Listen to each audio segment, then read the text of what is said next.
You might think that you showed up here today, flew in from 14 different countries across the globe to be here in Bali, took a week off away from family and business because you wanted strategies. Strategies on scaling your business, positioning offers, social media, automation, traffic, which we will go through. But what if it was more than that? And that this week would be that one defining event that will make all the difference for you, your business, and your life. There is not one single move that I'm making here this week that is not by design to help you, empower you, and free you from your self-imposed limitations. That everything is for a reason.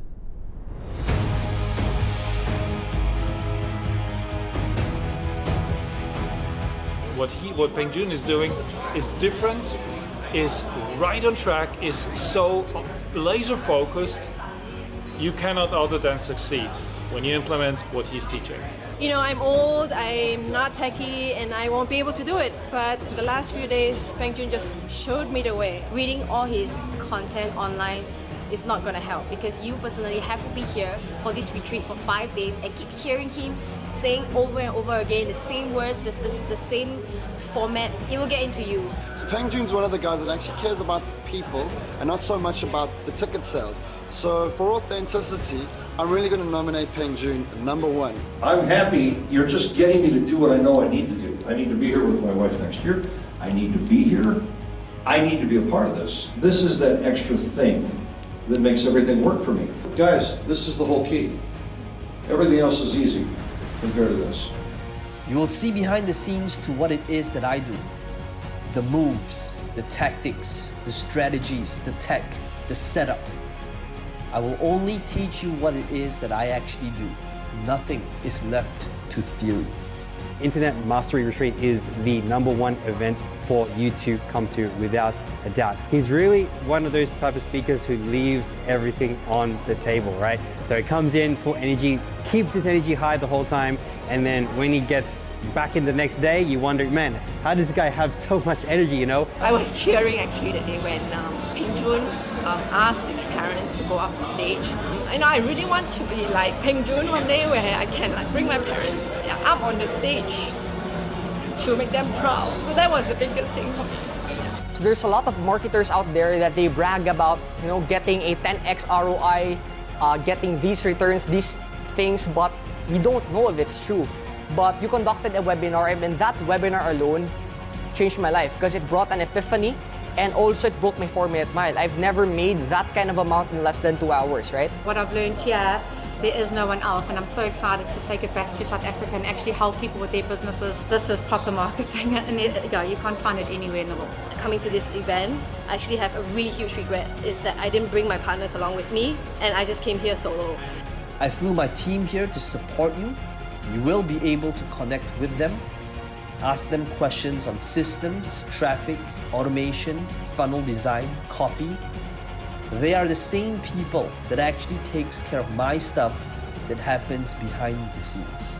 He's got a decade of experience, and you don't have to make the mistakes. You don't have to go and try and trial and error, figure things out and waste money on ads.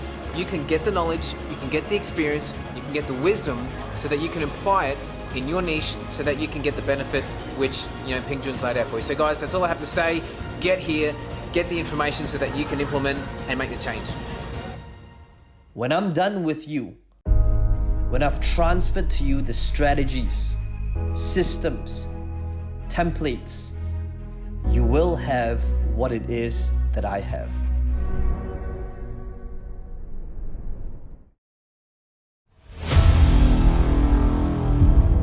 I have been stressing about doing a live event for a very long time. I thought we actually had an idea of how to throw good events and monetize on it, but apparently not.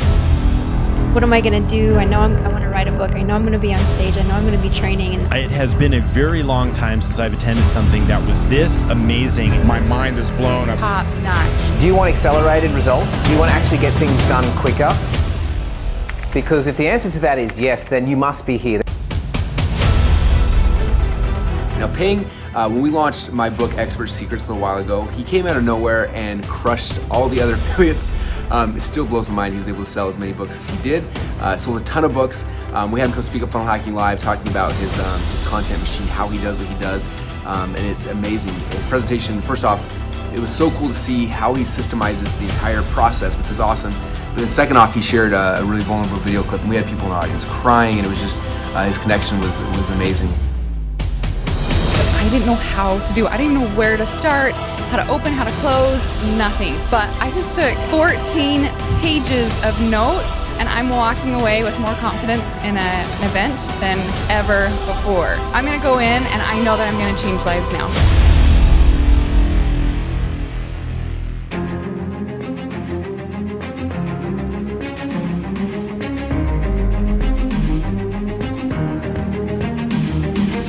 My mind is blown. I've done millions and millions of dollars in sales from the stage.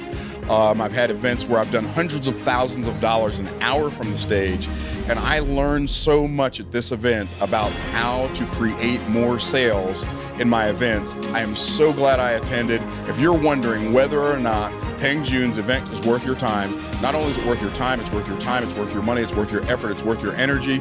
We're just here at the Peng Joon event, and it was incredible learning how to really persuade and help people make the right decisions for themselves in their lives. We're in a room full of impressive and amazing people. Everyone's taking notes and are really excited to take this back and to be able to influence people that we're trying to serve. And for me, I'm really excited to help business owners who are struggling, who want to get to the next level. And I know that doing this at the face-to-face live event is just going to be amazing because we can really impact them and help motivate and inspire them to take the right actions. With Peng Joon's system, there's nothing left to chance, there's nothing left undone, and it's just a step-by-step process to get there.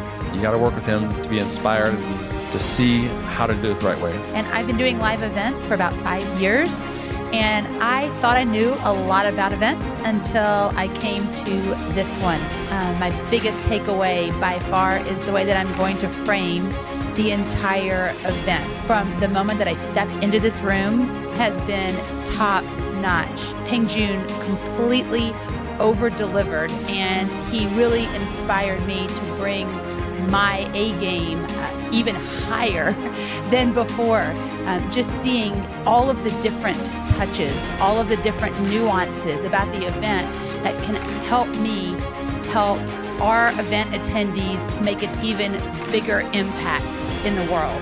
If you are thinking about joining this program and working with Peng Joon, don't hesitate for another minute. I have been absolutely blown away at the caliber of the event, the sincerity that Peng Joon has in his delivery of his content, his desire to help the attendees get the absolute most out of the event. Every single drop of information that he gives is so immensely valuable and will help me help other people.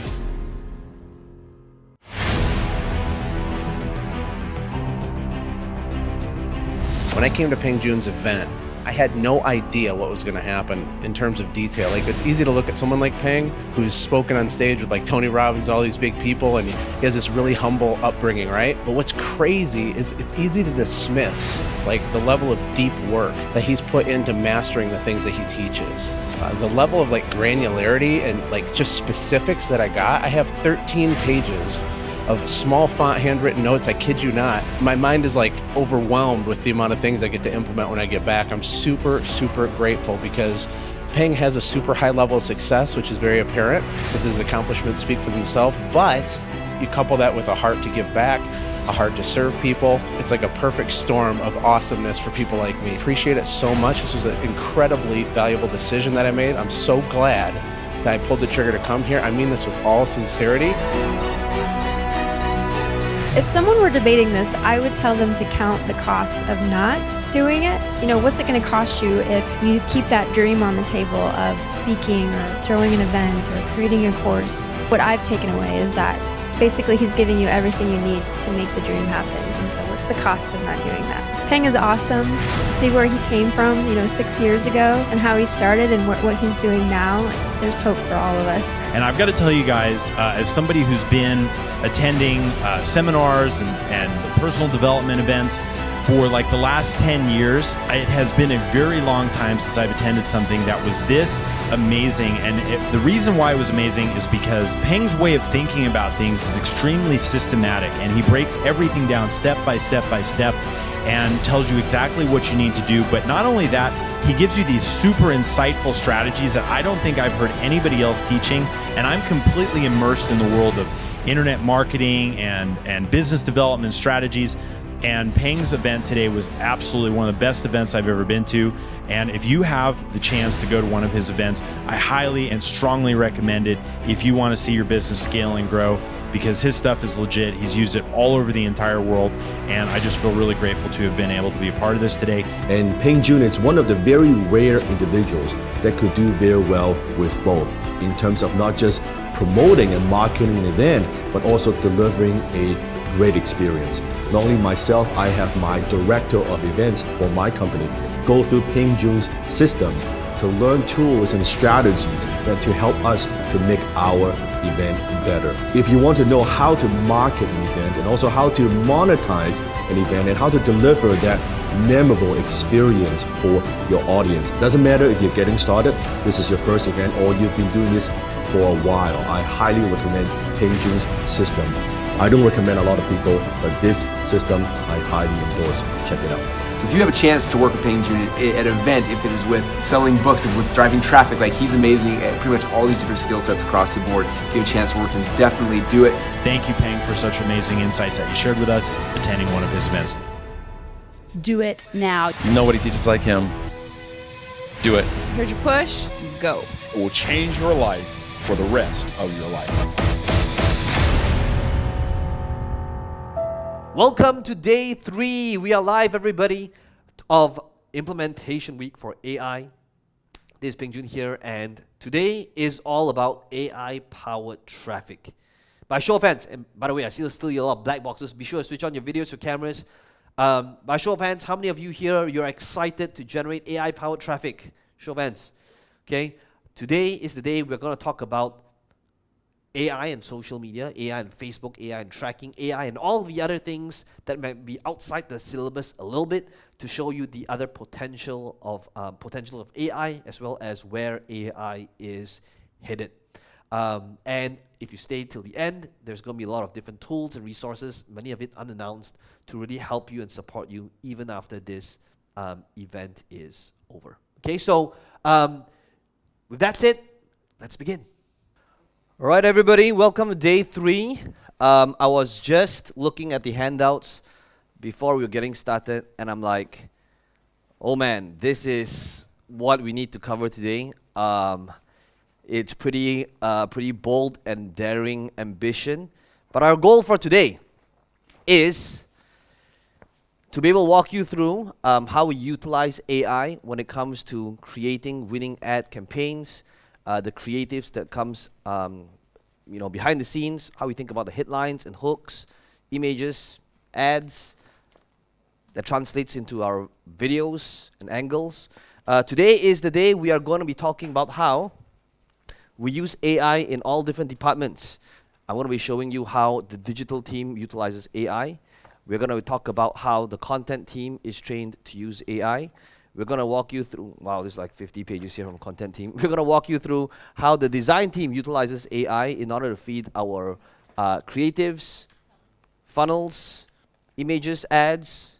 We're going to talk about how AI helps in the social media team and in support, in making sure that the emails, the communications that comes to us, we are able to create a process that helps with their productivity significantly. And I can tell you, like, the amount of time this has actually saved us is pretty insane. And if all of you behave, there might be a small possibility that you might get all these templates by the end of today, if you actually pay attention. Okay, so that's the game plan. As always, guys, as we're about to begin, be sure to switch on your videos and your cameras. I still have the teleprompter exercise. I believe this would be from Kathleen in Dutch. Webinar software duet zeer goed met jullie apparenten. Am I saying it right? Yeah. Anyway, so let's take this out for a second. Okay. So, Rohaya, Punel, Janil, Joel, Ranbir, Henry, Filiana.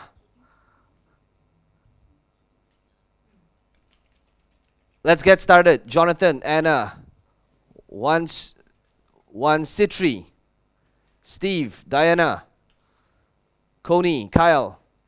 Okay. All right. So I just want to make sure that you guys are able to make the most out of today. All right.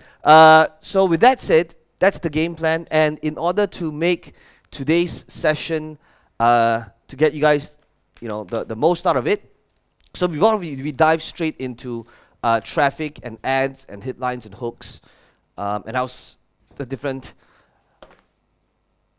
departments are utilizing it, let's just quickly take 2.5 minutes to let me just quickly recap with you what are the different things we've covered, together with the action steps that you should be thinking about just based on the first 2 days, right? So real quick, I'm going to go a lot quicker right now. There's a lot of things to cover. So we talked about how this first 3 days is all about offers, funnels, and traffic. Day 1, we talk about offers, AI-powered offers, the different opportunities that AI has provided, and the doors that is opened for us. We talked about how it can help with done for you. We talked about how it could play a huge role when it comes to tech integration, because it's going to be a huge in-demand thing that business owners would want. We talked about how AI can help with visualization and graphics, and how you can utilize it perhaps in print on demand. Think about it in specific niches, right? And I talked about how ultimately you want to be able to incorporate AI as part of your offer, or at least, at the very least, have it play a big role in how the business is run and how it's being utilized in all the different departments. So day 1, we talked about offers, and we talked about the process of creating the offer, from understanding the number 1, the different obstacles, problems, and challenges they face, taking that into an opportunity for you to add value. Right after that, we talked about how you can bridge that by turning it into the features of what your offer is, but also understanding that the features is not what sells your thing. It is the result, that brings us to number 4, the result or transformation that ultimately makes a person want to buy your offer, and how much emphasis you put on it rather than the feature. And finally, turning that into a sequence, right, of like a chronological order of what your audiences will experience when they buy your offer, right? So I talked about how to present that. So where do you put that offer?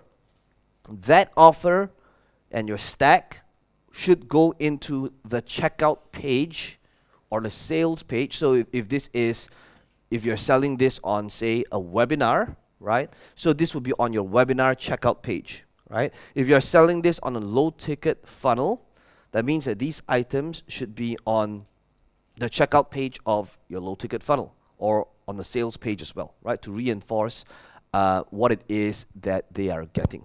So after we have covered that, okay, we went on to talk about how to sell it. And after that, day 1, if you did the work, like everybody else here in this room, you would have shot the video. That brings us to day 2. Day 2 is when we went on to funnels. And I walked you through the entire process of how we utilize AI and automation in order to create content, to get people into a conversation. And from the conversation, we are able to get a lead in our CRM. And from the lead in the CRM, there is an automated sequence that goes out, that follows up with this person. And if we want to, we can engage in a conversation, a real conversation with that person, because now we have their details as well, right? So I walked you through how the old way and the new way looks like, and how we utilize sales process with AI, with integrations in order to make that happen, that in turn lowers our ad cost, increase the amount of leads that we get, as well as the potential to follow up with these people, because now we have their messenger details as well, okay? And in future, with WhatsApp integration coming in, more channels for us to continue to re-engage the lead, right? So after we did that, what did we do next? We went on to talk about the second page of the funnel. We talked about the entire script.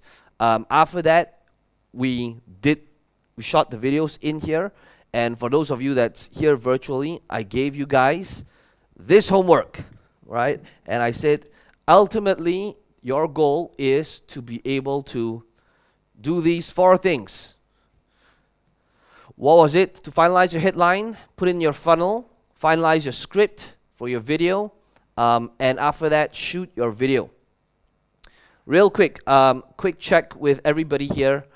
Out of the 4 things, now everybody here in this room, they did all 4 things, but for those of you that's virtual, right? Guys, let me see a number. Again, no judgment, but I want you to be aware of what it is that you did so that I can support you, okay? Out of the 4 things, put a number down. Team, maybe you can just put everybody back here. Can we just move everyone back here so that it's easier for me to see them as well?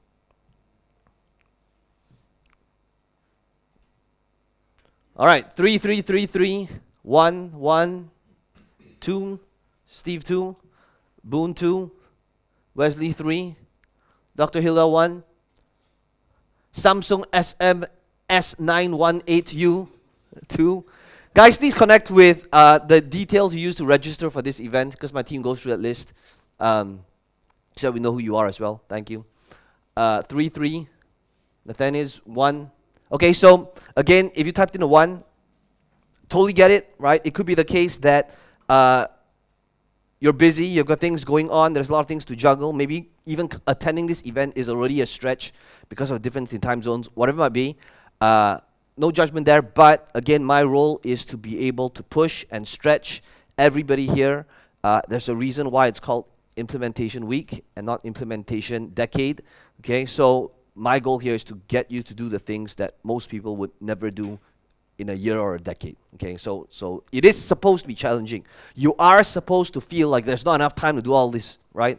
That's why, you know, you're coming to this event, right? So with that said, before we jump into how the team's utilizing AI and traffic, I would like to be able to give you guys, again, just 2 minutes to quickly reflect on the last 2 days. Turn over to that new page that says, you know, action steps or aha moments or takeaways, and just write down the things that and the moves that you feel if you did those things, it would make a big difference in your business. Okay, just 2 things to think about what these things are. Again, I want to be able to help you visualize that roadmap and action steps that you should be doing even after you left this event as well. Okay, 2 minutes to do that. Okay, please begin.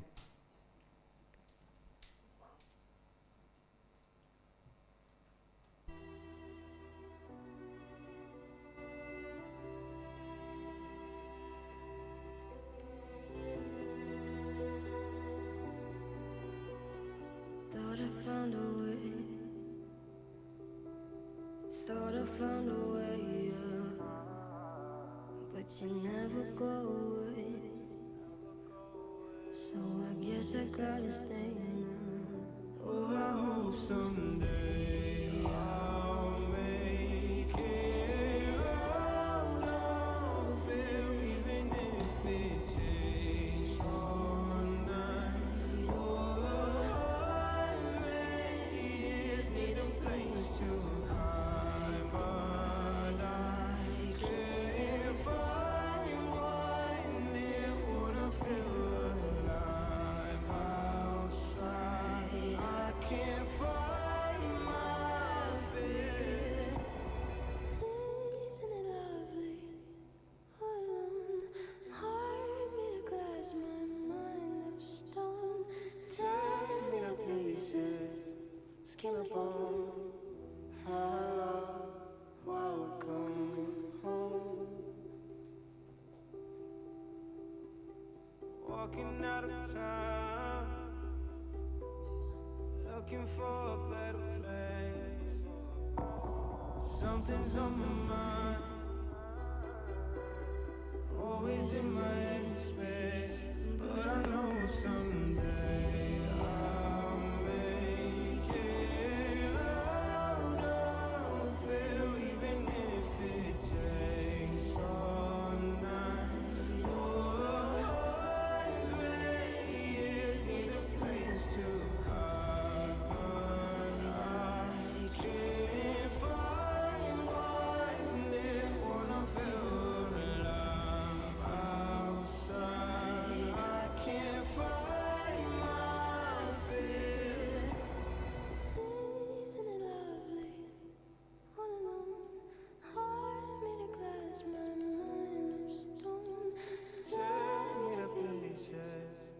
skin up on. Hello, welcome home.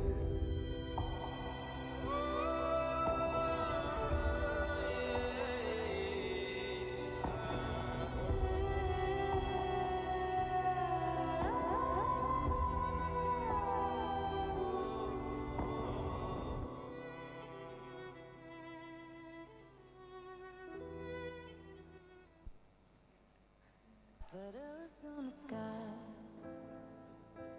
burning in your eyes.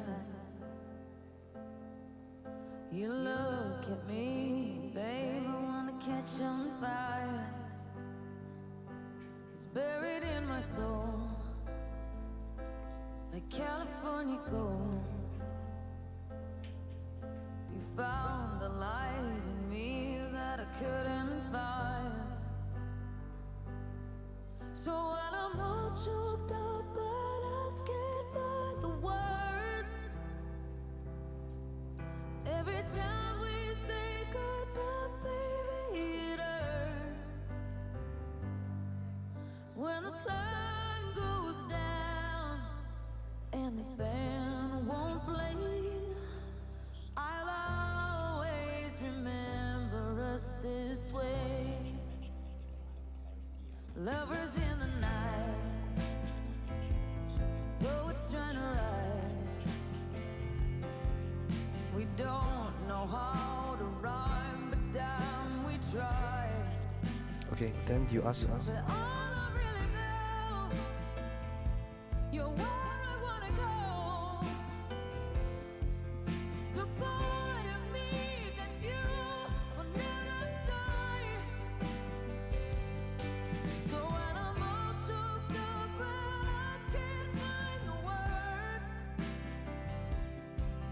every time we say goodbye, baby, it hurts. When the sun goes down and the band won't play, I'll always remember us this way. Oh yeah, I don't wanna be just a memory, baby.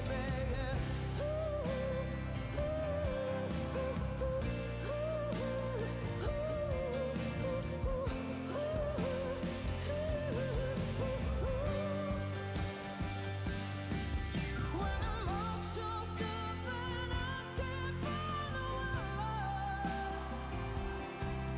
every time we say goodbye, baby, it hurts.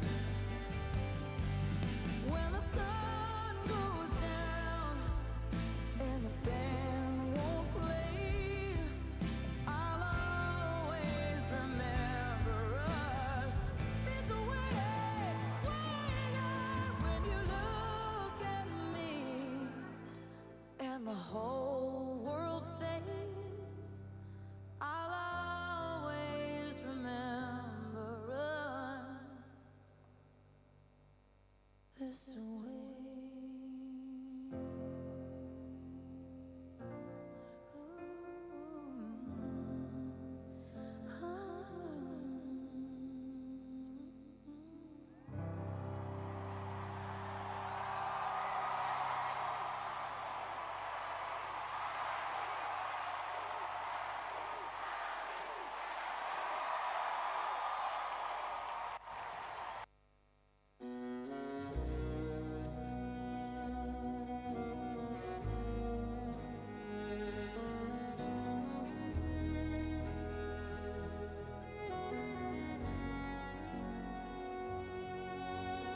Giving me a million reasons to let you go. You're giving me a million reasons to quit the show. You're giving me a million reasons. Give me a million reasons. Giving me a million reasons. About a million reasons. If I had a highway, I would. All right, and begin finishing up, please. Begin finishing up. All right, so now that we have spent some time getting clarity on the biggest action steps from the first 2 days, what I want to be able to do now is to start covering the surface of how to start thinking about teams, training, the prompts that we should be using, creating a process for it so that they can see how to think about a certain way of doing things. Okay? Now, the way I want to start this is actually sharing with you something that happened 2 days ago that I feel is very relevant to the topic that I'm about to teach. Okay? And here's what happened 2 days ago. 2 days ago, a friend sent me, or sent in a small WhatsApp group, asking for advice because he was put in this somewhat awkward decision. So basically, my friend sells gym equipment, and he had a text from a customer that said, "Could you give me a discount because I am a single mother and I want to be able to get this for my son?" Now, and this, right, just keeping everybody's details private, the exact text that he got was this: "Can you please give me your best price? I'm begging you. I'm getting for my son, single mother. Help, please. Thank you." So I'd like you to imagine that right now, you are running a gym business, right? Selling equipment. Or it could be any business for that matter. And now you have a request from somebody who wants a discount because she's a single mother. Okay? Now, first of all, I'd like you to think about, if you were put in this decision, let's say the answer is binary. Okay? It's either you give a discount or you don't give a discount. Okay? I'd like you to think about if you were in this position. Chat, type in number 1 if you give a discount. Number 2 if you won't give a discount. Don't justify your answer. I just want to know, would you give a discount? 1, if you give a discount. 2, if you won't give a discount. Okay, let me ask the room over here right now. Everyone, raise your hand. 1, if you would give a discount. Show of hands. 2, if you won't give a discount. Show of hands. Jean, is your hand raised or not? 3, if you don't know what to do. Okay. So you can see that, there are some number 1s that would be empathetic to the situation, and I believe that most of us are, but it's just an awkward situation, right? Okay. Now, here's the thing. For those of you that said, yes, I would give a discount, you see, my friend he's a very nice person. He's a little bit soft as well. Okay? So he said, you know what? I should give a discount, right? Because obviously, I want to be able to help her, right? And I said, if you do this, it opens a whole can of worms. Okay? So, after offering a discount, this was the follow-up text. If I begged a little bit more, right, let me share my screen here again. What if I beg a little bit more? Can you give me more discount? Now what do?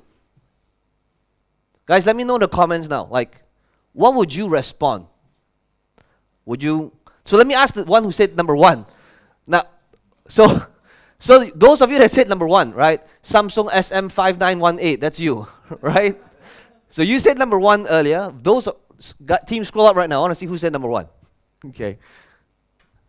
Continue scrolling up. Okay. So let's see all the people who said number 1. Okay. So Henry P, Diana Huang, Velika, Phyllis. Okay. Those of you that said number 1, let me know in the comments right now. What would be your follow-up message to this? I'm going to go back to normal price, right? No more. Okay, so why? What, because somebody told you their unique circumstances and therefore you bend over your rules and your process for this one person? You see, this is actually a principle my mom and I disagree a lot on. A lot. And basically it's this. There are many, many times. So one of the things that my mom wants to do to keep herself busy is she wants to manage my rental properties. Okay, even though I don't want her doing it, but she says it's something for her to do. It's healthy for her mind. She's going out there doing something. Okay, so I let her do it. But one of the things that I personally feel she's very bad at is every time a tenant gives her a sob story, she will say, "But June, this person just got retrenched." And I said, "But Mom, how many months is this person behind?" 6 months. And I'm not kidding. There was one tenant that was behind for more than a year. And she would say, "But he's a very nice person. No, he's very, very nice." Yeah, and then after that, after 1 year, he just left, right? Packed bags and was missing one day. But many, many instances, she would say, "But June, when it comes to business, you must come with compassion, right? You must give benefit of doubt." All of those values, I 100% agree. 100%.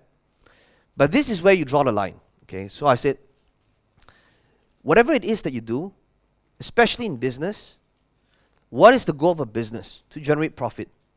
If you want to be able to do something and make a stand for a specific community, go ahead, do that. Set aside, make it part of your mission. You could say, for every 100 items that we sell, 5 of these items go to the single women that's struggling out there that wants to be able to get these items. Great, make it part of the thing. But what you can't do is you can't go from a case-to-case basis saying, well, this person is in this situation. Well, this person is this situation. Why? It is because when you do that, here's what's going to happen. If, let's say, you scale your team, right? And now you have 3 team members. Let's just keep it small and simple for now. So what happens now, if you said yes, what are you telling your team member? You're telling your team member is the next time there is a unique circumstance to contact you and ask you for your opinion. And guess what? How often do you think you're going to get a unique circumstance from somebody in a special situation? Every day, everybody thinks their situation is unique, right? I'm currently in this specific unique, I'm in between jobs. I don't have the time to do this. Is it possible for me to get this for free first, and then when I make the money back, I'll pay you? You know how many times you get that request? I don't know how to put a number associated to it, right? So it is about, the reason why I want to share with you this is because AI helps you create a process. It helps you streamline things so that you or your team members have a specific guideline to follow. Okay, so what do you think I sent him? What do you think I did? So I'm going to chat GPT. Okay, let me share my screen. So I went to chat GPT and I said, I sell gym equipments. I got a request to get a discount because she's a single mother. How can I politely tell her no while being tactful and classy about it? Right? So AI is doing its thing, right? While handling sensitive situations like this, essentially be compassionate while respectful, while maintaining the integrity of business. Thank you so much for reaching to us. I appreciate your interest in our gym equipments, but as a business, we deeply value every customer and understand the challenge that every single parent face. While I empathize with your situation, we maintain a consistent pricing for all of our customers. Our aim is to offer the best value to everyone, regardless of their circumstances. By treating all of our customers fairly, we ensure everyone benefits equally from our products and services. I hope you understand our position. I wanted to assure you that we are committed to providing high-quality gym equipment at competitive prices. If there's anything else I can help you with, right, please don't hesitate to ask. We will help you in any other way. So, one thing I'd like you to notice is the tonality, right? What is the prompt over here? It's basically saying no politely while being tactful and classy about it, okay?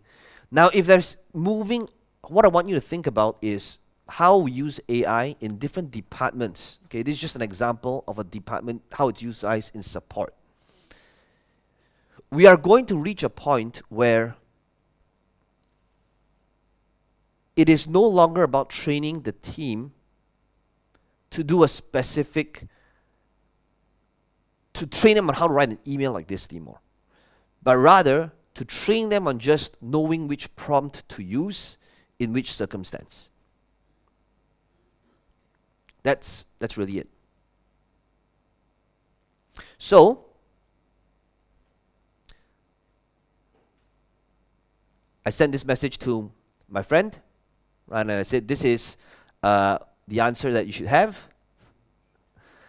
I send it to, this would be the best response, right? Like, why? Because you got to remember, the needs of the many outweighs the needs of one.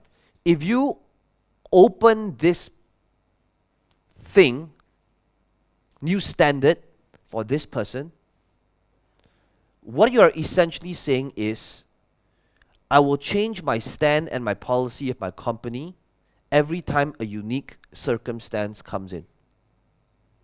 And even if you were to do that, that means that every time your team member gets a unique circumstance, they're going to come back to you.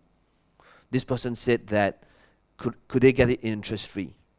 This person says, can I break it up into a 36-month installment? This person said that, is it possible for me to pay half now and 1 year's time pay 50%? This person says, I'm in between jobs. Is it possible that I pay you nothing right now, and when I get my job, my first paycheck, that entire paycheck goes to you? You're gonna get all these type of requests all the time. Then what? So,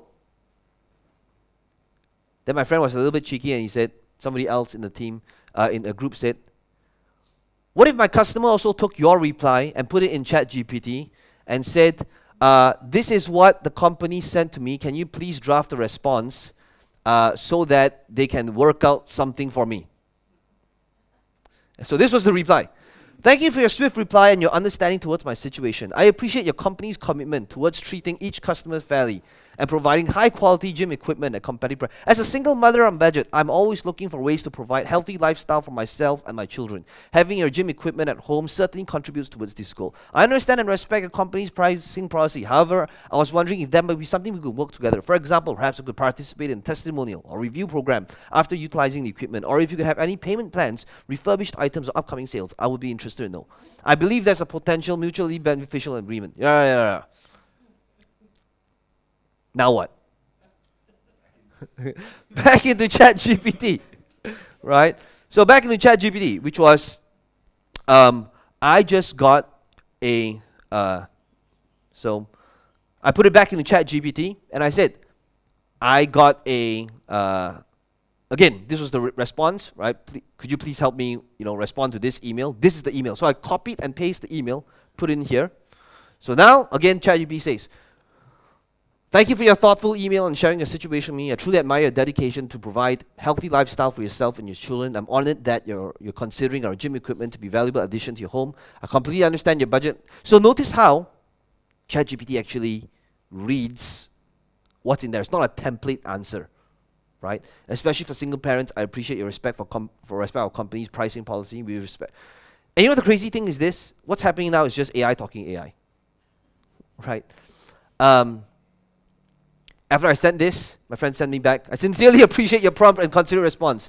Your offer to explore alternative ways to assist me, right? I deeply appreciate. There's to explore these options, yada, yada, yada. So same thing. Taking this response here again, putting with ChatGPT. Now we're like 6 levels deep. Thank you for sharing a heartfelt and touching story with me. Your dedication and love as a mother to support your son's health. Now, I believe, right? Boone says hopefully we're on a paid and higher version of ChatGPT for our than our customer, okay? Now, I believe that we will reach a point in time where it will not be unusual that somebody sends a company an email and then instantly there's 6,000 responses that happen immediately back and forth, right? Just triggering each other's responses. You think that's far-fetched? I'm telling you that's not far. That's not far away at all. Okay? Now what can you learn from this? What do you think is the moral of the story? You lost your friend. I lost my friend? Okay. What else? Guys, let me know in the comments. What do you think is the moral of this story?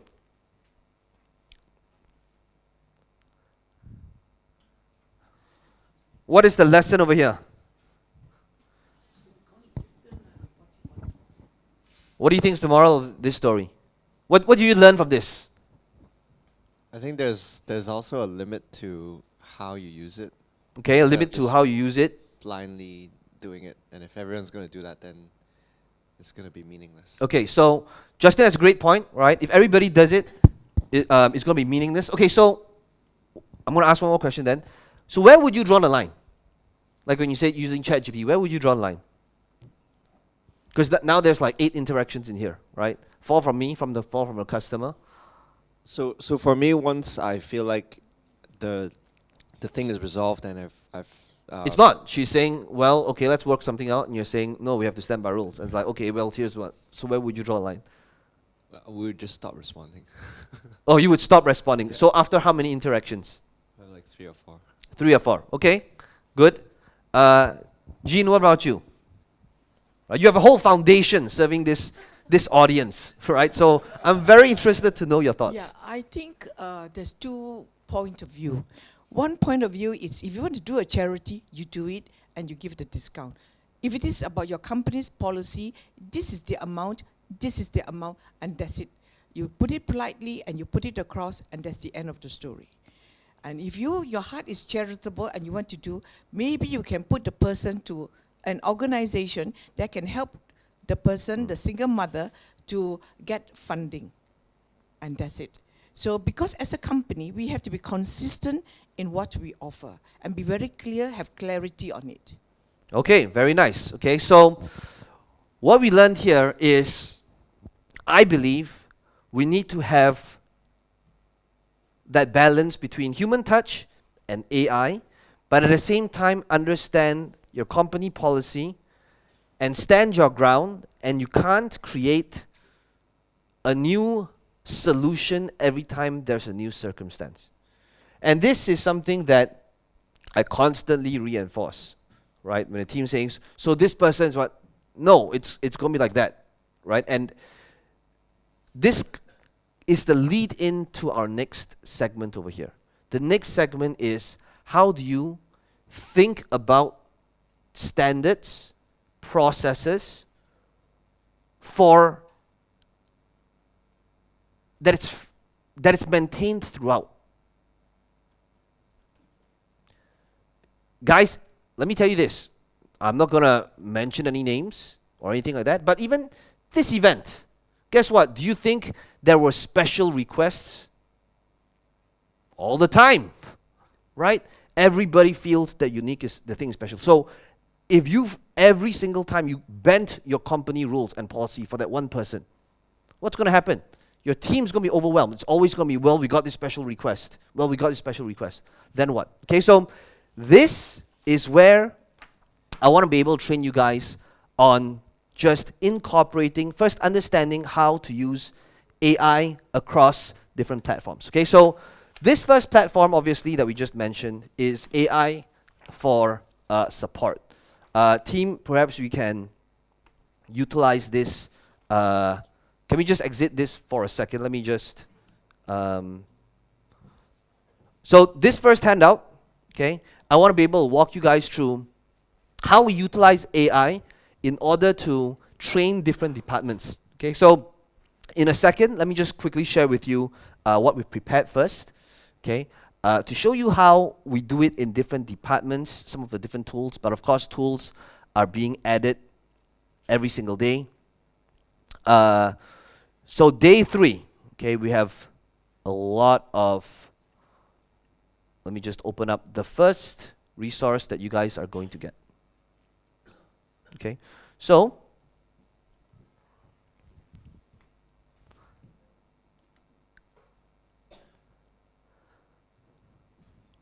oh, and before I kind of walk you through this first handout, this means that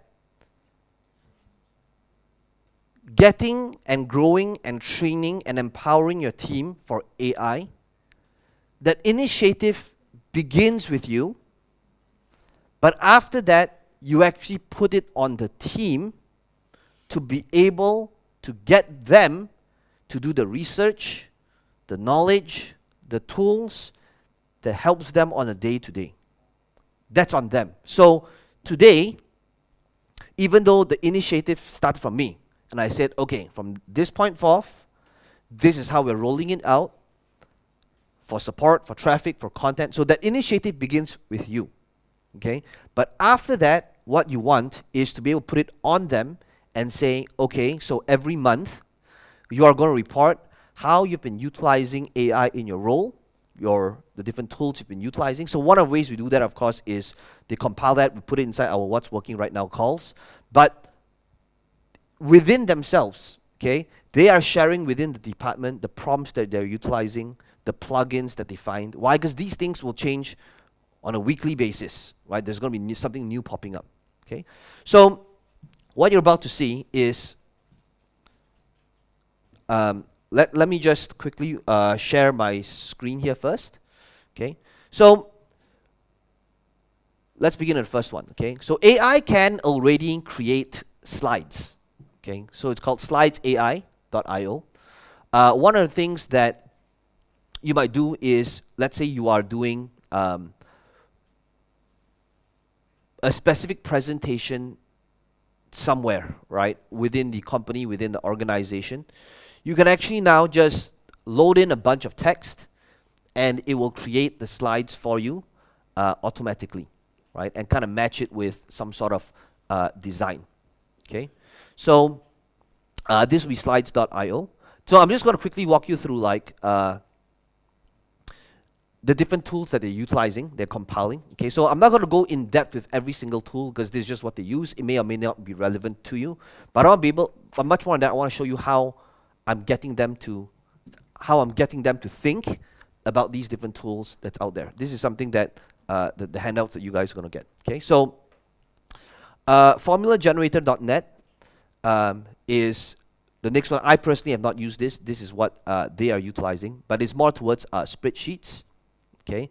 And you'll be able to create like a formula generator for Excel. So sometimes if you want to be able to tabulate, so things like data entry, you want to be able to calculate a specific number, but then you don't really know how to generate that formula. This AI bot can help you with that. So that's what the team utilizes it for. Okay. Now obviously we have ChatGPT. ChatGPT is utilized, I would say, every other hour at least, okay? So with ChatGPT, what they do over here is literally the example that you saw earlier, okay? One thing that I want to mention is typically if, let's say, you put in a basic prompt like this. Can you please draft an email thanking a client for their amazing testimonial? Here's how ChatGPT always writes. It always says something, I hope this email finds you well. And nothing wrong with that, right? Real humans write like that as well. But I want you to notice the tonality, right? It says, like, I want to take a moment to express my kind, sincere gratitude for your amazing testimonial you've provided. Your kind words means a lot to us. We're truly honored to have your support. Over at company, we strive. So what ChatGPT does is it gives a very formal, proper answer, which may not be a bad thing, by the way. But sometimes it depends on who you're serving, right? So for example, if let's say Justin received this email from me, Justin would know this was from an AI bot, right? Like Peng Jun's team, Peng Jun didn't write this to me, right? So you also got to be aware, like, who is this going out to? Okay, so you got to train your team to think about who's the audience that receiving this email. And are they going to feel, because if they can feel that there wasn't that human touch in there, everybody knows that AI is going to play a role in one way, shape, or form, right? Nobody's going to blame you for that. But if the entire thing is completely automated and it was like written from a bot, then it's, you know, it's tough, right? It doesn't feel like there was this human behind it, right? And then the whole thing backfires. Next one is Tevis. Now, Tevis is an AI tool that allows you to duplicate yourself. And what this means is, this was the first tool we explored to duplicate me and my voice. Okay, now this was, I would say, one of the pioneers. However, I wouldn't say they're the leader right now because this is a very competitive space. They were the pioneers, but I think they've lost that edge. But basically how it works is you could record yourself that says something along the lines of like, hey, first name, congratulations for buying product name a while back. Ping Jun here, I just wanted to send you this note and invite you to this upcoming event. And when you send it to like 10,000 people, as long as you got their first name, it will literally say, you know, hey Dennis, congratulations for buying product name, right? It will just, it's like a personalized email except it's video, right? There is a lot, right? This was the pioneer back in December last year, but today there's a lot of other companies that do the same exact thing, which are much lower price. Okay, so we're just sharing you what it is that we've discovered. So you can look at for solutions like AI-powered voice, voice model, right? And there are a lot of different tools that does that today. Okay, prompt perfect. I love this prompt. I love this plugin rather. So basically, this is great for enhancing a specific prompt that is very basic and you don't know where to begin. Okay, so this is a ChatGPT plugin. Now what that means is, so over here, when you go to ChatGPT 4, you will see that there is this thing called plugins. I don't know why I can't. Okay, you notice this thing called plugins, right? And under plugins, you will see that there is these different add-ons that you can add to kind of enhance ChatGPT. It is kind of like a WordPress widget back in the day. Okay. Now to switch this on, all you need to do is you go to, now I know we covered this in the last office hours, well not last office hours, the last coaching call that some of you were on, but under settings, okay, I'm just going to quickly show you, under beta features, this is where you switch on the plugin, okay. So once that's switched on, you need to be on ChatGPT 4 to have access to this. But what's really powerful is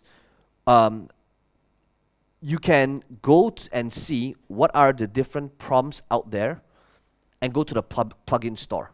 Okay, so right now there are literally hundreds and hundreds and hundreds of plugins that you can browse, and they all do, you know, different things. Okay, so for this specific plugin, you notice that it's already installed. You can only install, or rather have 3 plugins active at the same time. So it doesn't mean I can't go out there and install 25 different plugins and have them running at the same time. Okay, you can only activate 3 at a time. After you have 3, you've got to install another, uninstall another one to install another. Okay, so Prompt Perfect, how support team, and of course different departments will also have overlaps, you know, in some of these tools, is it helps with coming up with good prompts. If you don't know how to write the prompt, all you do is you put in a very basic prompt in here. Okay, so let's say I would just say write me a Facebook ads on how to generate profitable trades in Forex. Okay, so for example, right? So very very basic.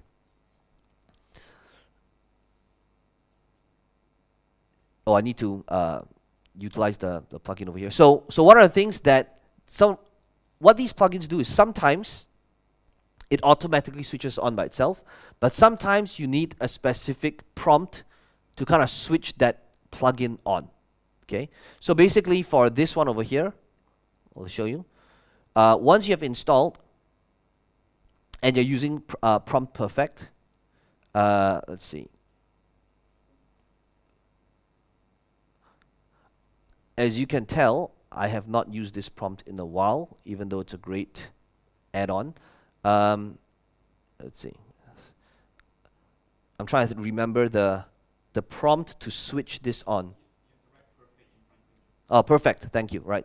So you can tell who actually utilizes this prompt. Right. So you type in perfect over here. So after that, you can see, yeah, it switches on this prompt. So it's basically to switch on that prompt. I'm just writing the word perfect in front. Okay. So now, because this prompt is switched on, you can see instead of write me Facebook ads on generating profitable trades in Forex, it says please create a detailed and comprehensive Facebook ad that effectively explains strategies and techniques for generating profitable trades in the Forex market. Right? So what it's doing is just kind of enhancing the prompt for you so that you get a better output by just putting in a basic one. Okay? So this could also be, again, if I typed in perfect and I say, help me draft an email to a client that worked with us for a year to see if they would like to renew their gym membership. Okay, so this is actually, what am I doing over here? Whether you're doing this yourself or whether you're training a team member to do it, you're actually now giving them, you're actually getting them trained on how to understand prompts without giving them the prompts. They just need to put in the basic prompt, and now AI will teach them how to improve the prompt so that they can save this prompt in future. So they're training themselves. Raise your hand if that makes sense, right? So now again, right, it's using Prompt Perfect. It's helping me brush up this prompt, right? So this is how support can use it. Again, if you want to be able to see what they did, you can see the before and after, right? So this is the before. The after would be, please assist me in composing a well-crafted email to a client who has been a member for our gym in the past year, inquiring about their interest in renewing their membership for another term, right? Somewhat similar, but sometimes it can be the little things that would make a difference. Okay, so this is how you train your support team to improve their prompts and the way they think about it. Okay, so this would be Prompt Perfect. Another one, you know what? I want to cover this. I feel that this is actually very powerful as well. This support has been utilizing this in recent weeks. And basically what this is for the plugin,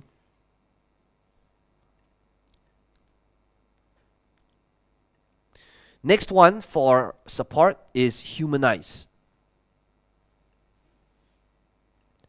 Now Humanize is a prompt that makes the output of your responses a lot more human. So what they do is you can take, so here's what I mean, okay? So remember I gave you the declining request for single mother example, okay? So sometimes it could be the case that, okay,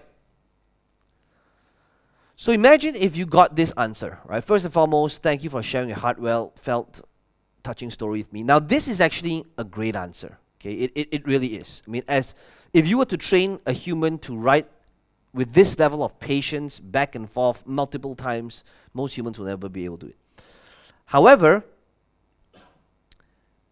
there will be a point in time, especially depending on who you're talking to, where the answer is just too perfect, because AI always writes things in a specific way.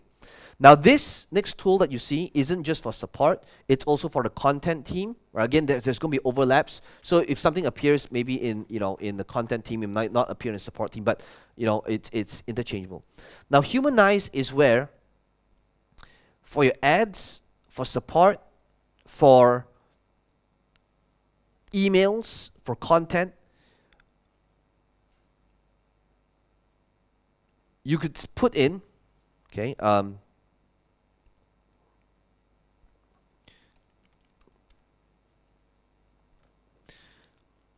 so notice what I'm doing. I am just copy and pasting the perfect, professionally written response in here. Okay, so when I typed in the word humanize in front, okay, what it's doing is it's humanizing this entire thing. Okay, and you will realize that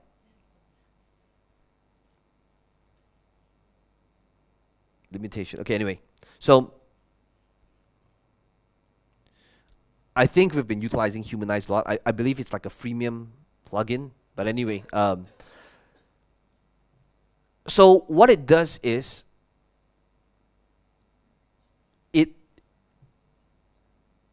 it creates, okay, so I want you to notice that some of the things that it does. Sometimes it utilizes more like that's it, right? Like, so that's it. It's like,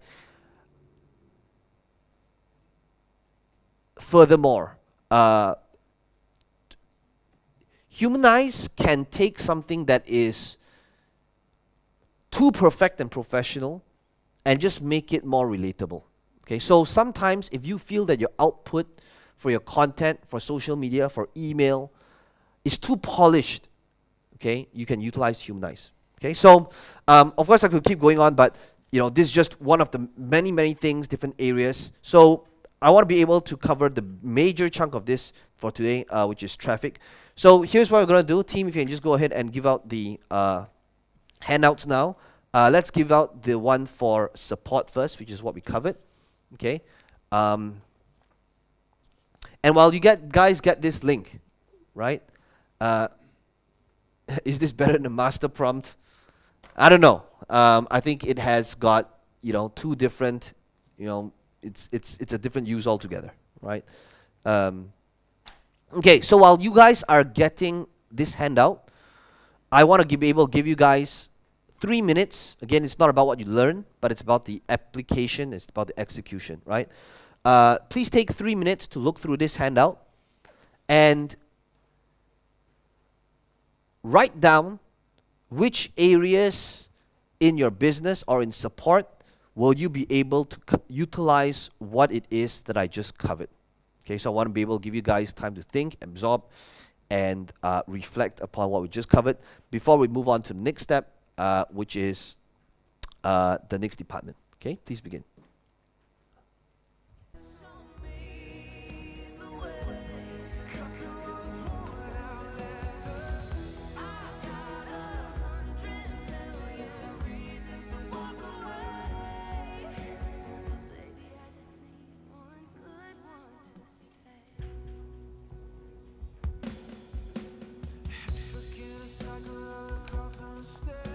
It's like that I stop breathing but completely aware.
Please come back now.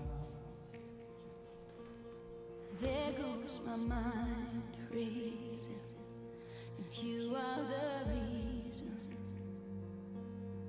that I'm still breathing. I'm hopeless now. I'd climb every mountain and swim every ocean just to be with you and fix what I've broken. Oh, 'cause I need you to see that you are the reason.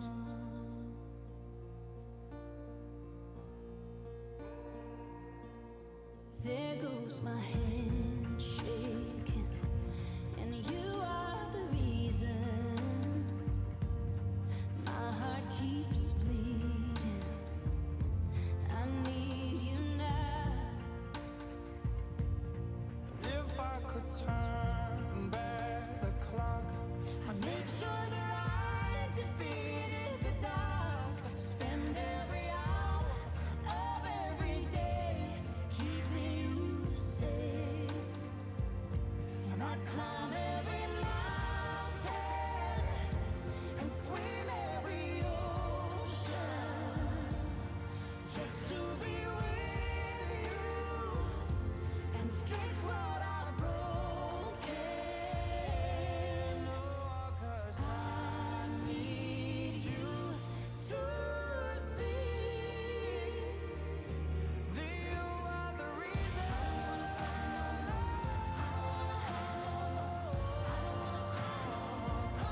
that you are the reason.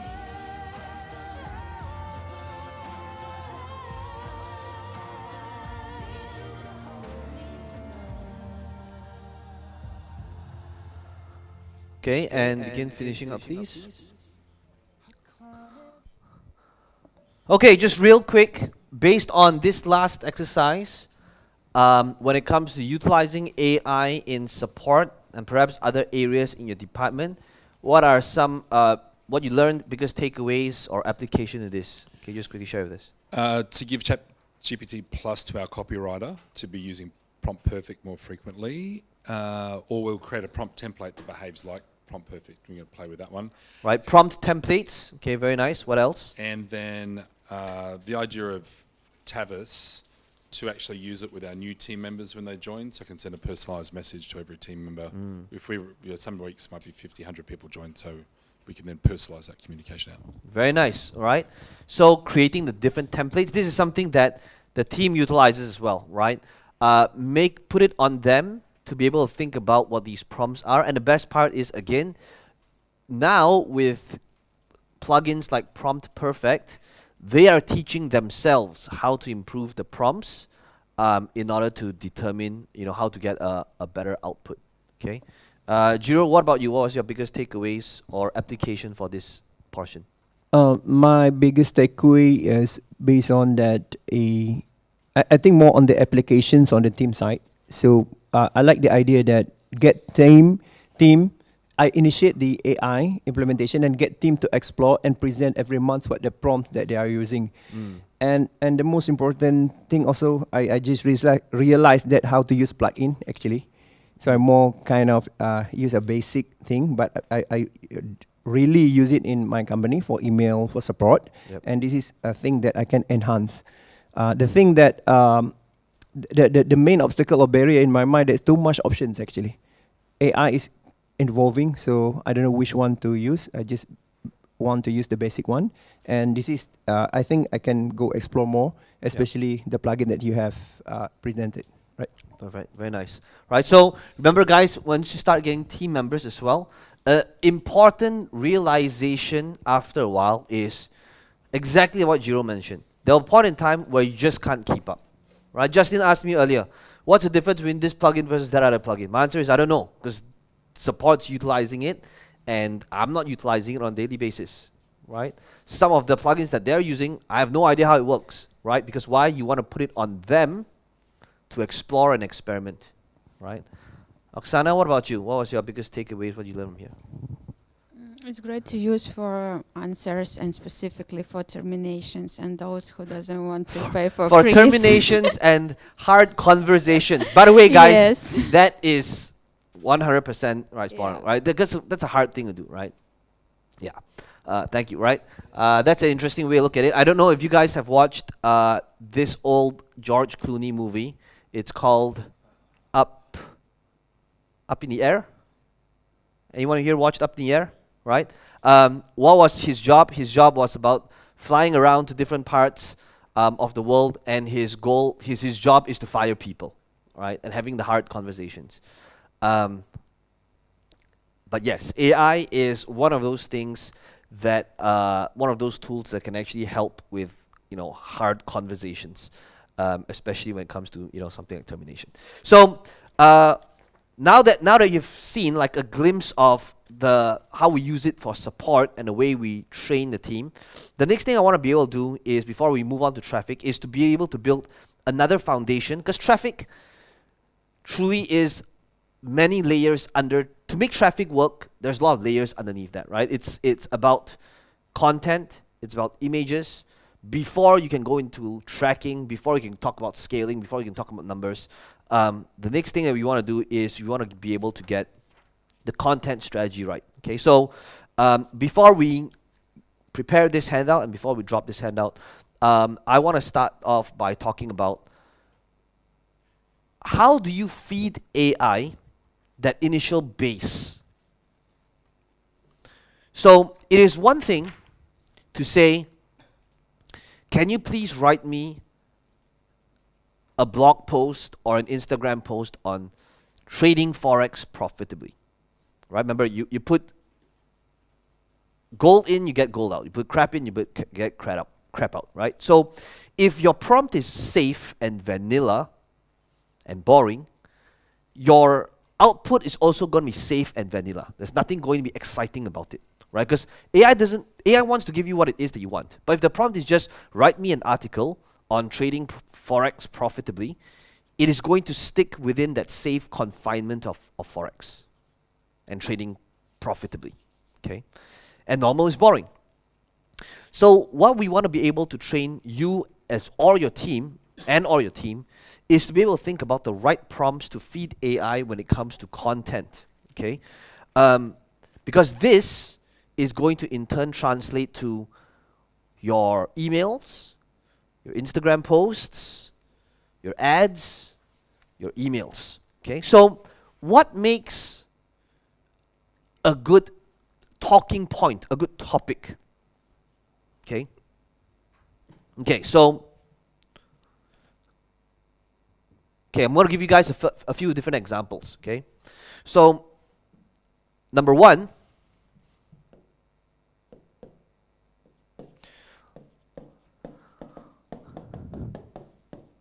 I'm going to give you many different angles, okay? So, number one is just going against the grain. Now, what is going against the grain? It is going against traditional advice, okay? Why the schooling system is broken. Why saving money is keeping you poor, right? It's just against the grain. Okay? So basically, why traditional, please write this down, why traditional advice in your space, whether it's in sales, in marketing, in ads, is wrong. Right? Why most traditional advice in fill in the blanks is wrong. So that goes against mainstream advice. Okay, that's the first angle. So this is where you could give ChatGPT that prompt that goes against the grain.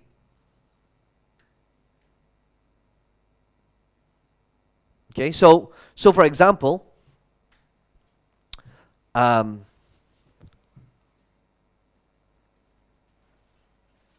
let's do a few different examples, right? So now, if I were to go to ChatGPT,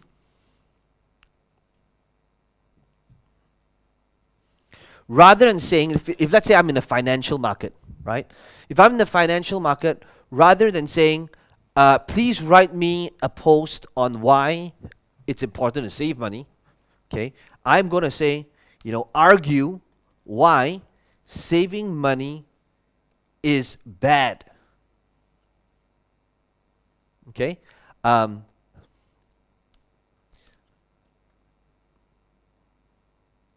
Okay? So notice it says, arguing money is bad presents a contrarian perspective. Okay? It's not reflective of that. Okay, so number one, okay? So imagine if right now, so these are the points, right?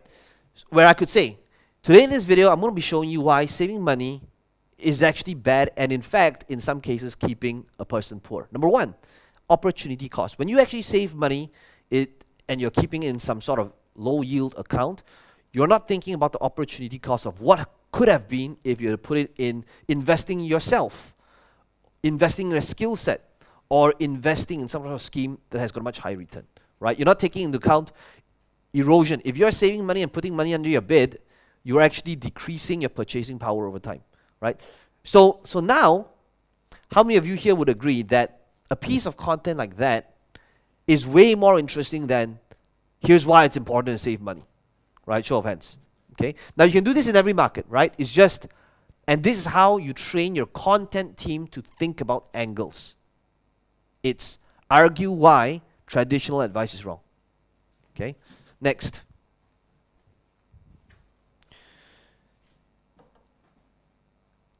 Now I'm not going to do this with every example now. It's just to show you like how you would put it inside ChatGPT. Okay. So number two, I want to be able to think about something that is controversial. Now, typically, anything to do with money and beliefs is going to be somewhat controversial. Okay?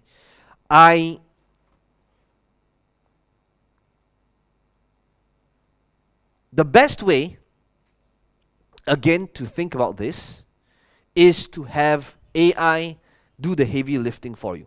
Okay? So controversial would be like, so let's say if I'm in the parenting market, what would be how most people would use AI would be, can you please write me 5 interesting articles when it comes to parenting? Okay? No, you don't want to do that. Okay? What you want to be able to do instead is this. It would be like, can you give me 5 controversial topics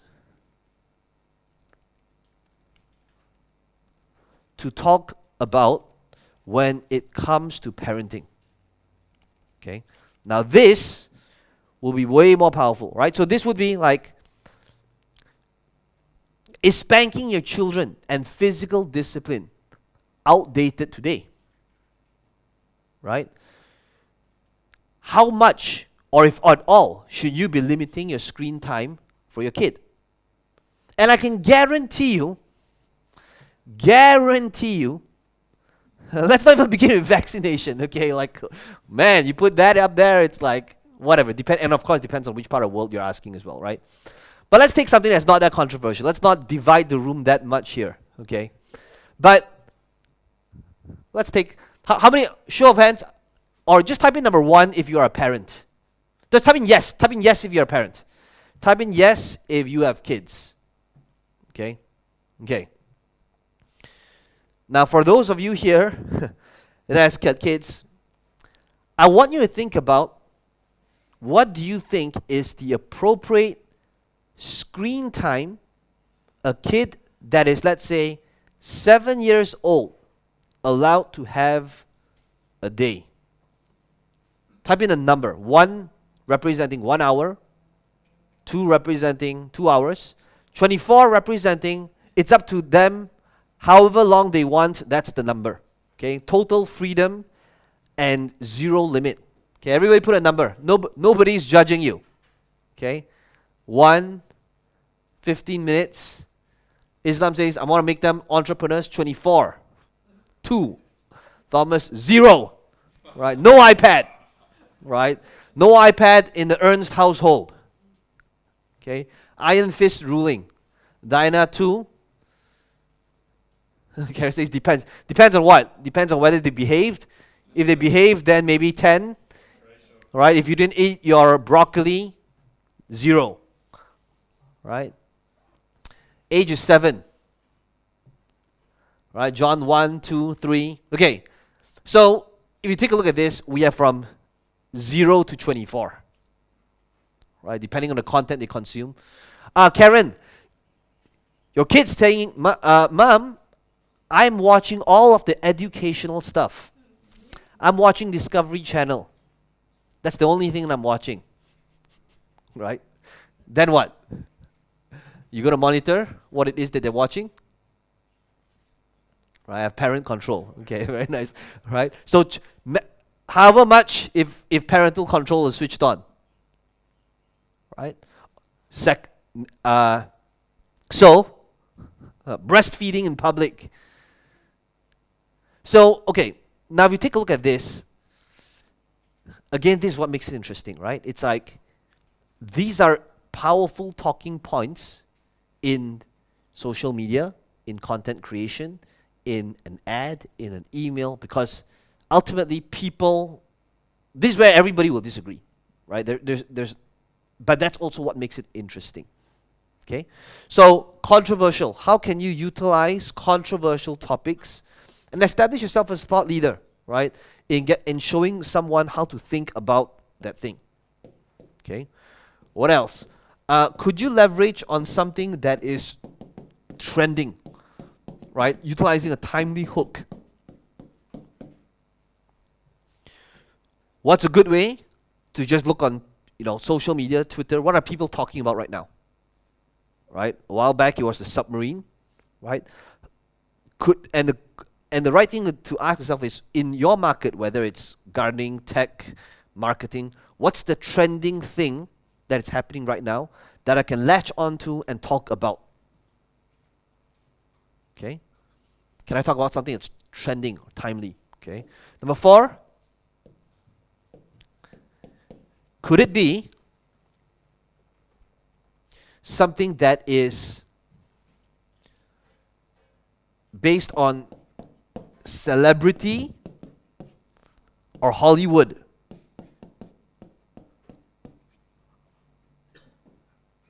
Right, the latest thing that's happening over there, right, based on what a celebrity didn't do, whether it's Elon Musk, whoever, right, whether it's a specific politician, right, can you utilize that as a talking point? Okay, next one.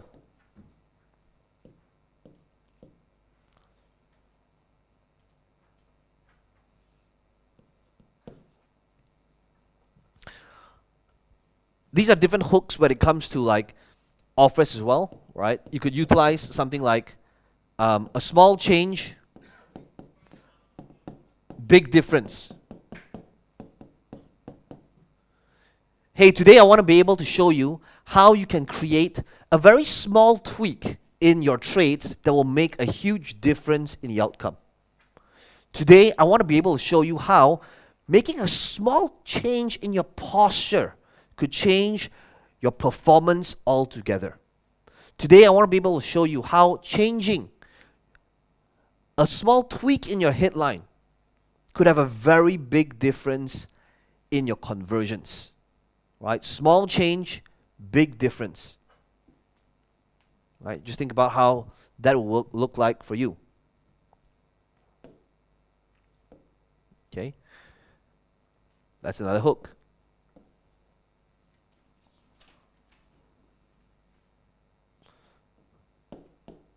Next one.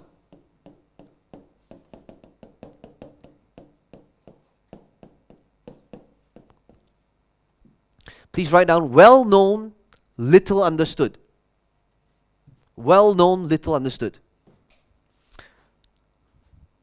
Today, I want to be able to share with you why most people can see that real estate is a great way to grow wealth. Most people know that.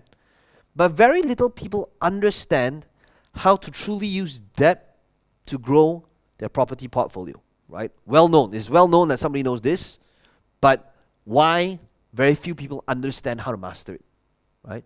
It is no secret that the path to wellness and losing weight is just eating right and having consistent exercise. But very few people understand how to master that, even though they know how to do it. Most people know what to do, but very few people do what they know, right? It's well known that this is a fact, but very few people understand that thing. That's why it doesn't work. It is a well-known thing that having a superstar team is crucial in order to scale any company. But very few people understand how to attract, retain, and hire these applicants. Right? Well known. Everybody knows you need to have a championship team. Little understood. They don't understand how to do that thing well. Okay?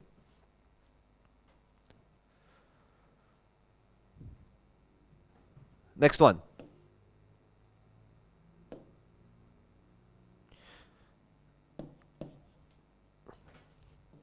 I'm going to clump these together. You could use AI, uncommon, or weird. Right? 7 weird ways to lose weight right now. 7 uncommon ways to lose weight. Right? Uncommon or weird is a very powerful hook. And remember, now you don't have to be doing the thinking. This is where you go to ChatGPT and say, could you give me 7 uncommon ways how AI can be used in fill in the blanks? Can you give me 3 uncommon ways how fill in the blank technique could be done?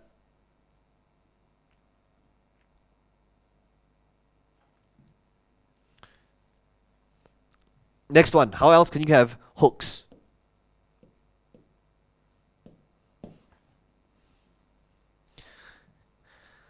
Number 8 is utilizing numbers.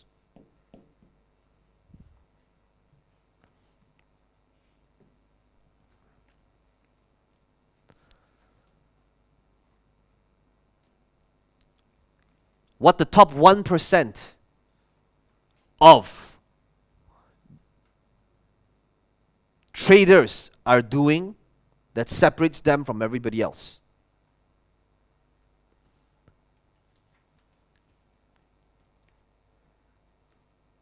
"97% of copywriters make this mistake." Are you one of them?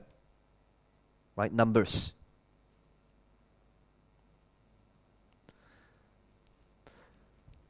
"7 power moves that you could be utilizing on the dance floor." Number 3 will shock you. Right? It's like, whoa, what's number 3? Number 3 is just like everything else, right? Yeah. So how can you utilize numbers?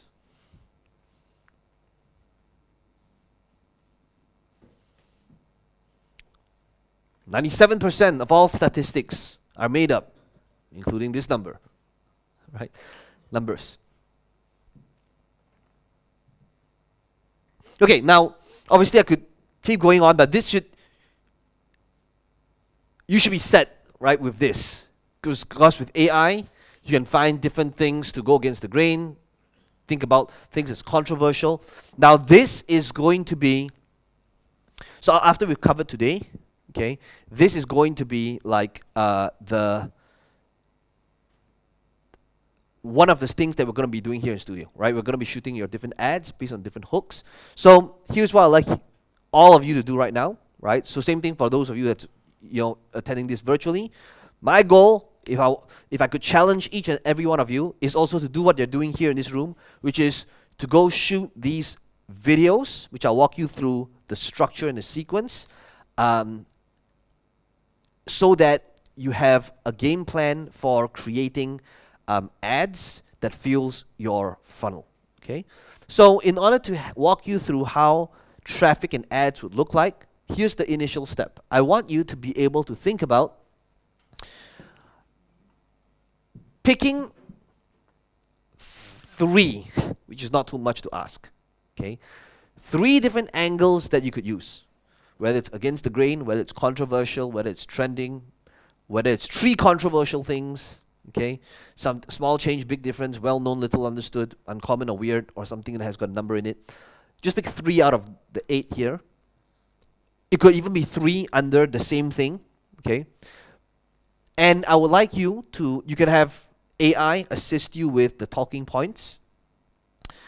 Because after that, I want to be able to walk you through the script of what happens once you have the angle or the hook. Okay, makes sense? Now, once you have done that, virtual, put it in the comments as well. I would love to be able to see it. What is that headline or hook or angle that you're going to be utilizing that is going to increase attention as well as visibility? Okay, let me give you 3 minutes. Please list it down before I move on to the next step. Okay, please begin.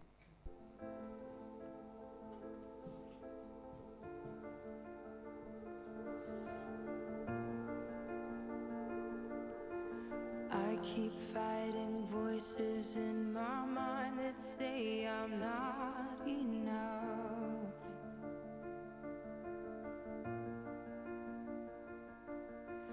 Every single lie that tells me I will never measure up.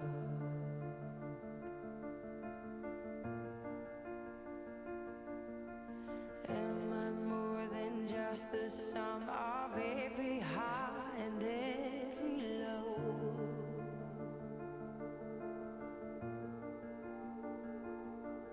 Remind me once again just who I am, because I need to know.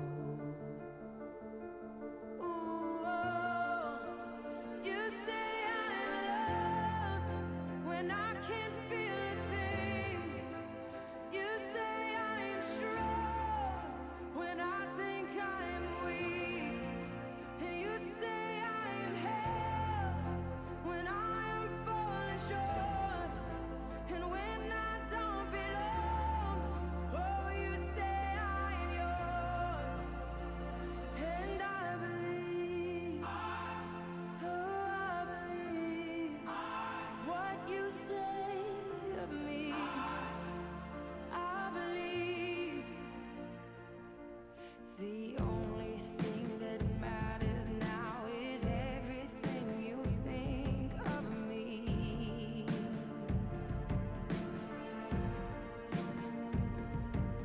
In you I find my worth, in you I find my identity. Ooh, oh, you say I'm loved when I can't feel a thing. You say I'm strong when I think I'm weak.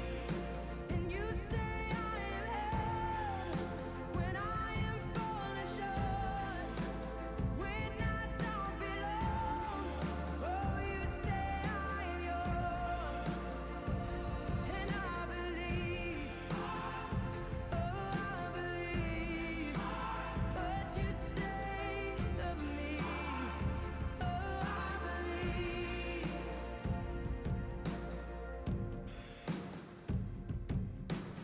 Taking all I have and now I'm laying it at your feet.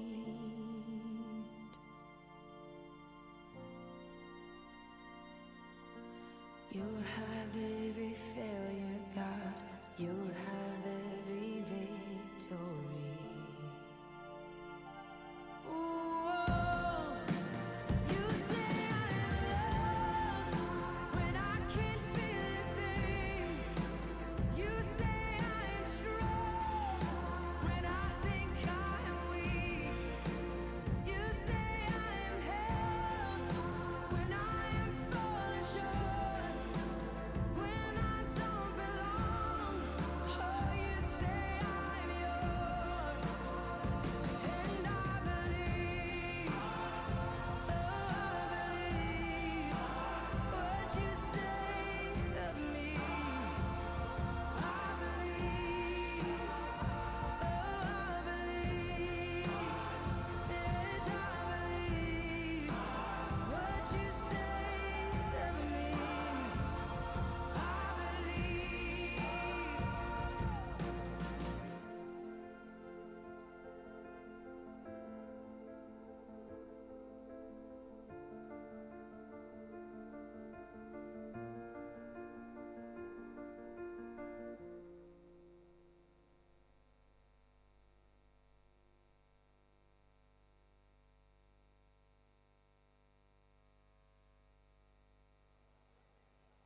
You know I want you.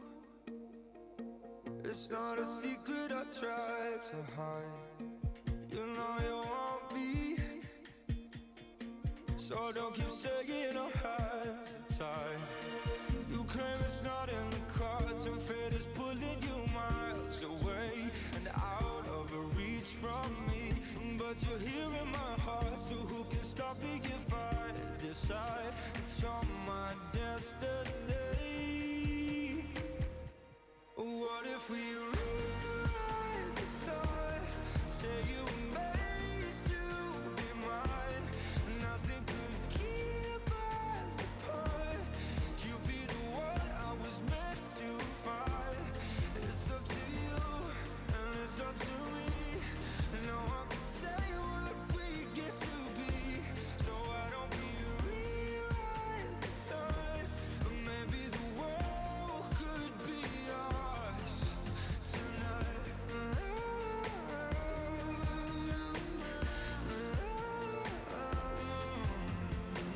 You think it's easy? You think I don't wanna run to you? Yeah, but there are mountains, and there are doors that we can walk through. I know you're wondering why, because we're able to be just you and me within these walls. But when we go outside, you're gonna wake up and see that it was hopeless after all. No one can rewrite the stars. How can you say you'll be mine?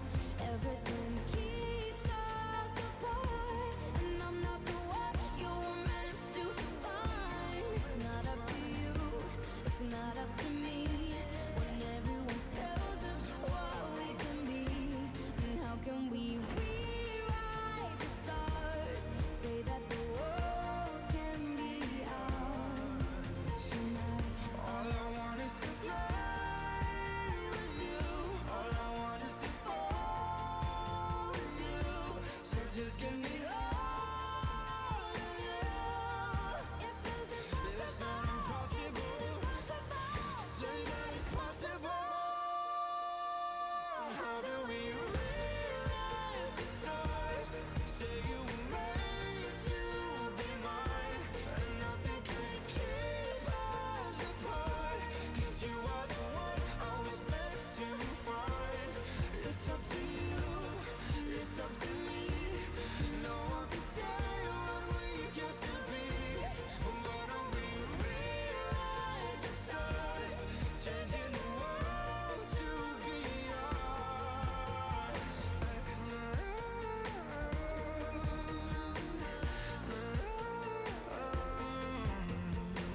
You know I want you. It's not a secret I try to hide, but I can't have you. We're bound to break and my hands are tied.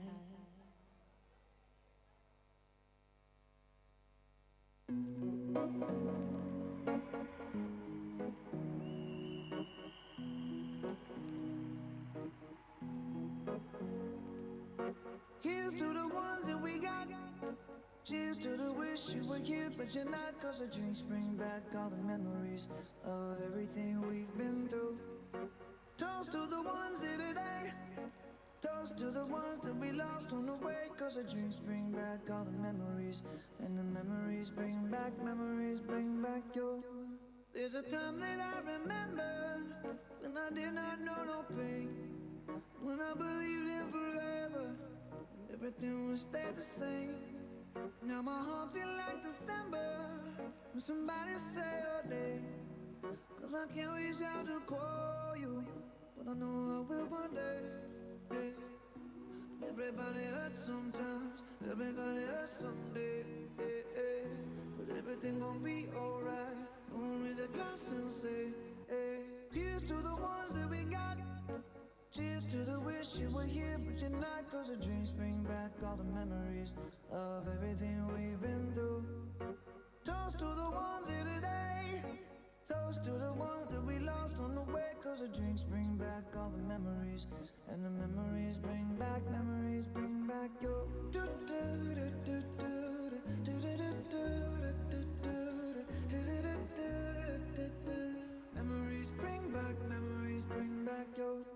There's a time that I remember when I never felt so lost, and I felt all of the hatred was too powerful to stop. Now my heart feel like an ember, and it's lighting up the dark. I'll carry these torches for you, and you know I'll never drop. Yeah, everybody hurts sometimes, everybody hurts someday. But everything gon' be alright. Gonna raise a glass and say, hey, here's to the ones that we got. Cheers to the wish you were here, but you're not. 'Cause the drinks bring back all the memories of everything we've been through. Toast to the ones here today. Toast to the ones that we lost on the way. 'Cause the drinks bring back all the memories, and the memories bring back your. Memories bring back your.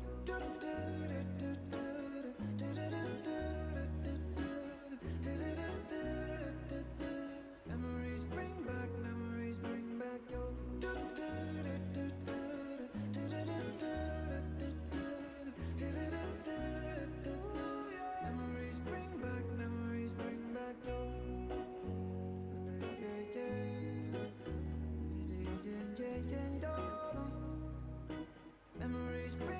Memories bring back your.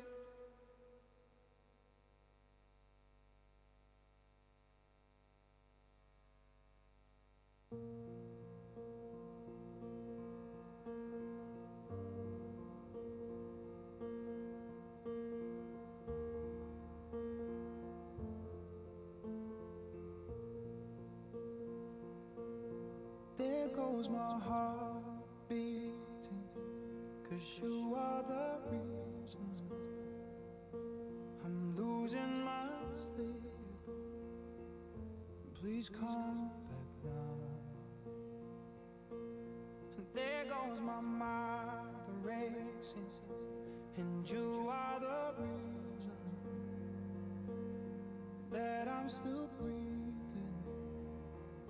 I'm hopeless now. I'd climb every mountain and swim every ocean just to be with you and fix what I broke. Oh, 'cause I need you to. All right, and begin finishing up, please. Begin finishing up. Okay, so now that you've kind of brainstormed different angles and hooks that acts as the starting point for good content that can be used in emails, ads, creatives, the question now is, what do we do with it next? Okay, and by the way, I just realized, if you guys notice, Kelvin from my team that has been supporting the event, I noticed that he commented like the recap of this. Just so you guys know, like the last email that went out that was about Barbie and AI, that was 100% from him, right? He, again, this, what was it? It was coming from trending/timely hook, okay? And then, again, sometimes it is about just identifying what it is that you want to talk about, and AI can actually do the bridging of it all for you. So for example, the next thing I want to be able to show you is how do you create a bridge, okay? So whenever you've established a talking point, you want to be able to bridge it to what it is that you do, okay? So let's say that the example that I will give is the angle that Kelvin established. How many of you here saw that Barbie email from me? Okay, I know sometimes you lose track of emails, right? There's just too many emails. Let's just not look at Ping Jun's emails at all, right? There's just too many emails, I can't keep up. But that last Barbie email, that angle and hook was from Kelvin. So these are a few different things that you could do. Okay, let me just share my screen. So this could be like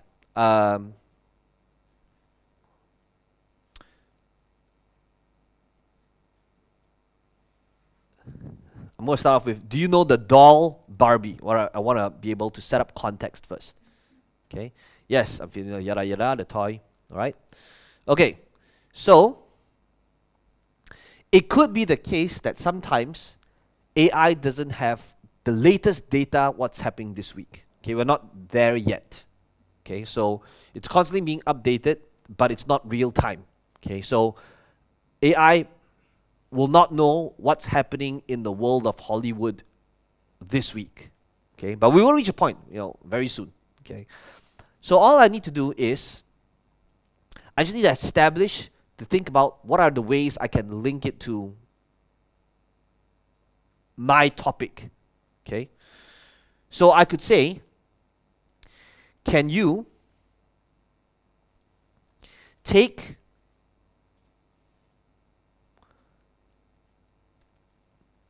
list me the top 10 things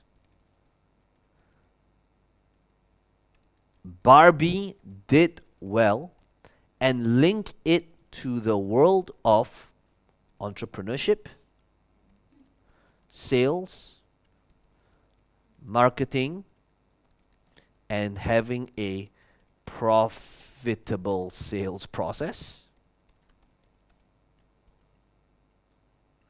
Okay, so notice what I'm doing right now. Okay, gives me top 10 things Barbie did well, link it to the world of entrepreneurship.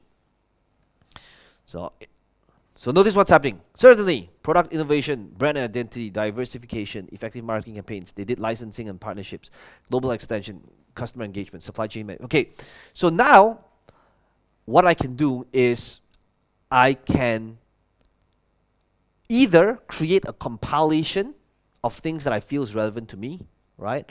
I can say top 10 things. So since it's trending now, this would be a great topic, right? This could be an email, this could be an ad that says, 5 things Barbie did well that you can model in your marketing right now.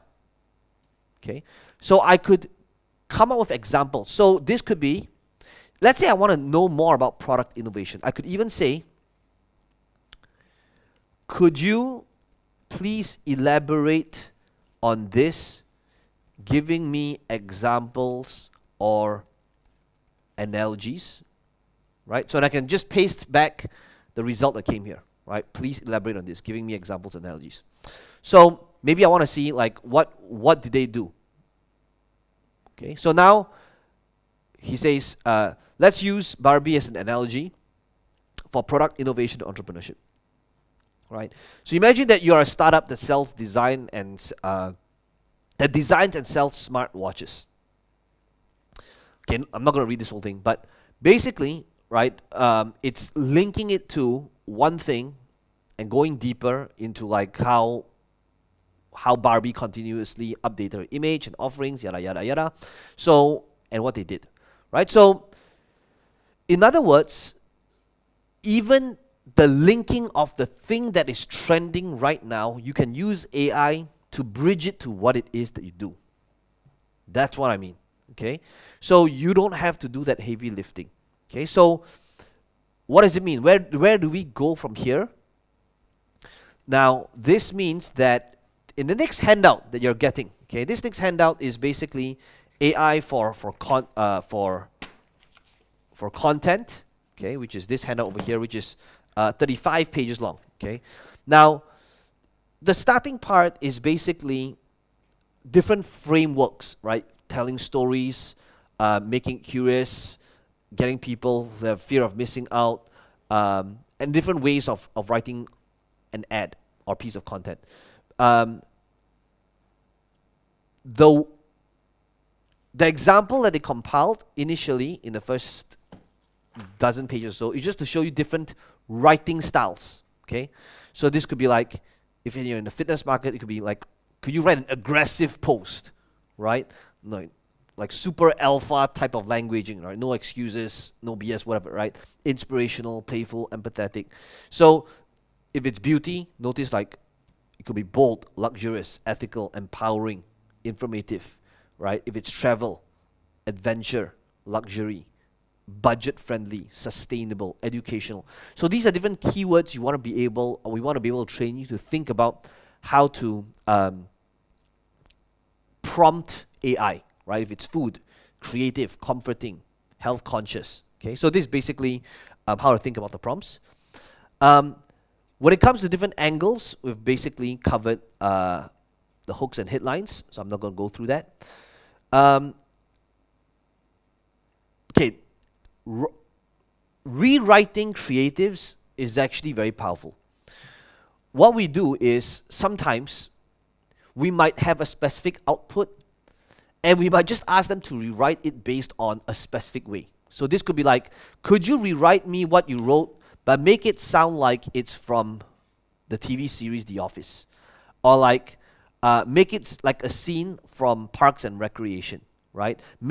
Take this press release turn it into a Brooklyn 99 episode, right? Plot summary, right? So now we are doing it, it's like rewrite this sales pitch as though it was a conversation from the characters, The Big Bang Theory, right? This is however creative you want it to be. You can just take something that's serious and then suddenly flip it on its head and now it's completely something different, right?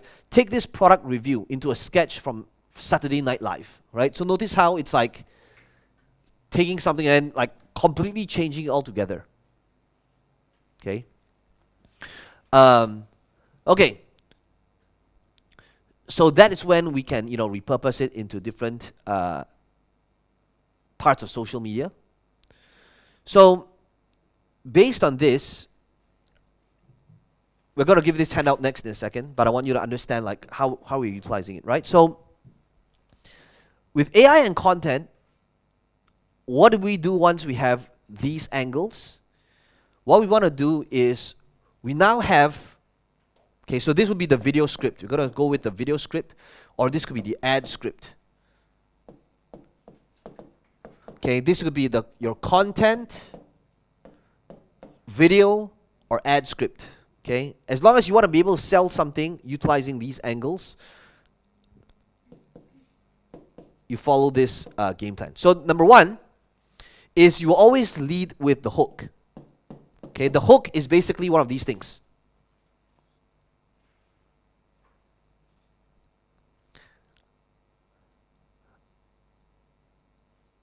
Three uncommon, high risk, high reward, high risk, insane reward trades that you could be doing right now.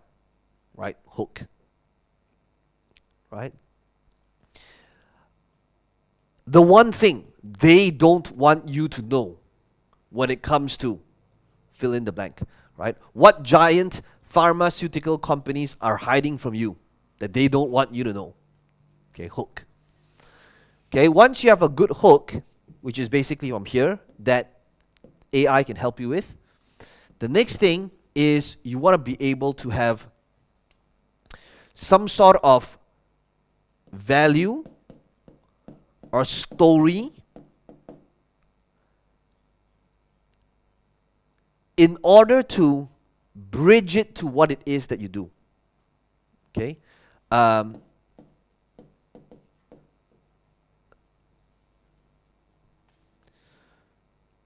So this number 2 over here is when you have a hook, you need to back it up with something, right? If you don't back it up with something, it becomes clickbait, right? It becomes like, oh, I was misled into clicking this thing, but then the article or the ad has zero relevance with the hook. So this is the example that I gave. So for example, depending on your market, right? I don't know how even Barbie could be a polarizing topic or a political thing, right, in the US. But whatever, right? Whoever your audience is, whether they're right, whether they're left, whether they're in between, whatever, right? So hook could be, if let's say it's the Barbie example, this would be like 5 uncommon things the Barbie movement can teach you in business. Okay, whatever hook. So what do? I go to ChatGPT and I say, could you please give me 5 different things Barbie teaches us on sales, marketing, entrepreneurship, right? Value, story, or bridge. What am I doing? I want to be able to bridge it to what it is that I do. Now sometimes, if it's super far-fetched, here's the thing. Here's the thing about AI, okay? AI is so eager to please you that sometimes, no matter how far-fetched it is, AI will come up with some answer. And sometimes that answer will not make sense. So this would be like something along the lines of like, if you take two completely irrelevant things, which is, can you show me how the movie Terminator can improve my performance in ballroom dancing? That would be interesting. Let's find what will happen, okay? Now chances are, it is extremely rare that AI says, I don't know. Okay, but I'll show you what will happen, okay? So can you show me how the movie Terminator can help me with ballroom dancing? Okay, even AI is taking a little bit longer than usual. Okay, take a look at this. The movie Terminator might seem like it's not related at first glance, but it can provide valuable insights and inspiration that you can apply to improve ballroom dancing skills. Let's explore some parallels and lessons that can be drawn from a movie. Okay, so this is just the first to show you that in nearly every scenario, you can have two random things and it will connect. Now, whether it makes sense or whether it's far-fetched or not, that's another question, okay? But, okay, so notice what's happening. Dedication and perseverance. Terminator was a relentless machine that never gave up. Similarly, ballroom dancing requires dedication and perseverance. To be a skilled dancer, you need practice regularly, even if you encounter challenges. Precision and techniques. It's extremely precise and efficient in the movements. Similarly, ballroom dancing demands precise footwork, body posture, and technique. Right? Adaptability. Right? Various situations of violence, you need to adapt to different dance partners, music, controlled movements, right? Terminology. The Terminator exhibits controlled movements, never waste unnecessary energy on unnecessary actions. Yada yada yada, right? Partner communication. You can see even Terminator 2, right? AI is an expert in robots, Terminator, and ballroom dancing, right? Focus and concentration, balance and posture, learning from others, okay? And ultimately, the one thing they all have in common is that they'll always be back. I'll be back, right? So it's like there's... Okay, so what AI does is it does... So sometimes it makes sense, sometimes a little bit far-fetched, right? Initially, we thought it's far-fetched, but now as you read this, like, oh, okay, there seems to be some relevance. Okay, but what AI does is sometimes it will just make stuff up. Okay, it's called hallucination, right? It's an actual terminology in AI where even though it's very far-fetched, they will just, you know, that's how much they want to please you, right? They don't want to tell you that I don't know. They want to be able to come with something. So, what does this have to do with content and ads and traffic? Right, everything, okay? So now, and here's the thing. This is the part that I deem unfair, okay? So for me, I truly feel I was very good at this skill. But now I'm irrelevant as well. It's like I'm being disrupted. I feel that a big part of what that is that I do is I'm very good at coming up with hooks. I'm very good with linking the hooks and bridging it to some sort of value and story. But now AI can do that as well, okay? So again, it's about understanding how to utilize it. Okay, so you have AI help you bridge it to your thing. Okay. And only then do you link it to your offer. Now, what is your offer? Your offer is basically what you guys have been working here this whole week. Okay? So this is where, by the way, this is how you make it good, okay? The difference between world-class and pretty good. When you make your offer, what's your offer? Your call to action is, so this is where I want to be able to invite you for our dance pass invite, right? This is where I want to be able to get you, invite you to get a copy of my book. The book that's not written yet, but is going to be written but completely by AI, right? This is where I want to be able to invite you to get a copy of our software. This is where I want to be able to invite you on a strategy call. This is where I want to be able to invite you for our upcoming training and webinar. Okay? So the offer is basically, it's this, right? It's like day one, what did I show you on day one? Day one, we talked about the different pages that we are building. Okay, so whether it's the webinar funnel, whether it is, let me try to get the files up. Okay, this one, okay. So on day one, I talked about how the pages that you build, if it's a webinar funnel, or if it's a low ticket funnel, or whatever funnel, what are you doing right now? Your goal is to come up with these little angles and hooks to be able to fuel this, right? Your goal is to be able to come up with different angles and hooks to be able to fuel this. So now, coming back to this,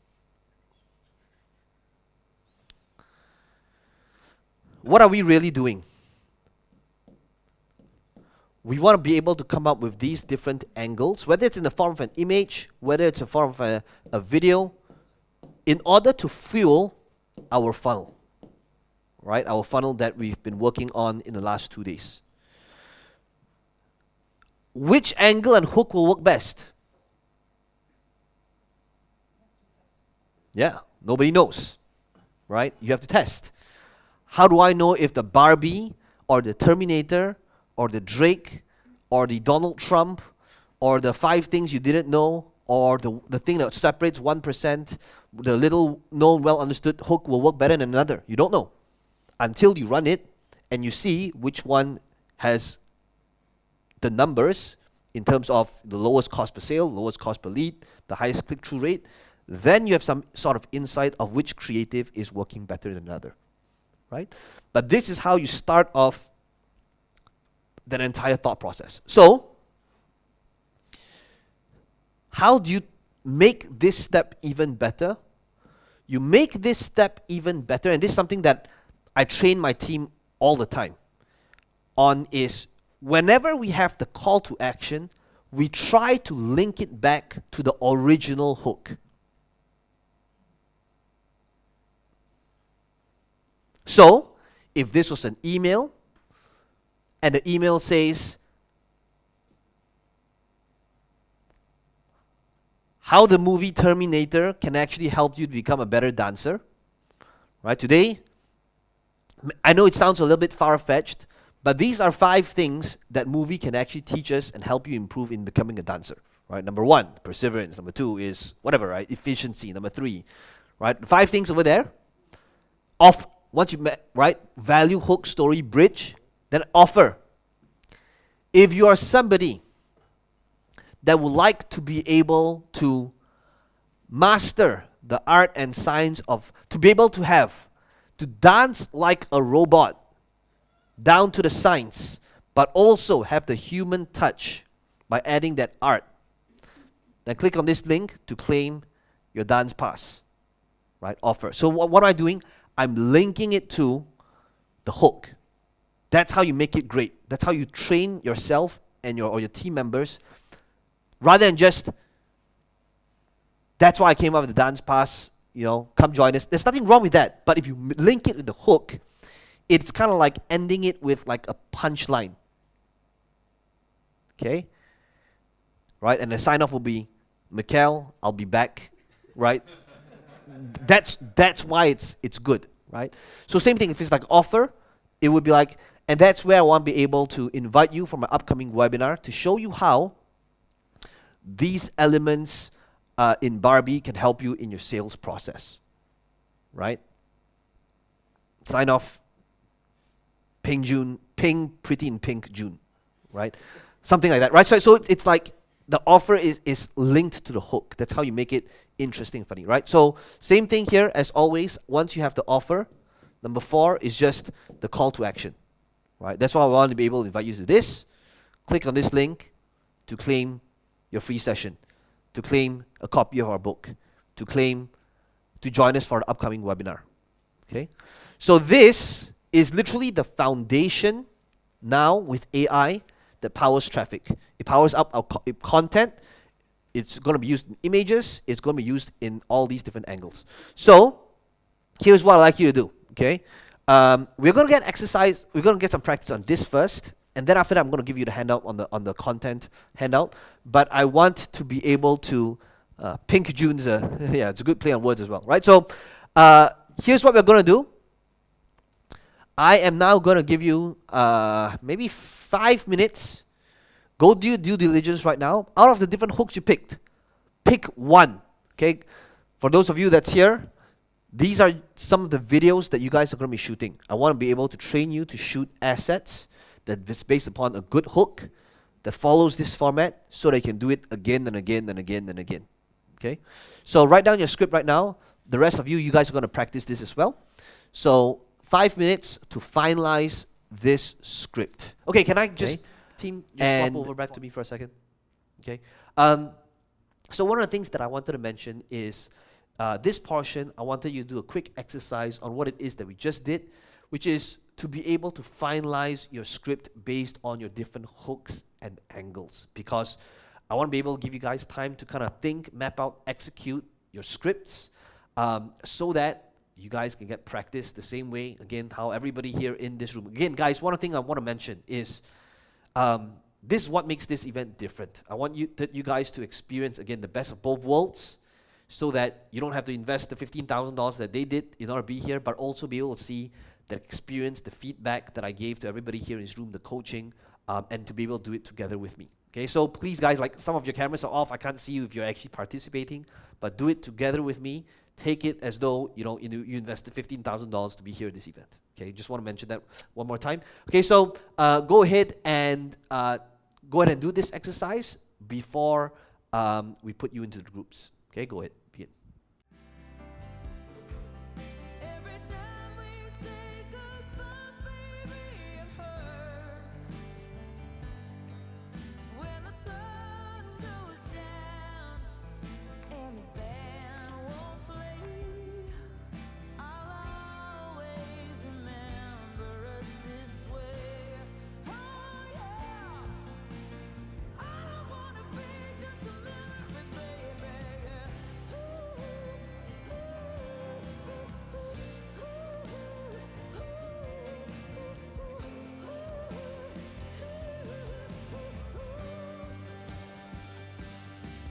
When I'm all choked up and I can't find the word. Every time we say goodbye, baby, it hurts. When the sun goes down and the band won't play, I'll always remember us this way. When you look at me and the whole world fades, I'll always remember us this way.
goes my heart beating, 'cause you are the reason I'm losing my sleep. Please come back now. There goes my mind racing, and you are the reason that I'm still breathing. I'm hopeless now.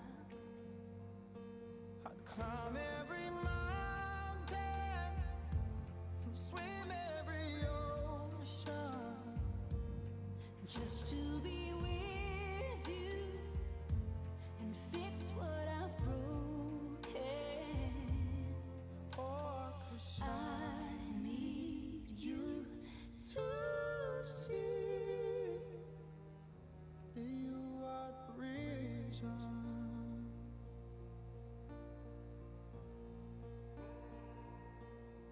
There goes my hand shaking, and you are the reason my heart keeps bleeding. I need you now. If I could turn back the clock, I'd make sure that I defeated the dark. Spend every hour of every day keeping you safe.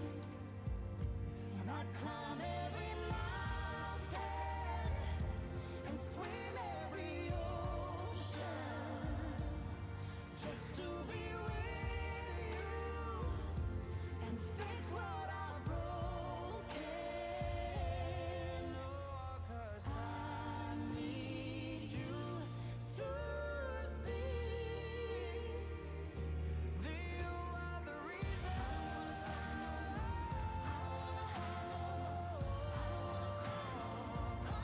that you are the reason.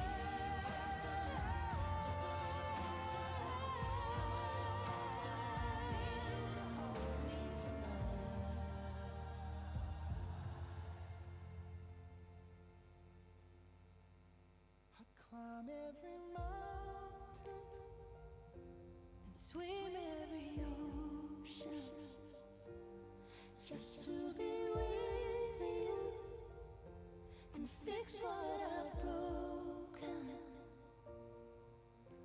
'Cause I need you to see that you are the reason.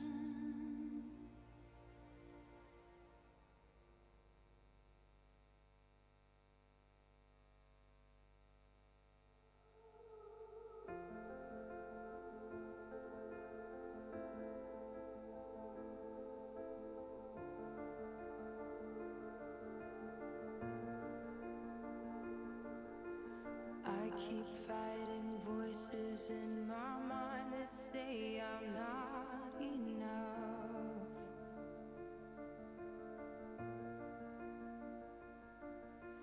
Every single lie that tells me I will never measure up. Okay, begin finishing up, please. Okay, I know I'm not giving you a whole lot of time. Okay, I know that. Okay, I know that based on what it is that we've done. Again, some people take weeks, if not months, to come up with different angles and hooks for the ads, and it's still not done. Okay, and for me to push you guys to do it in like 15 minutes, I know it's a stretch. But again, that's the whole goal of this being here. Okay, so, but now, again, writing down your script is one thing, but how you practice, how you say it is a totally different thing. Okay, so I want to be able to coach you guys. So Kathleen, why don't I pass the mic over here? Why don't you walk us through? So if this was an ad, an actual ad where we're scrolling and we're scrolling, and then all of a sudden we see this video pop up, right? I would like you to imagine that this would be the actual ad that follows this framework. What would that sound like? And I know now you're going to be doing this in Dutch, but let's just, for the purpose of this exercise, could we do it in or English? I can do it in English. Yeah. Yeah. Great. Why being authentic is a cry for help, and you know all the people who comes on your timeline who are with this tears in their eyes are telling that they gone to a deep process and they have made things really bad, and how they became vulnerable, but actually, who cares? Nobody cares. If you want to share your voice, if you want to have a message, you can't share only struggles. You have to back it up with a real story people can relate to. If you only share the deepest thing and unbelievable things you've made through, you won't make it today. So if you want to have copywriting that's appealing and a message that resonates with your audience, you don't have to be authentic in a way that it's tear-jacking. So if you want to know how you can come up with angles that not only are tear-jackers or made up to get likes, join me for this upcoming copy clinic, and I'll show you how you can make content without having people or your audience have to wave their handkerchief. Okay, great attempt, very nice. I always say all attempts is a great attempt as long as you're willing to attempt. Okay, so notice what Kathleen did, right? She started off with the hook and coming from the angle of why just being emotional and vulnerable is not enough when it comes to making sales, right? So one of the things that might kind of rephrase that a little bit would be, your words was, why being emotional and vulnerable is a far cry from help, something like that? Right. Yeah, right? So what I want to be able to do is I want to be able to, so sometimes it's also the choice of words, right? It would be like, how to utilize, is using vulnerability to get somebody to buy, ethical brainwashing, or like ethical brainwashing utilizing compelling emotional copy, right? Because there's two words in here. This is known as, this is like it's an oxymoron. It's like midnight sun, right? It doesn't go together, right? The same thing as, there's no such thing as, is there really ethical brainwashing, right? So, and that's why it's a hook, right? How to ethically brainwash your clients utilizing persuasive copy, right? That's a hook. It's like, oh, wait, what? Okay. So, value story. This would be like, have you ever gone on Facebook and chances are you're just flooded with people talking about their problems. They're complaining about rush hour, traffic, their boss, their colleagues. And guess what? Being vulnerable, complaining, might help you get the attention and the likes, but it adds zero to your conversions. Right? So notice what I'm doing. I'm like adding value over there. And then, what if I told you that creating a good pitch has to balance out between struggles, but also benefits and what it means to your audience, the result your offer generates, right? So then you can say, hey, this is Kathleen here, and I would love to be able to invite you for this upcoming copywriting clinic to help you get more leads on social media by polishing up your copy, your choice of words, so that people are hanging on to your every word and will want to invest in what it is that you have to offer and to be finally understood online. Right? To join us for this upcoming workshop, go ahead, click on this link below, get yourself registered, and I look forward to seeing you there.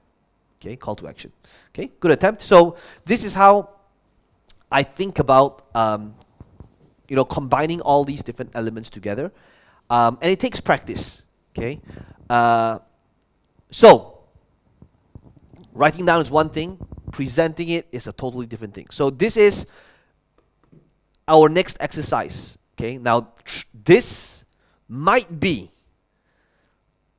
the most important exercise that you do out of the 3 from each day from the breakout sessions. Why? Because when you master this, truly, this format is used over, it becomes very apparent. It's used in your emails, it's used in your ads, it's used in your content, it's used in your image posts, and you can do it over and over again. In fact, I just found, well, while you guys were working on this exercise, right? I'm very proud that this is what Kelvin did. I didn't contribute to the idea, right? I just trained them on like the angle, but this is how I want you or you training your team to think about things. Okay, so this is what how AI turned Barbie into a box office sensation, right? Now, I want you to notice what the team did as well. Okay, so in order to humanize it, so I can tell you that even though AI assisted with the angle, the idea still came from Kelvin, that was trained to think about hooks. But notice how he rewrote it in a way that still makes it human, right? I have shocking news for you. First name, ... I now wear pink. You see, this is something AI don't do. You put in however many responses in ChatGPT doesn't give you an output like this.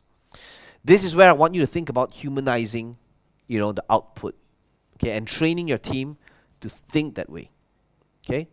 So when you do this and you're good at this and you start exercising this muscle, which you've maybe never used before, that's how you can start leveraging on different angles and talking points and what's trending in order to make your content a lot more interesting. Okay? So, what does this mean?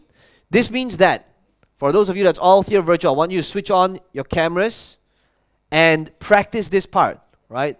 Vito, Monish, Pura, Saif, DC, Ranbir, right? Velika, right? In your groups, what you're going to do is you are going to practice as though this is a real ad. You're not going to explain to your audience what it is that you do, who you're serving. It's just going straight into the hook. 3 things they don't want you to know about topic name. How AI Barbie is going to help you increase your sales, right? And utilize this framework that I've shown you here, okay? For those of you over here, same thing. I want you to turn your chairs around, get into your groups, and if you are, so again, if you're presenting, present this in the same level of energy and engagement that you would have if this was the actual piece of content. If you're the audience, if you hear something that's good, a good hook, a good angle, add it into your list of notes because you could be utilizing it as well. Okay, so let's swap back over here. I'll move you into groups right now. So now that you have time to kind of write down your different angles, your scripts, it's time to get practice. Okay, again, that's why it's called implementation week. So in a moment, team, I would like you to put everybody into the breakout rooms, just like day 1, day 2. It's time to get practice on how you're utilizing AI to help you with different headlines. But again, practicing in a room of people that's supportive of you in order to have this thing done. Okay, so let's begin. Team, let's go ahead and put everybody into different groups, and I'll see you guys back here in a couple of minutes.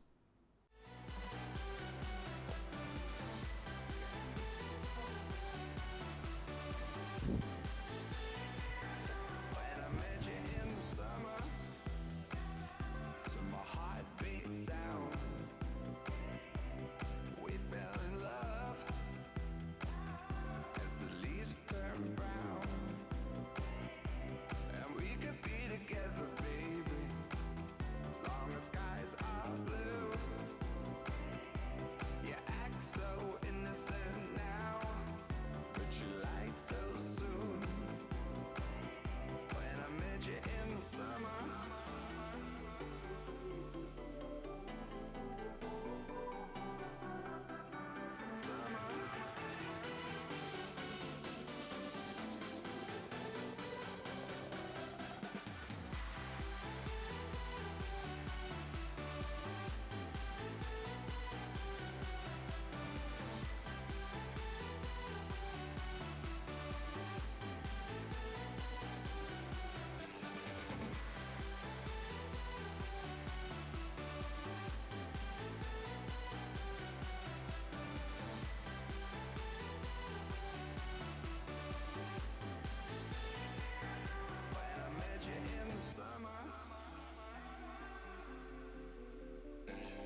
I've tried to cut these corners, tried to take the easy way out. I kept on falling short of something. I could have gave up then, but then again I couldn't have, 'cause I've traveled all this way for something. I take it in, but don't look down. 'Cause I'm on top of the world, eh? I'm on top of the world, eh? Been waiting on this for a while now. Paying my dues to the dirt. I've been waiting to smile, eh? Been holding it for a while, eh? Take you with me if I can. Been dreaming of this since a child. I'm on top of the world.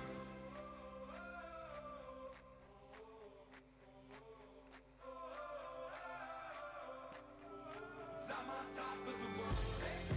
I'm on top of the world, eh? Waiting on this for a while now. Paying my dues to the dirt. I've been waiting to smile, eh?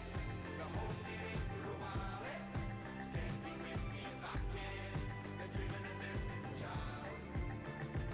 And I know it's hard when you're falling down, and it's a long way up when you make the ground. But get up now, get up now. And I know it's hard when you're falling down, and it's a long way up when you make the ground. But get up now, get up now. 'Cause I'm on top of the world, eh? I'm on top of the world, eh? Waiting for this for a while now. Paying my dues to the dirt. I've been waiting to start, eh? Hold me there for a while, eh? Take you with me if I can. Keep dreaming of this to the child. I'm on top of the world.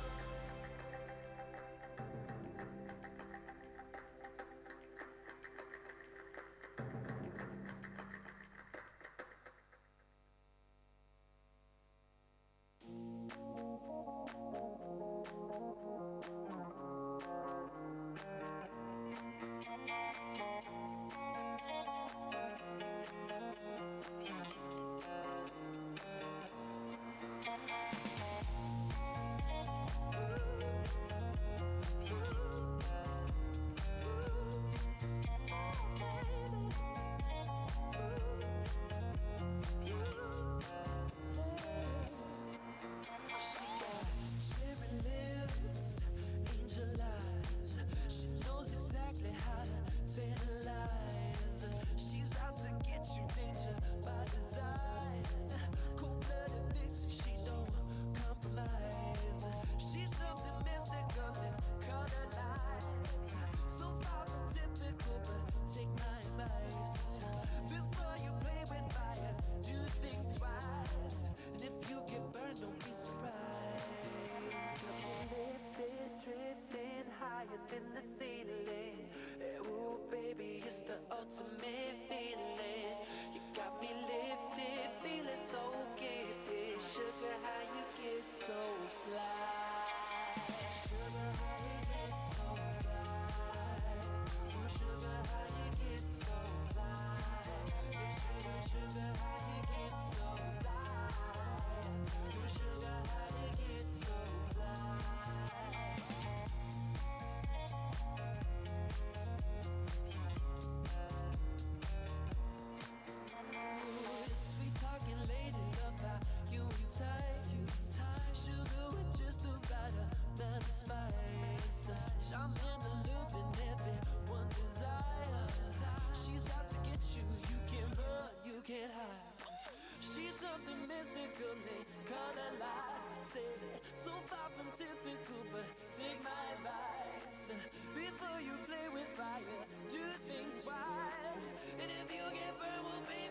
Everybody was kung fu fighting.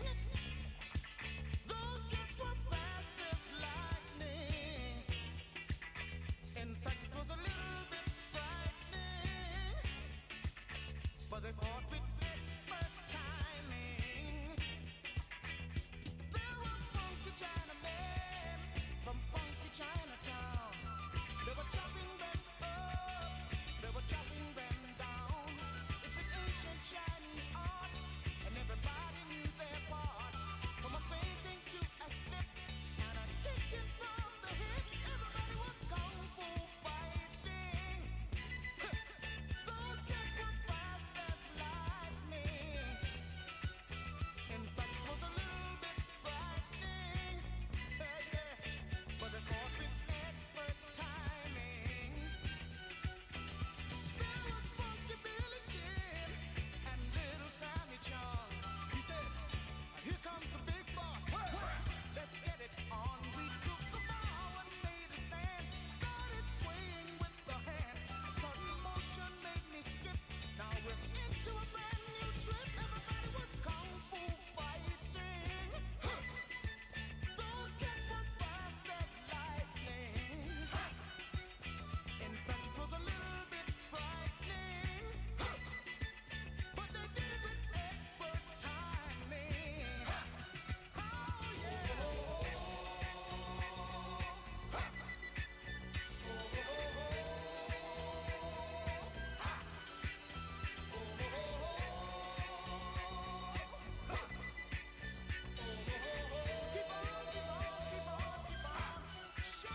Everybody was kung fu fighting. Those kids were fast as lightning. In fact, it was a little bit frightening. Make sure you had expert timing. Kung fu fighting. Hands and feet, fast as lightning.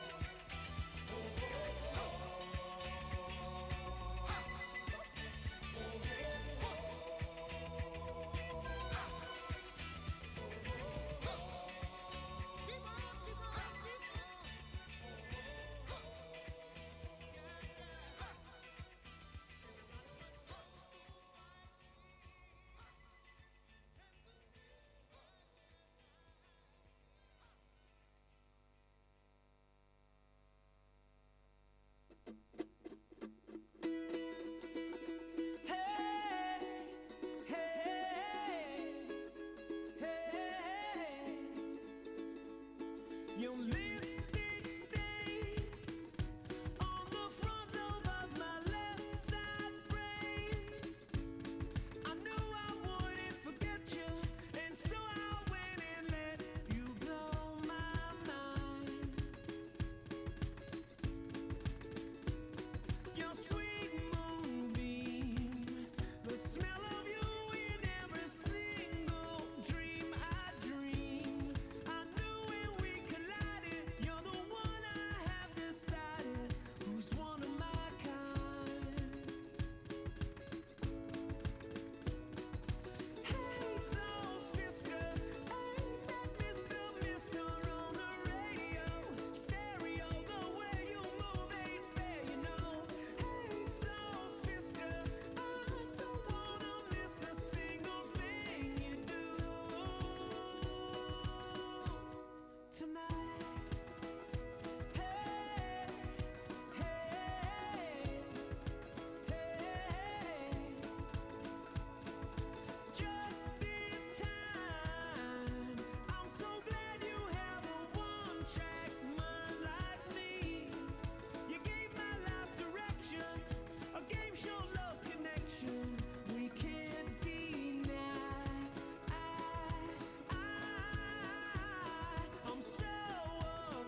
Okay, everybody, begin finishing up.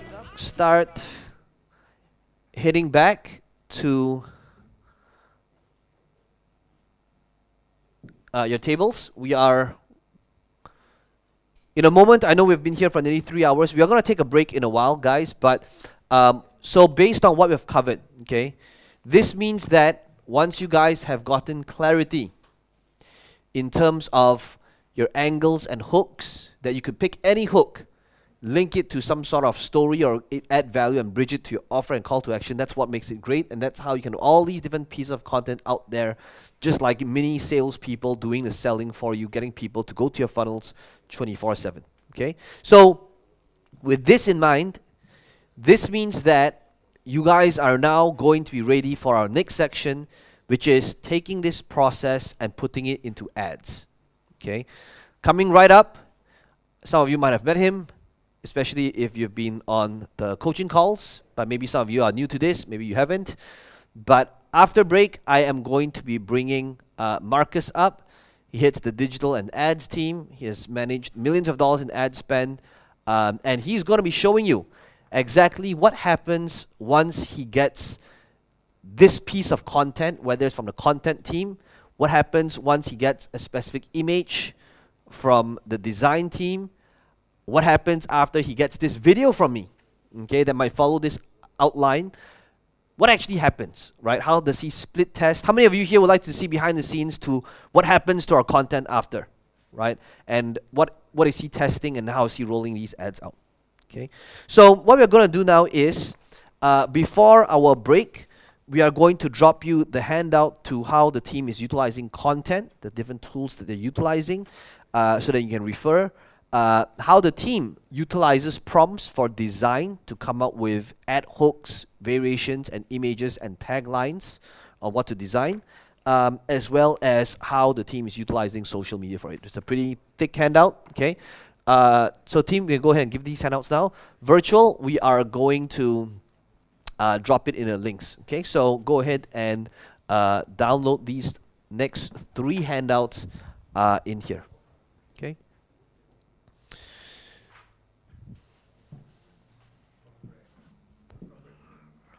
Okay, so you guys have a very well-deserved break. When you guys come back, we're going to have Marcus up here walking you through ads, how to split test, and what happens once he is given the copy together with the video. Okay, I'm going to put a timer up here.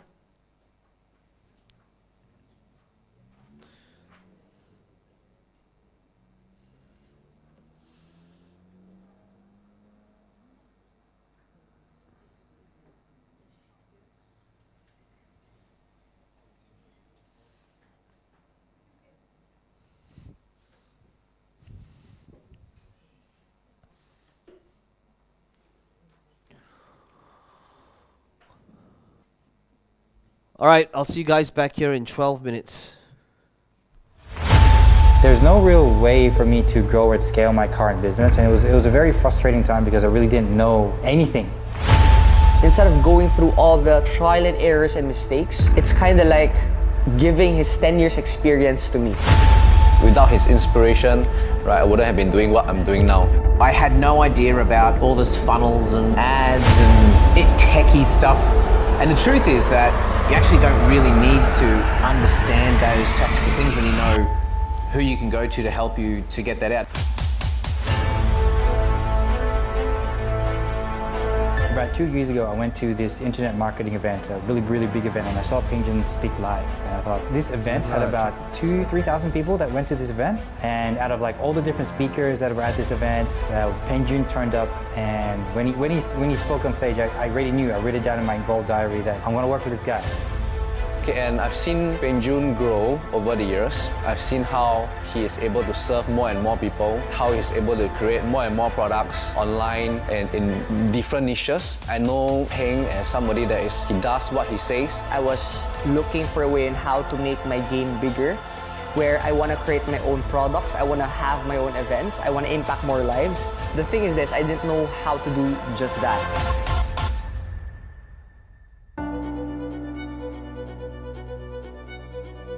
Not only do you get a lot of good strategic guidance from the man himself, Peng Joon, but you get his whole team as well. He really helped me out with getting my head around marketing and, you know, Peng Joon's whole team. So that's the real benefit about Legacy, is that you get access to people who are in the trenches, who are doing the work, who are practitioners, not theorists. And, you know, I scrolled on Facebook, figured, saw somebody, his name is Peng Joon. And what happened is I followed this person. And ever since, that brought me to who I am today. I knew there was more out there. Like I needed someone who can see where I'm at and take a macro perspective of, you know, where I'm at and is able to sort of take me from, you know, where I am and guide me to where I want to be. And because looking back at my own company, I realized that I have difficulty finding the right people, I have difficulty hiring the right people, and even if I hire them, like I don't really know how to utilize their gifts and talents. It just didn't work out very well for me in terms of scaling the business. I had a lot of frustrations and difficulties trying to grow my team so that we could scale the business, and that was something that really got me very interested to see how was Peng Joon able to do that. He launched a book called Platform Closing, and what happened is I implemented all the things he taught in this book. And if you think of it, I just bought it for like, I don't know, $15, $20. Literally generated me like more than $100,000+, and I'm hitting my first $1 million in revenue in a few months.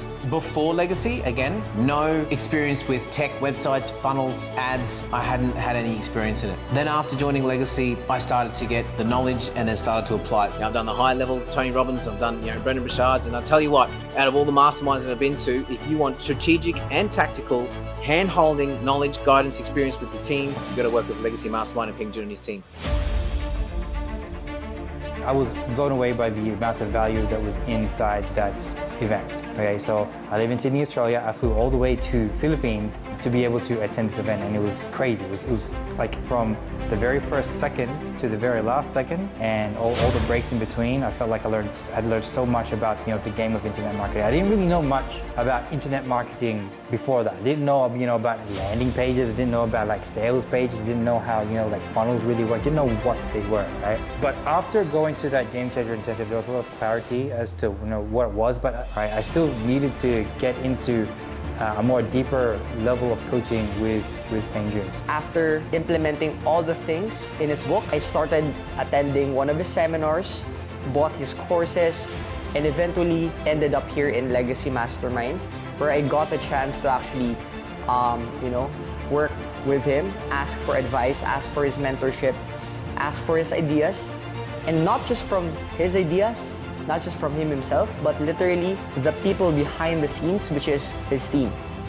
Right, I decided to join the Legacy Mastermind, okay, so that I could really get the full benefit, okay, of what they were offering. It's not just, you know, of course, Peng Joon's advice about marketing, right, is really worth a lot of money. What is also extremely valuable is Peng Joon's team, okay, how they were able to help me to be able to improve my processes in my company, how we are able to find the right people to hire, how we can onboard the people properly, okay, so that they get trained and there's accountability.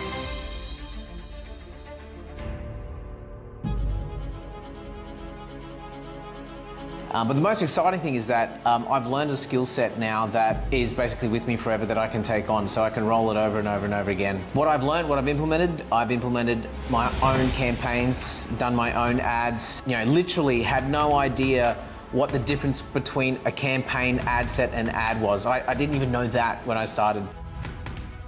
You know, there's lots of people out there in the internet marketing game. There's so many people out there, right, they'll tell you, you know, everything and anything about all the different ways to make money. There are so many different, you know, avenues out there. There's so many people, like so many coaches out there that will tell you, you know, so many different things and ways and methodologies on how to make cash. And at that time, I was still like a little bit uncertain. I had like this webinar funnel.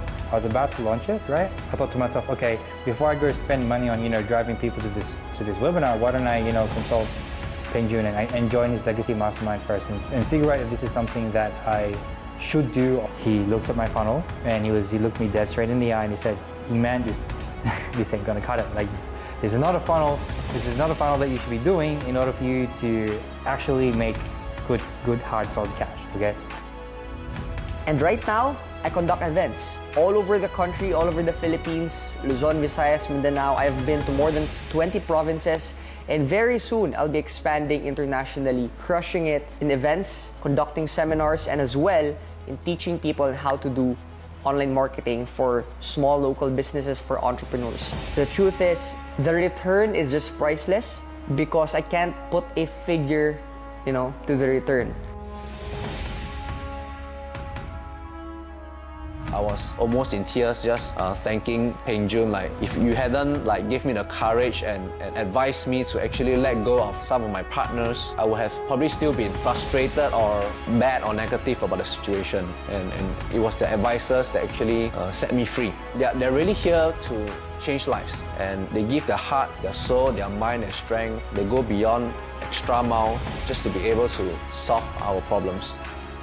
Now about to go to another level of having a foundation in the business rather than, you know, if some of you listening to this are speakers and you're like only sort of having cash come in when you're doing events, you know, it's a really good idea to have a consistent cash flow come in as well, which is where I'm heading next. So with the support of Peng Joon and his team, the support of the Legacy Mastermind, I'm now looking to implement a couple of different funnels which are going to allow that consistent flow.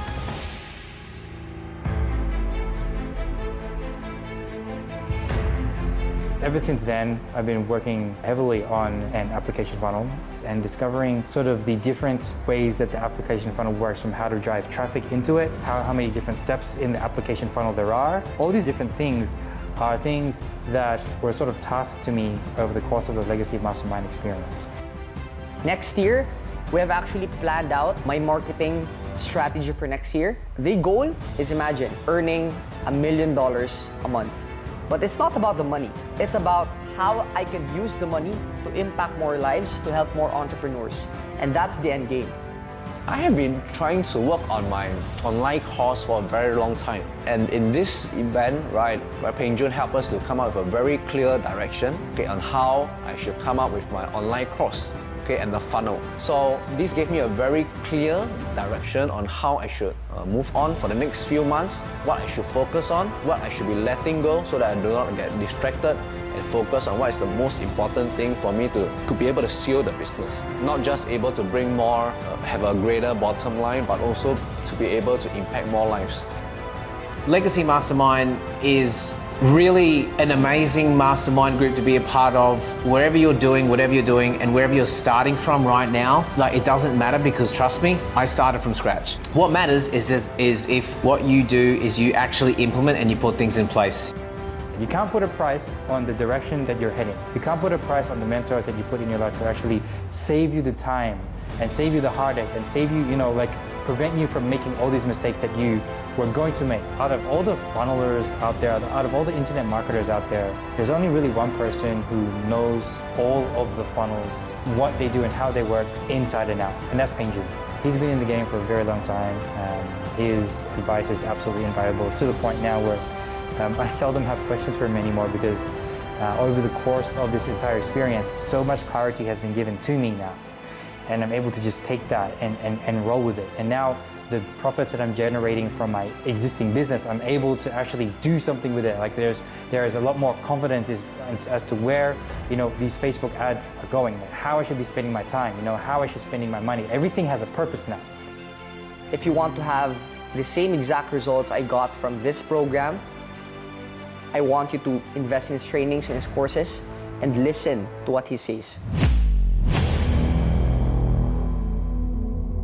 Before I joined them, before attending their events, I never did more than $1 million a year.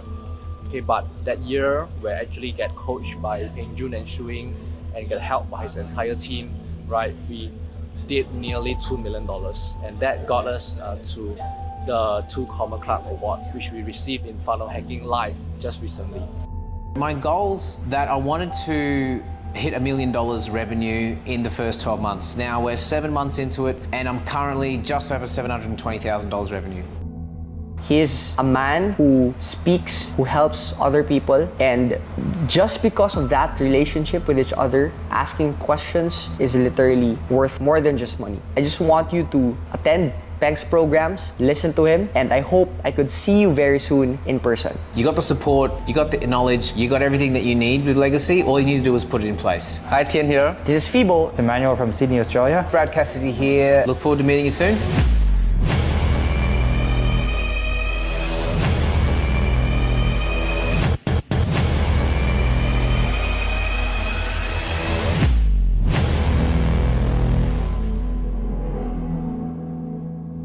All right, welcome back, everybody. As you're coming back on, be sure to switch back your videos and cameras on, because this next section is a section you absolutely do not want to miss, because this is where I am going to be bringing Marcus up to walk you through what actually happens when the creatives, when the copy, when the content, when the things that's, or my videos, when I shoot them, what he actually does with it.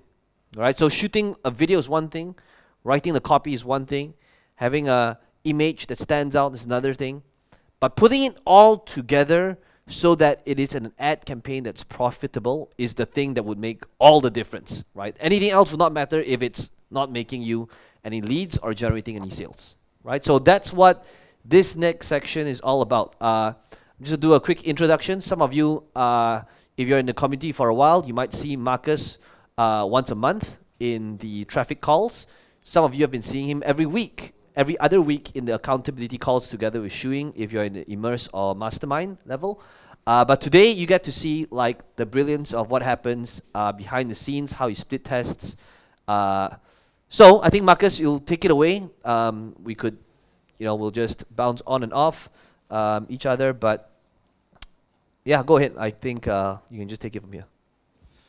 Okay, hello everyone. I hope everyone is doing okay. Virtually, hello. Please wave if you see me. Okay, perfect. So, I want to be able to walk you guys through how AI has really transformed the way we run ads, the way we think about hooks, the way we think about copies. And gone are the days where you have to spend countless hours trying to think about hooks, to even write those copies and put them into action. Right? So before I begin my session, I just wanted to get a read of the room, okay? If you have ran ad campaigns before, type in the number 1. If you have not ran ad campaigns before, type in the number 2. Right? Go ahead and type in your responses. 1, 1, 1, 1, 1, 2, 1, 1, 1. A lot of 2s coming in. 2, 2, 2, 2, 2. Keep coming. Okay, right about 50% of the room understands a little bit about ads, and the other 50% have absolutely no clue, okay? So I'll try to find that balance between beginner and advanced, right? So that's something that I want to be able to talk about, and the focus, I think, is why and how AI has enabled us to split test more hooks, more copies, and more headlines to be able to maximize the performance on ads. Okay. Now, in order to illustrate the power of split testing, I just want to do a quick exercise. Okay. So, if I could just share my screen over here. Now, this campaign, or this set of ad creatives, is basically the image ad creatives that we've used for one of our products, our events called the Future of AI Summit. Okay, so now what you see over here is 3 different types of ad creatives. Now, I would like everyone to participate in this exercise. Okay. Now, the first one, it's the one on the left. Wait, should I be? Yeah, the one on the left, that's the first one. This one is the second ad, and this is the third one. Okay. Now, take a hard look at these ad creatives and tell me which one resonates with you, which one you feel will perform well as an ad. Okay, so we'll start. If you think the first one will do well, type in the number 1. If you think the second one will do well, type in the number 2. And obviously, if you think the last one will work well, type in the number 3. Okay, lots of ones. We've got 2, 2, 3, 3. Okay. Keep coming. Do you like the first one, second one, or the third one? Right? Okay, a mixture of all. A lot of ones, okay? A lot of ones. Okay, the results are in. Everyone likes something different. Everyone resonates with something. There's no one image that rule them all, right? So I'd like you guys to just scroll up in the chat, like take a look, take a hard look, and you notice, yes, number 1 takes the majority, but there's a lot of 2, a lot of 3s. And the moral of the story is, there's no one ad that will rule them all. It really comes back down to split testing, and every single person, every single prospect, every one of your audience, they will react to your ad differently based on the ad that they see. Right? So this is why split testing is important. And if you do not have these different types of creatives, you're essentially serving the same food to your prospect. Everyone gets the exact same food, right? Let's say the first ad is McDonald's, second ad is sushi, and the third ad is Italian pasta. Everyone likes something different depending on their mood, depending on their day. So that's why it's very, very relevant. If you think of this example, right? What do you eat today? What do you eat the day before? So it's very, very important to split test and very, very important to have these creatives in place. Okay? So I just wanted to illustrate that example and the power of split testing. Now, I want to do another exercise, okay? This is the second batch of ads that we've ran, okay? Now, this is the second batch, and the slide before was the first batch, okay? Now, let me know in the chat if you feel like the first batch performed better or the second batch performed better.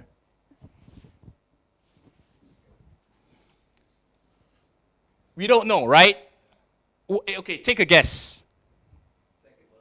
The second, first? In the chat, let me know. First or second? Again, you'll see 50-50 right down the middle. A lot of 2s. A lot of 2s, right? Okay. Now, the truth is, the first batch actually won. Now, in hindsight, we can say it feels like it's a better hook. It looks very futuristic. And the second batch of ads, if you were to guess, why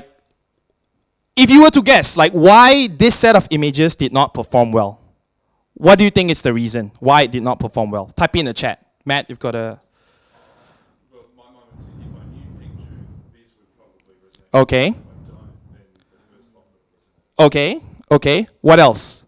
What do you guys think? Why this set of images did not do well? Too much text, too many words. Third pick of second ad doesn't really look AI related. Titles, too many words. What else?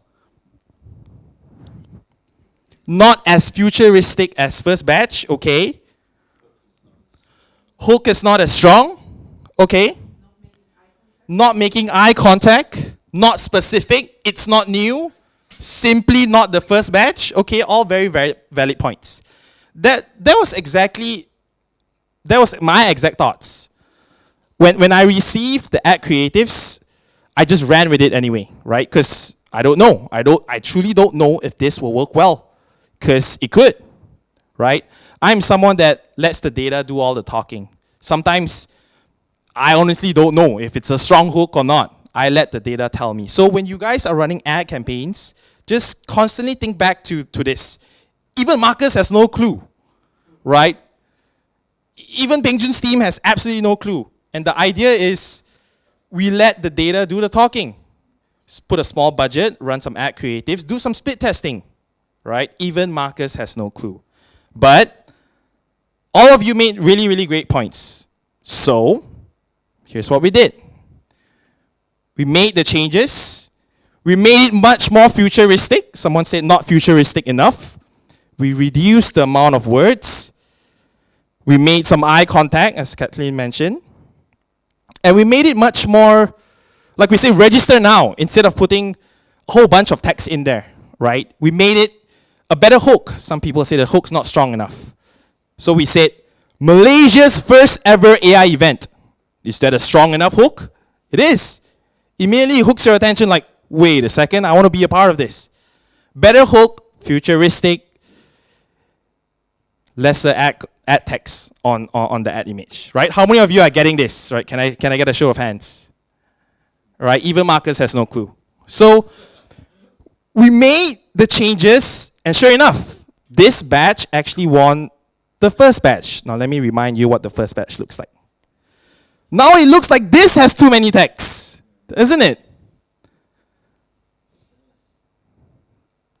So this was the winning batch, and if you never really ran those tests in the front, you will never know, right? So the whole thing I want to be able to illustrate and to demonstrate is, number one, let the data do the talking.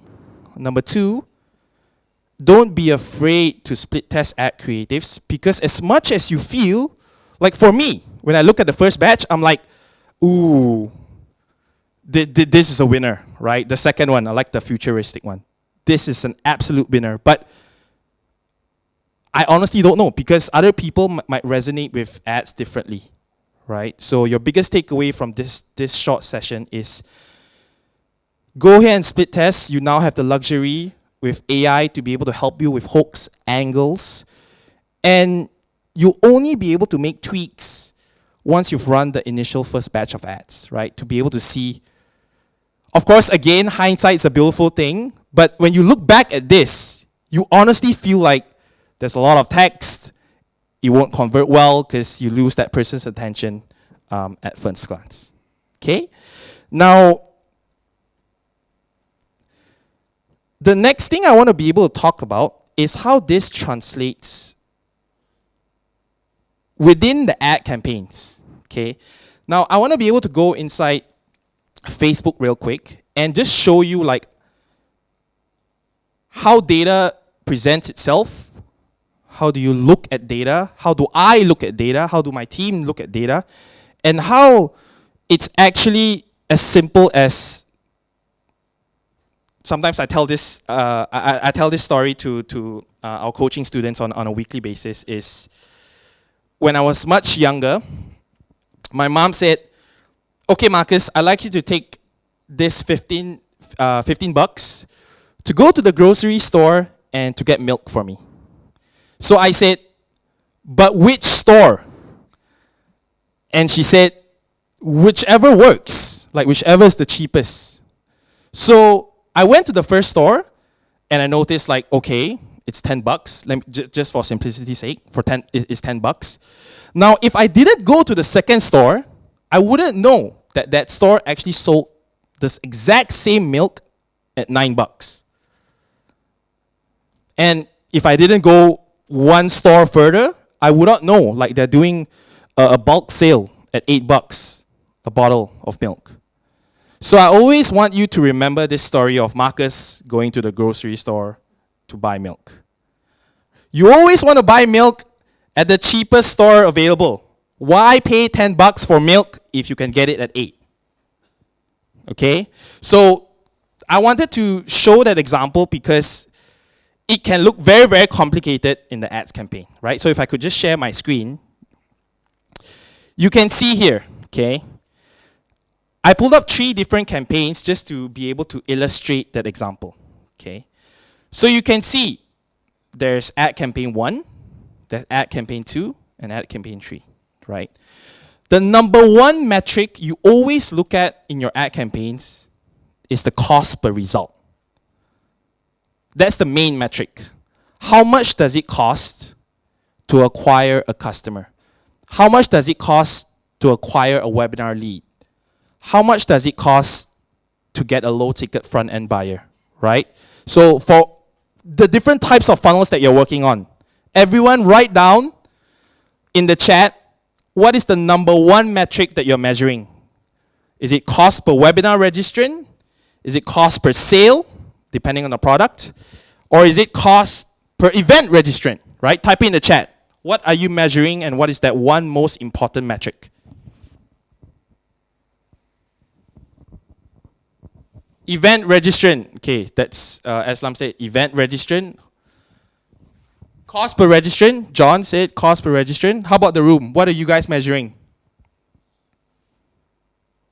Cost per sale. Okay. Jean, what cost are you measuring? Are you doing a webinar funnel? Book? Okay, cost per book sale, right? So that's the idea I just wanted to illustrate. Everyone tracks a different core metric differently. But at the end of the day is how much it costs for that action, cost per action, okay? So I don't want to go like too dry into techie stuff, but I just wanted to show you an example of how split testing works, right? So I'm just going to go into one of this campaign, okay? So let me select this. Okay. Oh.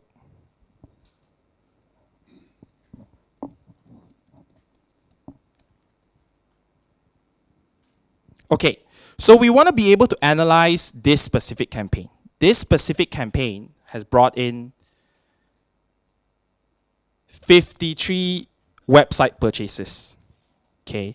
Now what I did for this campaign is I utilized a feature that Facebook has that's available to you called dynamic creatives.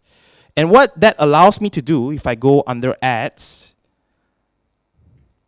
under ad sets, and under this specific dynamic creative.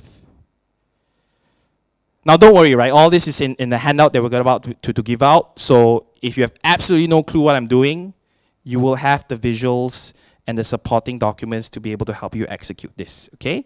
But the idea is, with dynamic creatives, you will be able to, just like what I did, split test all the different images here. Does these look familiar, right? It's basically the first batch, remember? I'm just taking those images that my team has created, plugging in into Facebook, utilizing dynamic creatives, so I'm able to gather data to let me know which one is the best creative, right? So you guys, if you're running ads for the first time, this is exactly what you want to be able to do. Once you've gotten the creatives, go ahead and split test, right? Over here, you'll be able to put different types of images, and you'll be able to put different types of ad copies as well. Because the truth is, we don't know which one will work, right? If I scroll down, makes it easier for you to see.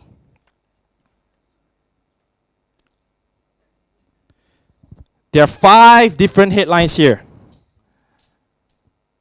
right? Much more easier to visualize. The truth is, I don't know which headline will work well, right? So if you look at it, the first one is be a part of the AI revolution. The second one is here's why AI is taking over 90% of the market. The third one is will you survive or thrive in the new era of AI, right? When you are running ad campaigns, the same thing. You want to be able to split test to really identify which ad campaigns or which ad headlines will work well for you. Okay? Now this is how you actually do the split testing. But I just want to go through an exercise within ChatGPT to be able to show you like, it's really not that complicated, right? Okay, so if I could go over to ChatGPT. Okay, if you guys can see my screen. Okay, now let's say today I have absolutely no idea how to even get started with my ad campaigns. But I have an idea. I have a product, I have some sort of webinar, some sort of training, some sort of book. I want to be able to just start something. I want to be able to start talking to robots, right? Like Peng Jun mentioned. So here's what I'm going to do. So I'm just going to say, I want to be able to. Oh, thanks, Peng Jun. I want to be able to run an ad campaign for a 2-hour training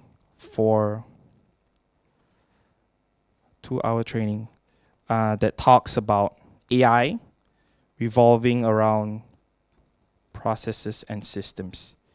Can you give me 5 image ideas that has a great hook?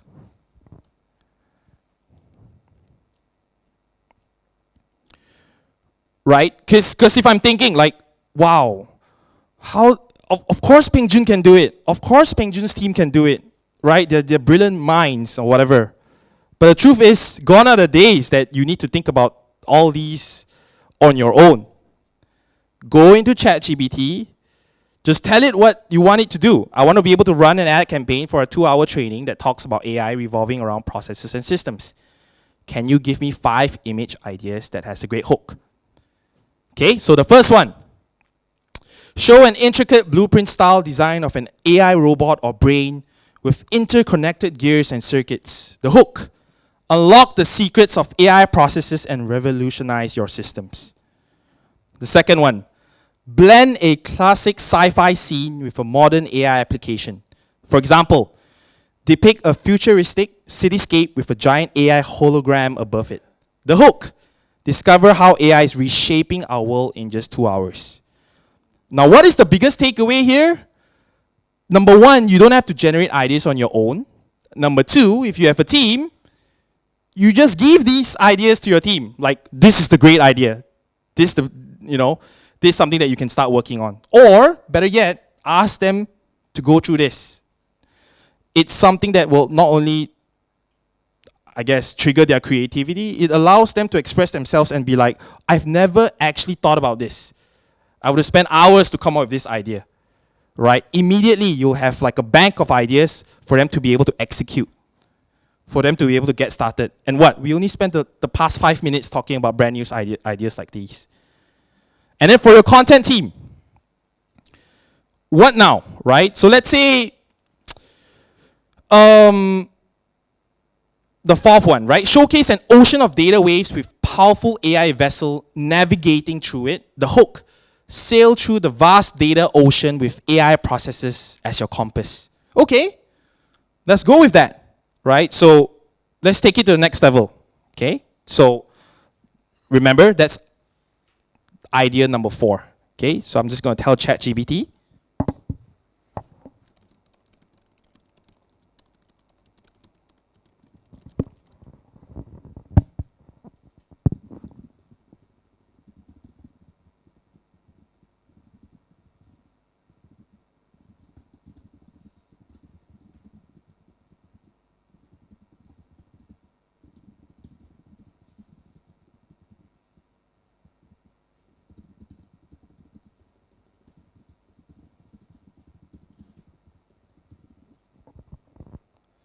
So what I've just typed out here is, I like idea number 4. Can you go ahead and create, number 1, the supporting ad text that goes on the ad, right? The text that goes on the ad. Number 2, the headline that goes with this ad, the ad headline. And the third one, an ad copy for this specific ad image. So you're basically trying to complete the set, right? Remember in dynamic creatives, you have images, headlines, and your ad copy, right? Those are the most important elements for every single ad that you pull out there. Okay, so let's go ahead and see what this robot tells me. Absolutely.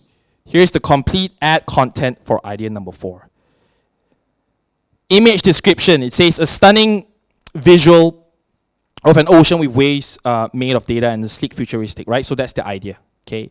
Now the headline is Discover the Data Ocean with AI Processes. And the ad text is, are you ready to embark on a groundbreaking journey through the vast data ocean? Join our exclusive 2-hour AI training.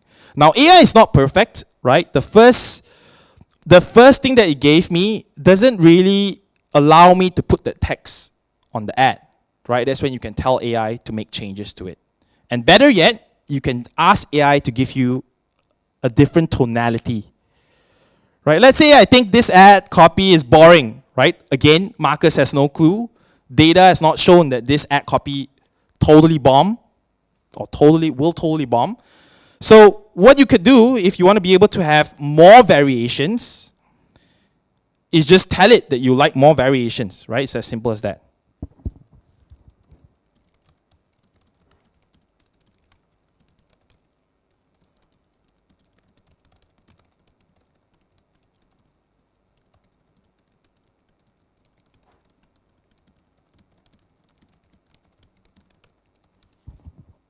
Okay, so over here, I said I like to have 3 more variations with specific tonality.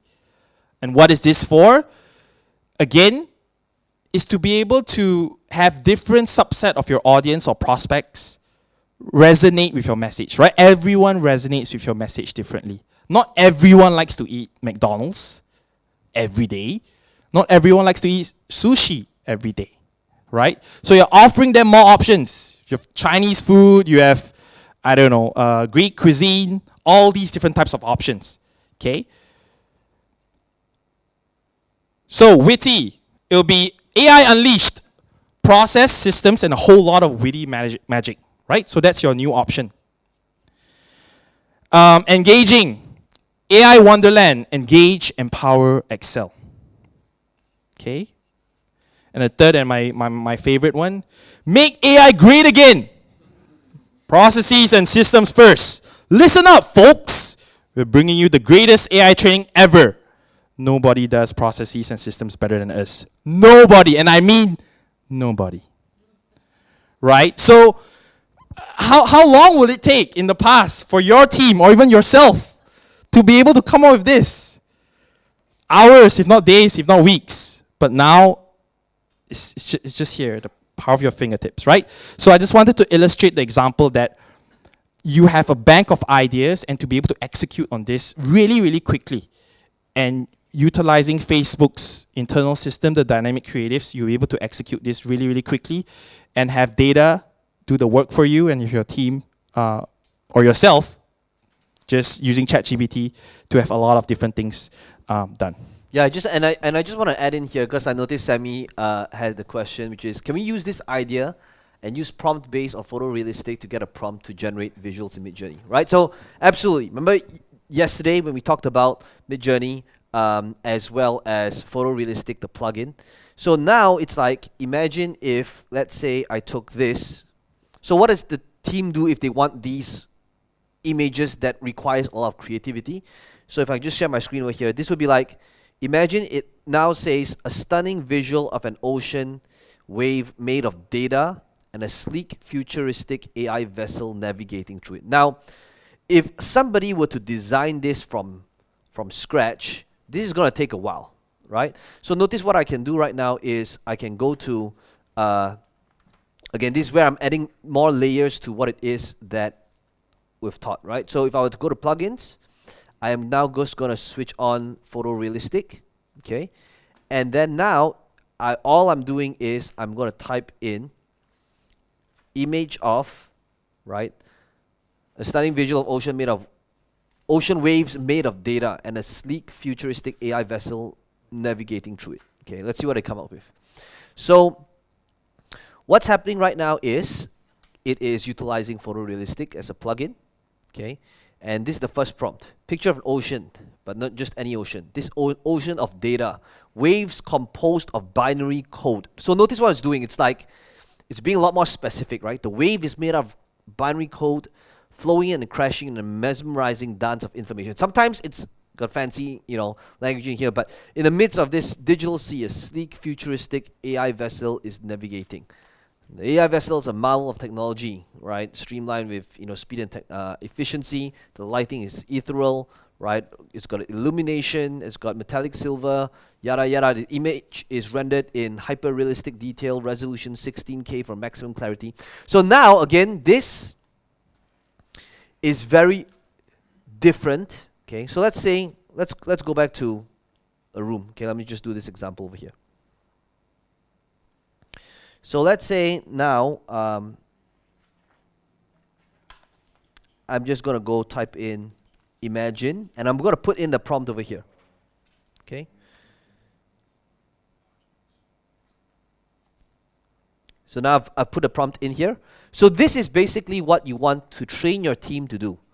That they are the ones getting angles and hooks from AI, but also how to improve the prompts that AI gives to be a lot more specific, utilizing plugins like photorealistic, and see what happens. Now, it might not be the home run, you might not achieve the home run, image that you get at first attempt, but this will be a very good foundation at the start before you create different variations, right? That's going to save your designer a whole lot of time rather than doing it from scratch. Now, take a look at that.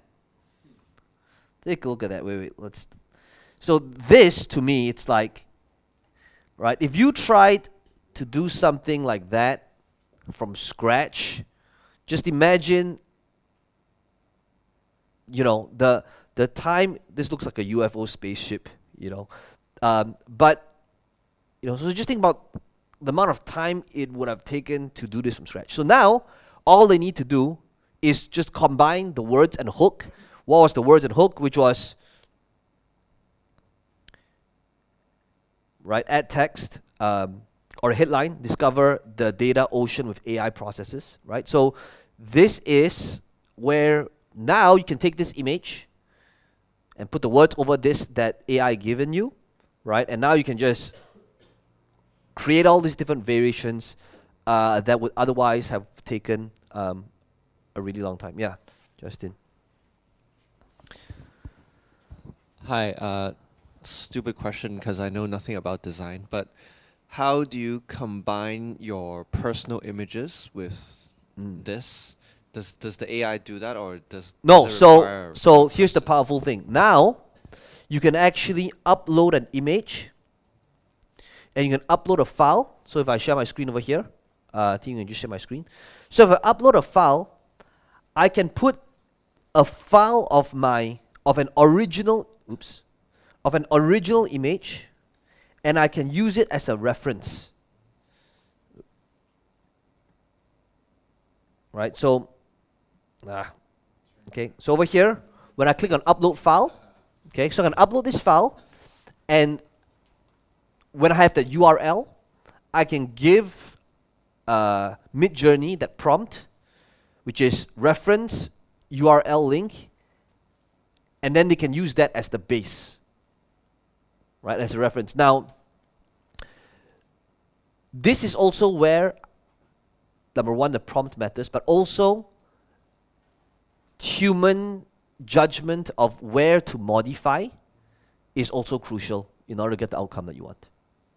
Okay. So the ads you created for the AI event was like, it was a mix of... Mix. So for example, we are not at a stage where I can put in a prompt that says, that upload a file of me, and then say, take this image where the left-hand side is an AI robot while maintaining the right-hand side, right? That's not going to work. We're not at that stage yet, right? We can't give a prompt like that. But what we can do is we can have an AI render utilizing the reference file as the base, but then after that, manually combine it. Yeah. In fact, Jalen, is there anything you want to add to that? Or is that pretty much it? Yeah, that's pretty much it, right? Yeah. Okay. Make sense? Okay. Marcus, you want to, continue from here where you left off? Okay, so whatever I just covered is kind of like a crash course to really what we do and how we utilize AI. So the next handout that I like to be able to give out is this handout called AI-powered traffic. Team, if we could drop the link, and Andrew, if you could have it out to our studio experience participants.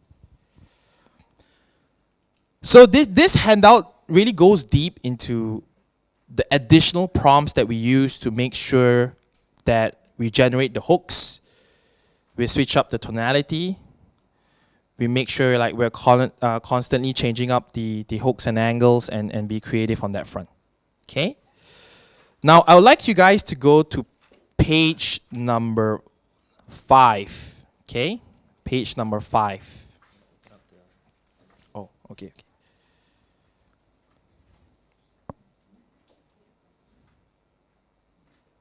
This one.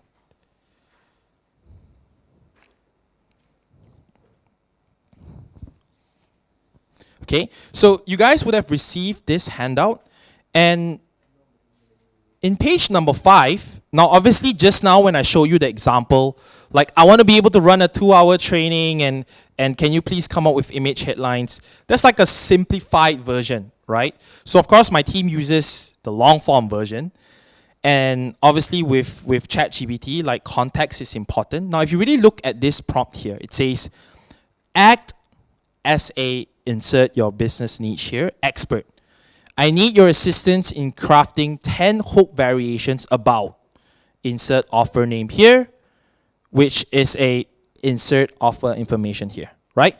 These hooks must stop a lead from scrolling the moment they see and understand the hook on my ads, right? Now here's a sample prompt, okay? Over here, I hope you guys can see this. Act as an internet marketing business and AI expert. I need your assistance in crafting 10 hook variations about the Future of AI Summit, which is a 2-day summit for marketers, entrepreneurs, and business owners who are looking to unleash the full potential. Now, what is it doing is giving the AI a little bit more context to be able to help you craft those hooks and variations more effectively, right? So this is something that you guys all have access to, the exact prompts that we use internally to be able to, number 1, give ChatGPT context, and number 2, to be able to quickly craft hooks and variations, right? The most important line, I feel, it's the first line, is to act as an internet marketing business and AI expert. Immediately, you're putting that AI expert hat on ChatGPT to be able to quickly understand the context and quickly give you those hook variations. Right? So you get the exact prompts that my team uses. Okay, then you can see there are different examples. And you can even see the next page, if you go to page number 6, right? You'll be able to then further customize after the initial results are in, right? These hooks are a good start, but I want to be able to take them to the next level by making sure they, number 1, activate a pain point, right? You'll be able to drill further into a pain point. Number 2, adopt a trendy and timely pop culture related hook, right? Remember the example that Pengju showed about Barbie? Immediately you'll be able to reference perhaps a famous pop culture quote or anything that will immediately catch someone's attention, okay? Allow for edgy, controversial, and out-of-the-box interpretation, right? So all these you'll be able to, again, practice and do at the comfort of your own home to be able to just get familiar with ChatGPT and how it functions, right? But all of the hooks and angles and the different prompts that we use internally, you now have access to them, okay? Now, finally, I'd like to be able to share one of my favorite prompts. Yeah, as you can see, page number 8, right? We've just given you a bunch of different types of ways we get crazy out-of-box angles. Can you provide me with 10 unique and unexpected angles? Can you give me 10 mind-boggling ideas, innovative approaches, fascinating and non-traditional ways, right? Because sometimes, I know this brings you down a rabbit hole, but then sometimes we just get really, really excited, like, oh, this is good, that's good, right? This is not too good, right? Eventually you'll be at a point where like, you're being very, very picky. Like you're allowed to be very, very picky. Okay? Now just to cover the last prompt that I feel, okay, so as you can see, if you go down, you can see really how we use this within Facebook itself, right? Page 12 onwards. Okay? Now, I'm not rushing through this because I know there's a lot of practice, a lot of things that you can experiment at home. So I just want to be able to highlight the key things so that you'll be able to move forward, okay? Okay, if you go to page number 15. Now, sometimes you just don't know if the ad headline is compliant with your advertising platform, right? So one of the things that we do before we actually say, okay, this is a headline that we'll use, is we'll put in this prompt. As an ad copywriting expert, again, context, putting the hat on ChatGPT, please make sure that the retargeting image ad headlines you will be generating are compliant with the advertising standards of, in this case, for example, it would be Meta or Facebook. Above all, make sure they are engaging, top converting, and scroll stopping, right? So this just gives them an additional layer, an additional filter, just to make sure that number one, it's compliant, and number two, it's scroll stopping, and it will give you high click-through rate. Now again, I want to just preface this that AI is not perfect, right? There's a lot of times that still requires human intervention. You make your own judgments, right? But do not be 100% reliant on what AI tells you, right? We humans still need to put some sort of control on AI, right? This is just to help you, to guide you, to take out 95% of the work so that you can be functional, right? And yeah, I really hope you enjoy this handout because we've put a lot of work into really revealing all the different things that we do internally. And yeah, I think that pretty much. Okay, so I want to do a quick exercise because this is really a lot. Obviously, this is the accumulation of an entire team breaking down what it is that they do on a day-to-day basis, from the content team coming up with the ideas and creatives to sending off to graphic design and then compiling it, passing it off to Marcus's team, and then Marcus, managing the campaigns to make sure it's profitable and all of that. So here's what I would like you to do before we move to the next thing, which is just based on what was covered here, right? From generation of ideas, hooks, briefing AI, telling AI on how to connect it to what it is that you're doing, your topic, and then split testing and the different images and dynamic creatives. I want to get you to just take 2 minutes and just write down like how I am going to be using this, right? So just so that you have time to really think about it, reflect, write down. Same thing for you guys. This really good stuff. Yeah, I contributed 0. Okay, it was Marcus and his team. Guys, let's all give Marcus and his team a round of applause for doing this. Okay, yeah, I did nothing to contribute to this part. So please take 2.5 minutes or so. Write down your thoughts. For those of you virtually, let me know in the comments as well. How are you going to be applying what I've shown you here in the last 45 minutes? Okay, please begin.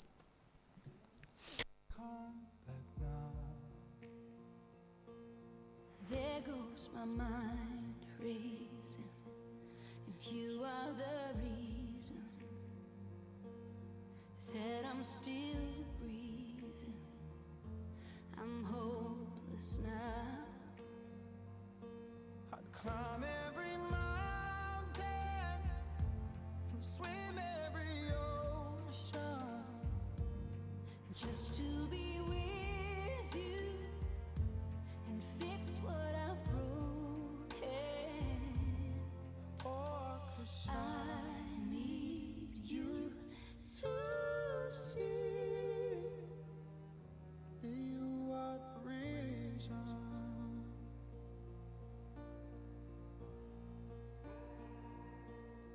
There goes my hand shaking, and you are the reason my heart keeps bleeding. I need you now. If I could turn back the clock, I'd make sure that I defeated the dark. Spend every hour of every day keeping you safe.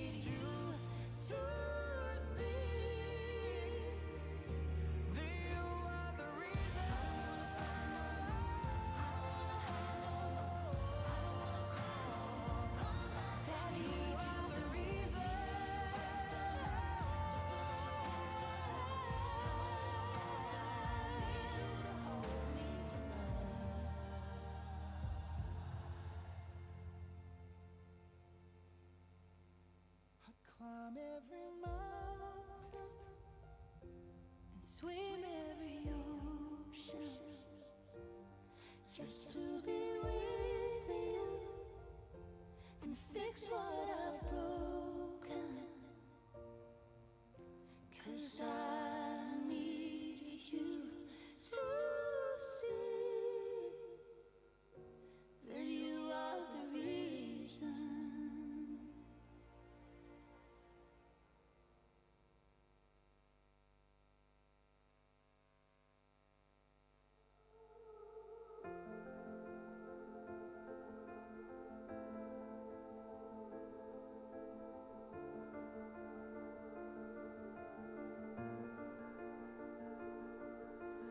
I keep fighting voices in my mind that say I'm not enough.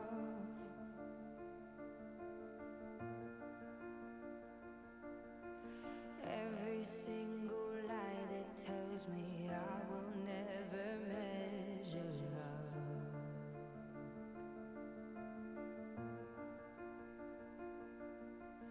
Am I more than just the sum of every high and every low?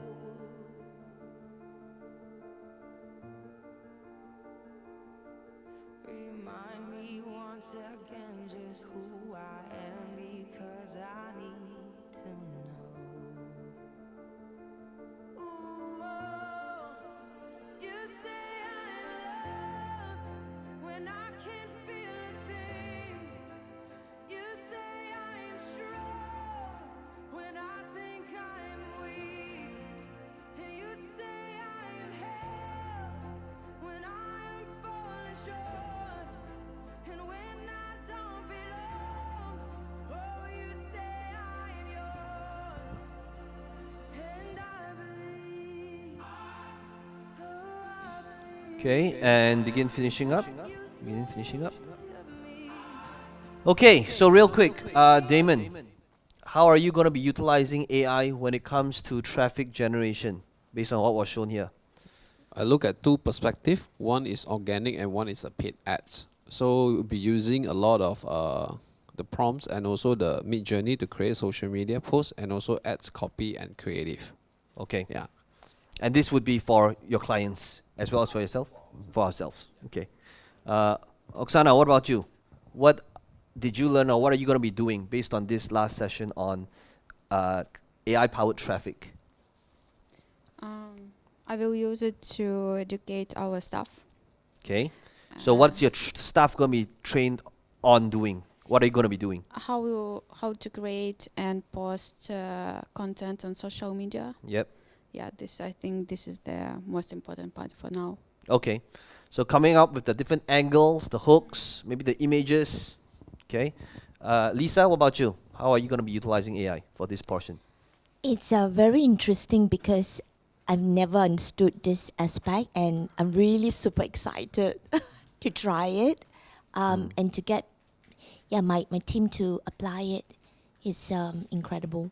Yeah, this is where truly, like, there's really no excuse, right? Everybody now is an amazing copywriter. Everybody is also a designer. Everybody is amazing with hooks. Everybody is going to be, so it's really what you do with it. Okay, so to kind of link everything together. Okay, so based on what Mark has shown you, ultimately, Diana says, lots to explore, anything is possible, right? Let's take a look at what you say, right?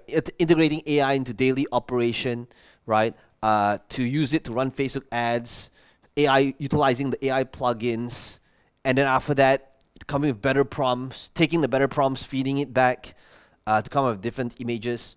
So ultimately, why are we doing all this? We're doing all this so that the goal is so that in a business it actually makes sense and it's actually profitable in our marketing, right?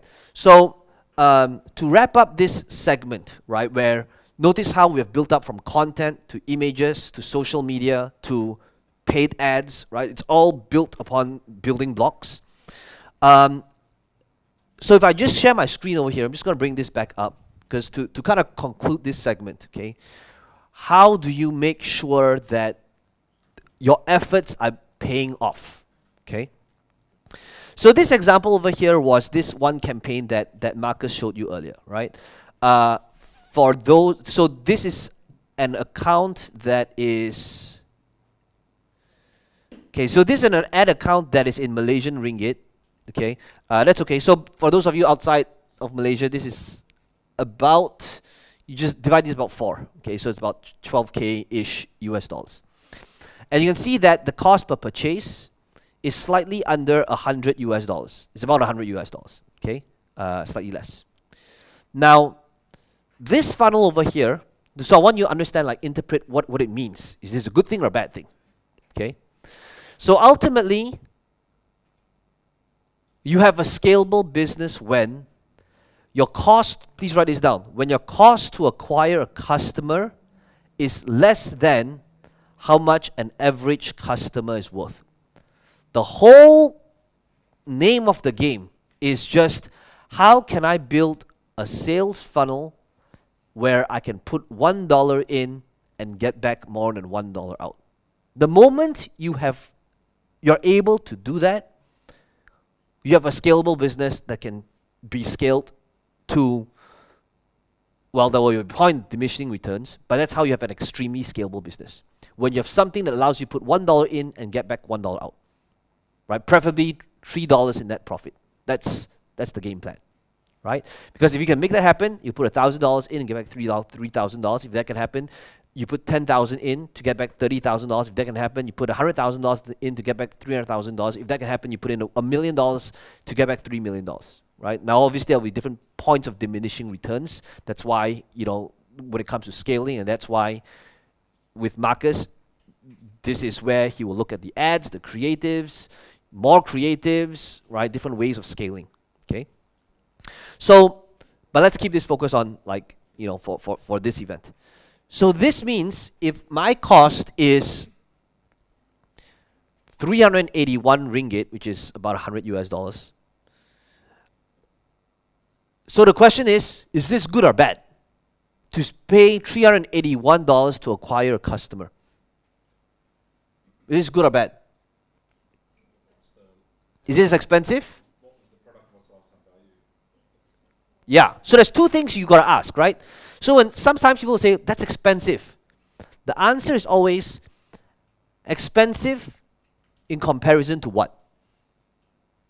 Is paying $1,000 for a customer expensive? Well, if you're paying $1,000 to acquire a $100 customer, of course it's expensive, right? But if you're paying $1,000 to acquire a $30,000 customer, is that expensive? Right? So what we want to be able to do, right?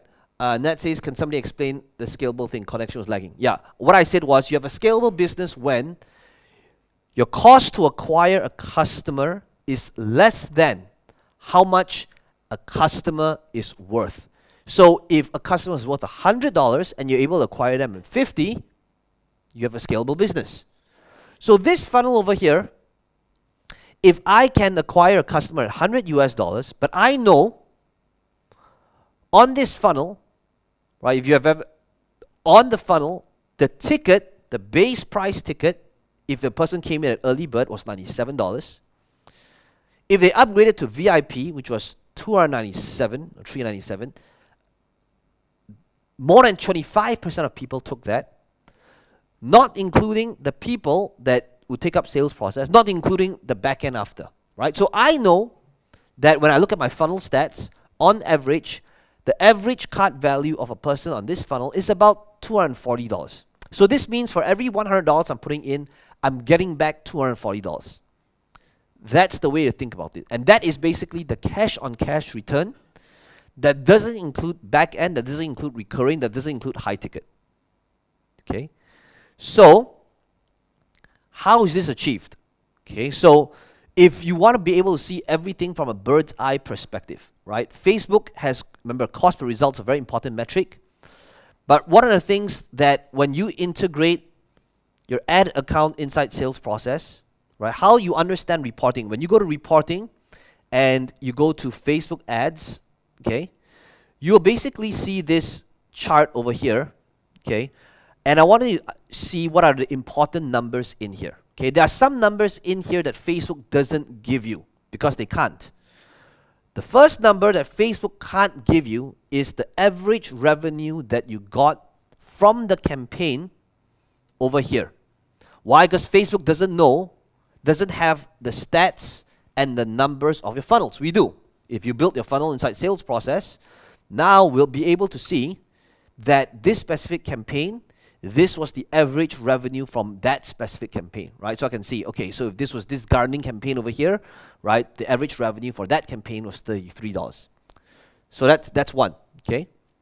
Another one is your ROI. Now, to get this number inside Facebook, you need to customize a few different columns, but this instantly shows you, by putting $1 in, did you get back more than $1?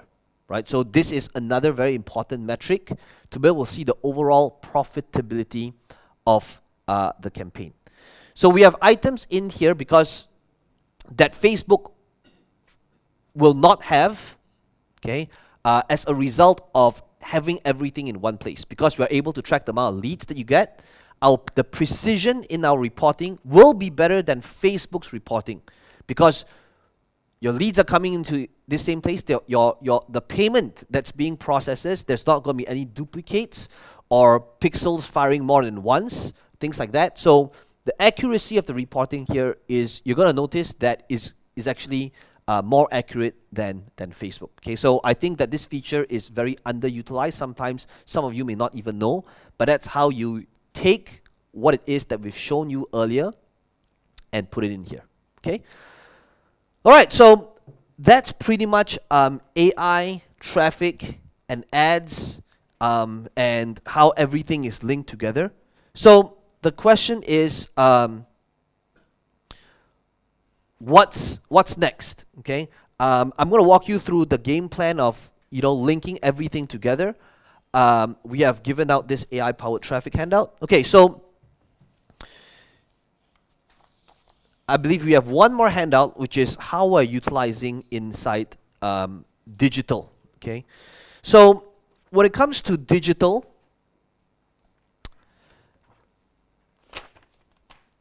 I'm going to give this next handout in a minute, but I want to be able to frame the fact that with digital, I know that the game changes so fast that 6 months from now, you look back at this handout, and the tools mentioned in this handout will be obsolete. So rather than putting emphasis on the tools, I'll rather put emphasis in the way of thinking about it and the strategy behind it, okay?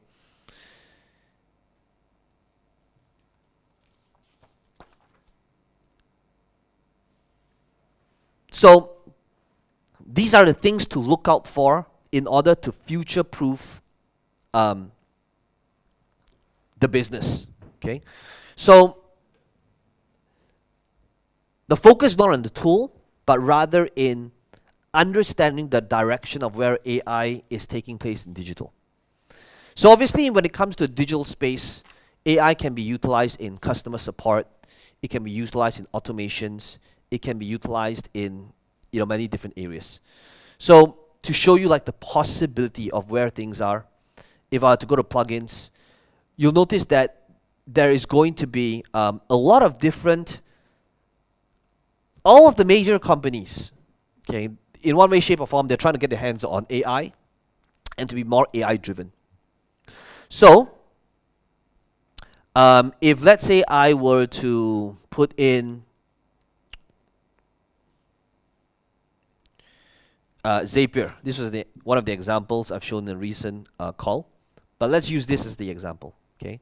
So Zapier is a software that helps connect two different platforms. I need to log into Zapier right now. It's fine. I'm not going to log into Zapier, but basically with plugins like Zapier, I can connect something that used to be very complicated, at least to me, to connect this thing to Google Sheets, and then after that to this specific CRM, and then after that have an API so that these 7 softwares talk to each other.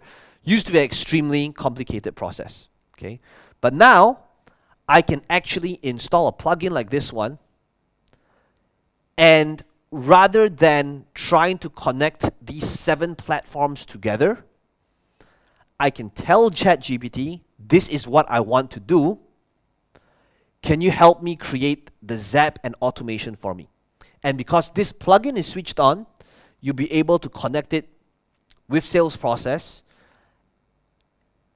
and have it done through a text instruction rather than pointing and clicking and trying to merge all these things together, right? You give that instruction, done, that entire Zap or automation is set up. Okay, now that's the power. That's how I want you to be thinking about this, so that whatever happens 3 months, 6 months, 1 year from now, you're able to think that, oh wait, I think that would be actually possible. Let me look if there's a plugin that helps me do that. And chances are there would be. Okay, so team, can we give out this next handout? It's just how we're utilizing AI, the different platforms, some of the different tools, the chat autoresponder sequences and stuff like that. Okay, let's just give out this next handout.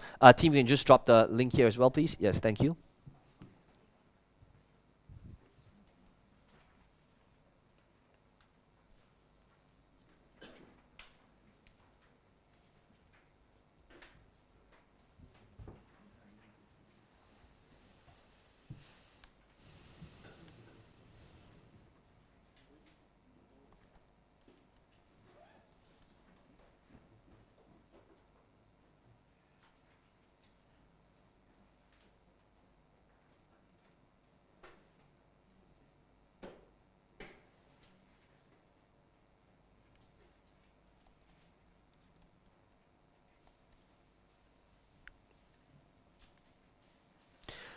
Okay, when you have the Monish says, do we have ChatGPT Pro integrated inside sales process? Monish, if I owned the license to give out ChatGPT Pro to each and every one of you, I would be a billionaire right now. And chances are I'll probably not be on this call, right? So, no, I do not have permission to give you access. ChatGPT we integrate with ChatGPT, which is the Pro version, but everything I've shown you over here, like the plugins and stuff, you need ChatGPT Pro to do that.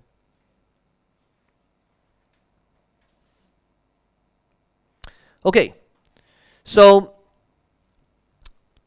now that we have covered offers, funnels, and traffic, and now that you've seen how the team utilizes AI in all of the different departments, I want to be able to quickly walk you through what's next.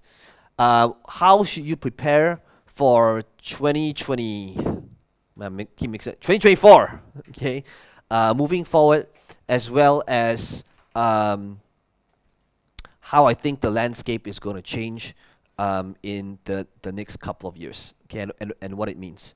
And then after that, towards the end, before I let the virtual group go, I'm going to show you some of the different resources that we've compiled in order to support you even after you left this room. Okay, so let's begin first with, so where do we go from here? Okay, what are the biggest takeaways? Okay, number one, it's that everything that I've shown you over here,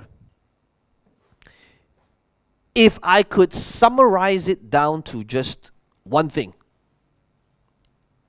if somebody forced me and said, so everything that you did in that 3 days or 4 days over here, what's the purpose of it? The entire purpose is to do this, which is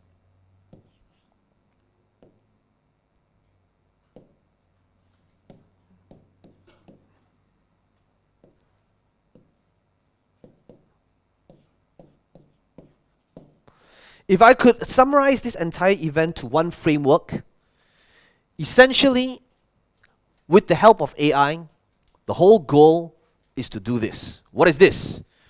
The whole goal is to be able to acquire, cost per acquisition, to acquire a customer for less than the average cart value, or how much they're worth. That is the whole purpose of what we're doing. Because if you can buy a customer and acquire them at $1, and a customer is worth $3, you have a scalable business, right? So the two most important numbers, I'm always going to come back to what I call the basics, the fundamentals. You have a scalable business when the cost to acquire a customer is less than how much they're worth. So with AI, what have we been working on this entire 3 days? What we've been doing is we have been working on trying to decrease the cost to acquire a customer. What are some of the things that we've been doing to decrease the cost of acquiring a customer? Better hooks, better value, more interesting and engaging content, better targeting, better scroll stopping images, social media strategy, right? All these things with regards to traffic, with regards to social media and content, the whole goal is to decrease how much a customer is acquired, right? Because all these things that we're doing is to decrease how much it costs to acquire a client. But at the same time, if you take a look at why did we work on offers the whole of day one, AI-powered offers, and how to pitch it and sell it, the whole goal of that is to increase how much a customer is worth. Because when you increase the conversions, your customer is worth more, right? If you include upsells and order bumps, that's how you increase how much a customer is worth. If you have a back end, if you have high ticket, you're able to increase how much a customer is worth. If you have got recurring and subscription, you're able to increase how much a customer is worth. If you have follow-up sequences, email, automations in place, reminders, text, to get a customer coming back for more, you increase how much a customer is worth. Right? So now, when you understand this, AI is not about, all these tools that I've shared with you, it's not about the tool. The question asked now is it helping me in decreasing how much it costs to acquire a customer, or is it helping me increase how much a customer is worth? What is it doing for me? So you'll notice that these two numbers, when I always think about like what's the direction I want to take sales process, like what type of features do we want to put emphasis on, right? On the when it comes to like the training and all of that, it's just these two things, right? How is it helping our users do this? Okay. Okay, so just based on this, okay, let's take another 2 minutes. I'll now like you to list down, in the last 3 days, what are the different things you are going to be doing, whether it's the tools, the strategies that's been taught, that's going to help you decrease how much a customer is acquired, right? The cost to acquire a customer, or how does it help me increase how much a customer is worth to me? So now you're going to think back at all of the last 3 days, everything I've taught, from creating the offers, to selling it, positioning it, utilizing the tools, AI for images, whether it's mid-journey, whether it's ads, whether it's split testing, whether it's emails, whether it's automations.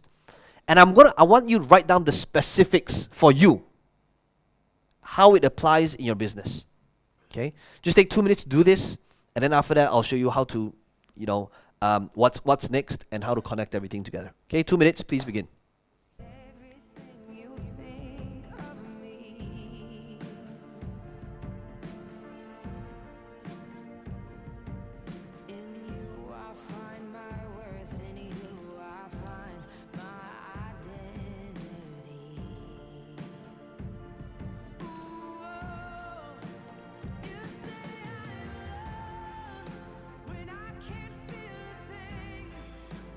You say I am strong.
It's not a secret I try to hide.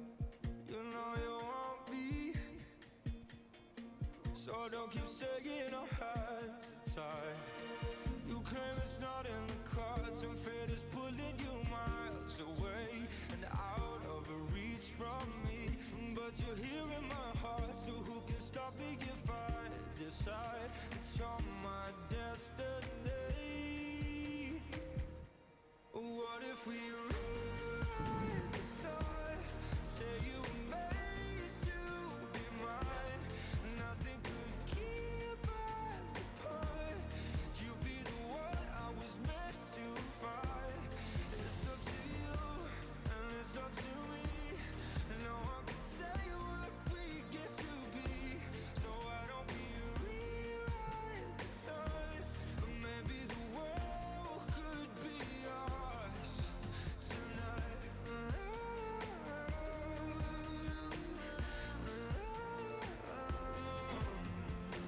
You think it's easy?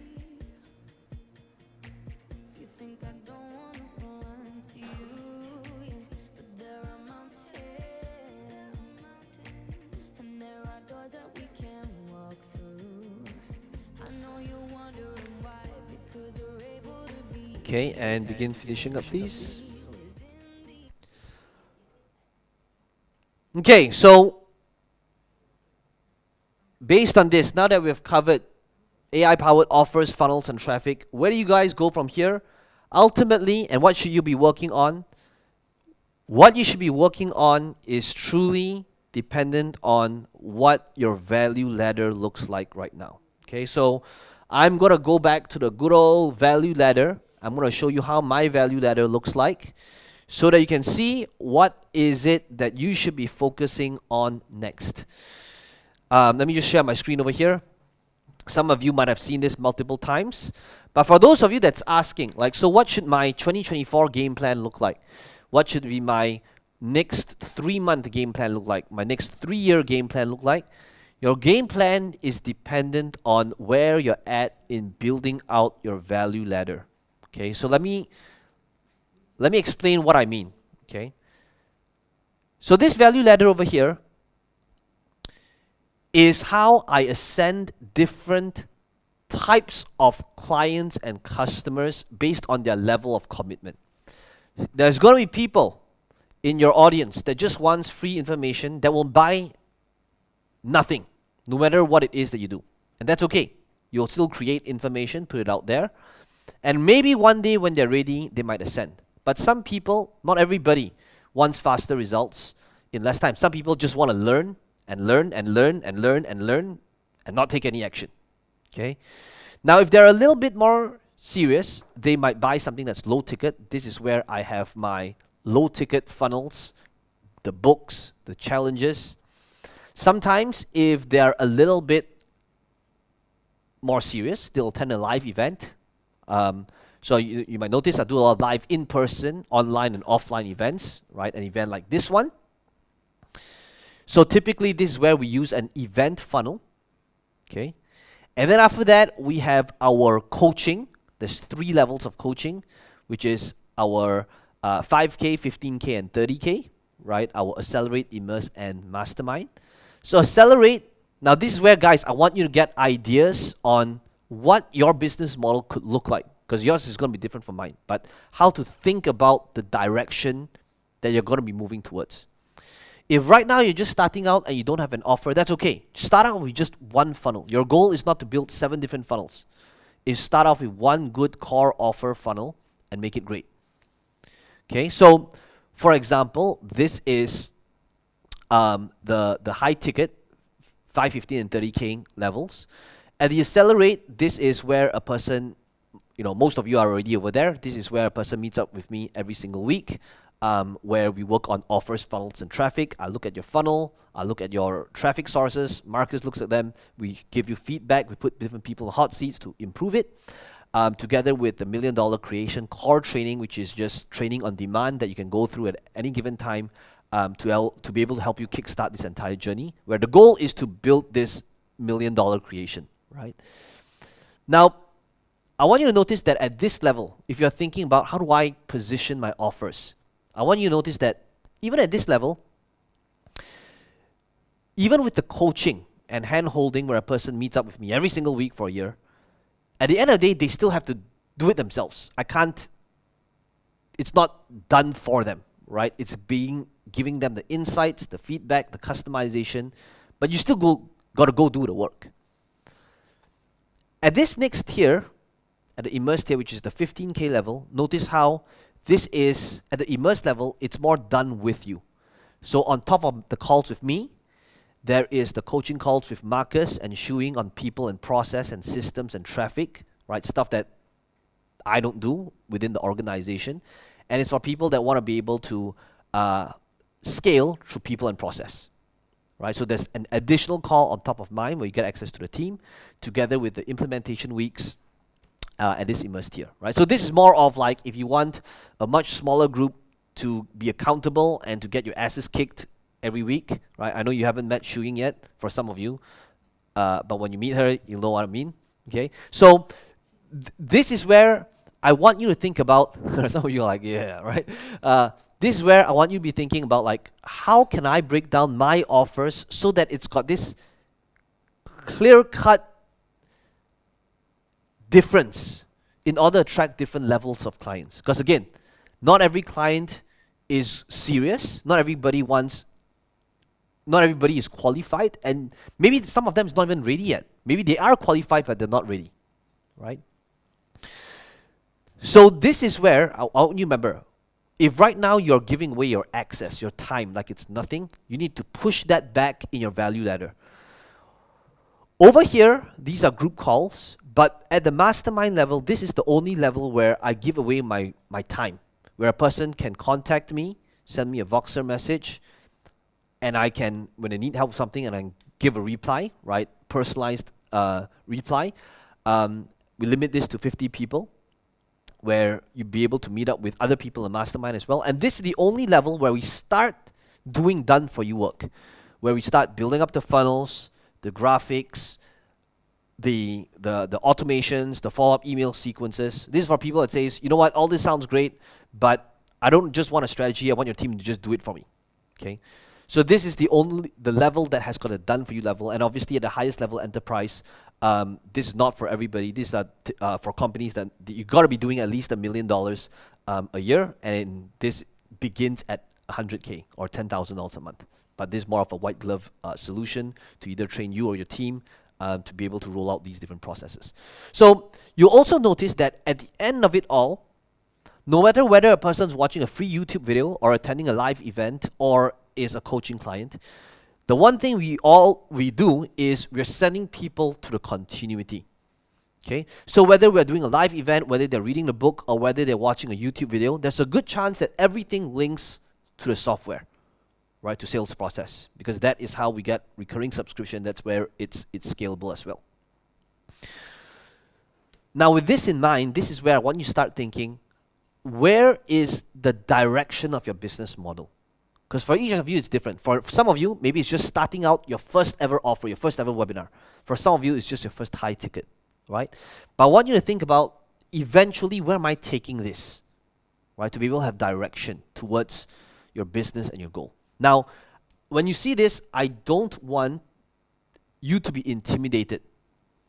I don't want you to be going, oh man, that means I'm going to build 9 different funnels this year. No, right? This took an entire decade to build out, right? And sometimes it will be considered a huge win if you can build 3. Like most people don't even build 3 a year. Most people do 1. And in fact, what I'm asking of you, if you can do 1 good one a year, sometimes that's all it takes. Okay? You don't need to be like Justin coming for 3 different implementation weeks. Okay? I mean, if you're looking to scale, sure, but get one good one up at a time. Okay, so here's what I'd like you to do. I'd like you to take 2 minutes now to really just design the direction of your business model and the value ladder, and how you're going to be scoping out your funnels, your sales process, and how everything is going to be linked to each other, right? And create your own version of this. Okay, 2 minutes to go do this before we talked about what's next and the resources that I've lined up. Okay, please begin.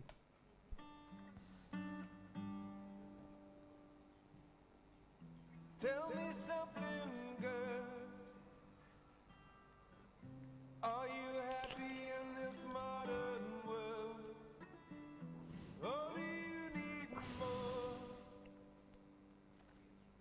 Is there something else you're searching for? I'm falling. In all the good times I find myself longing for change, and in the bad times I fear myself.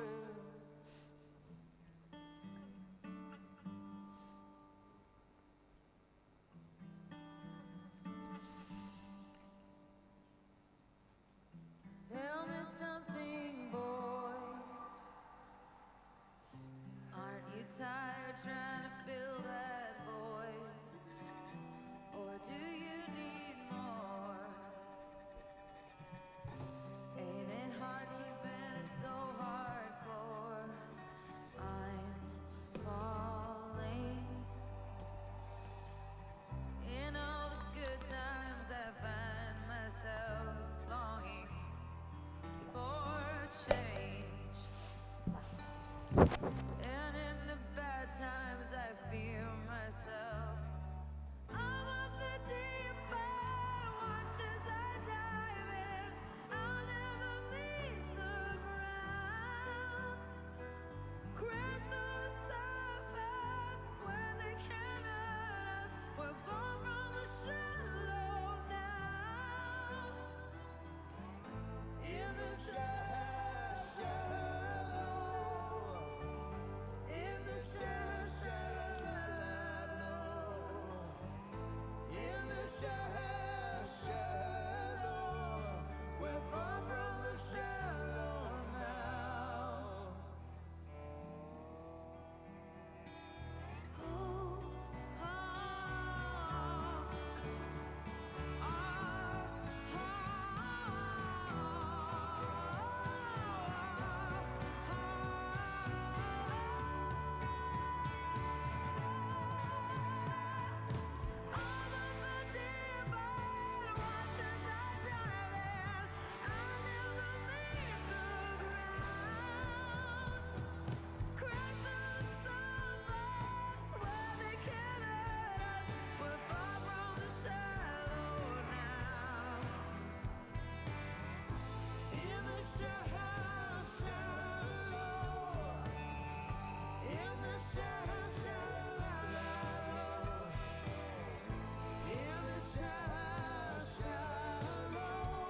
Okay, and begin finishing up, please.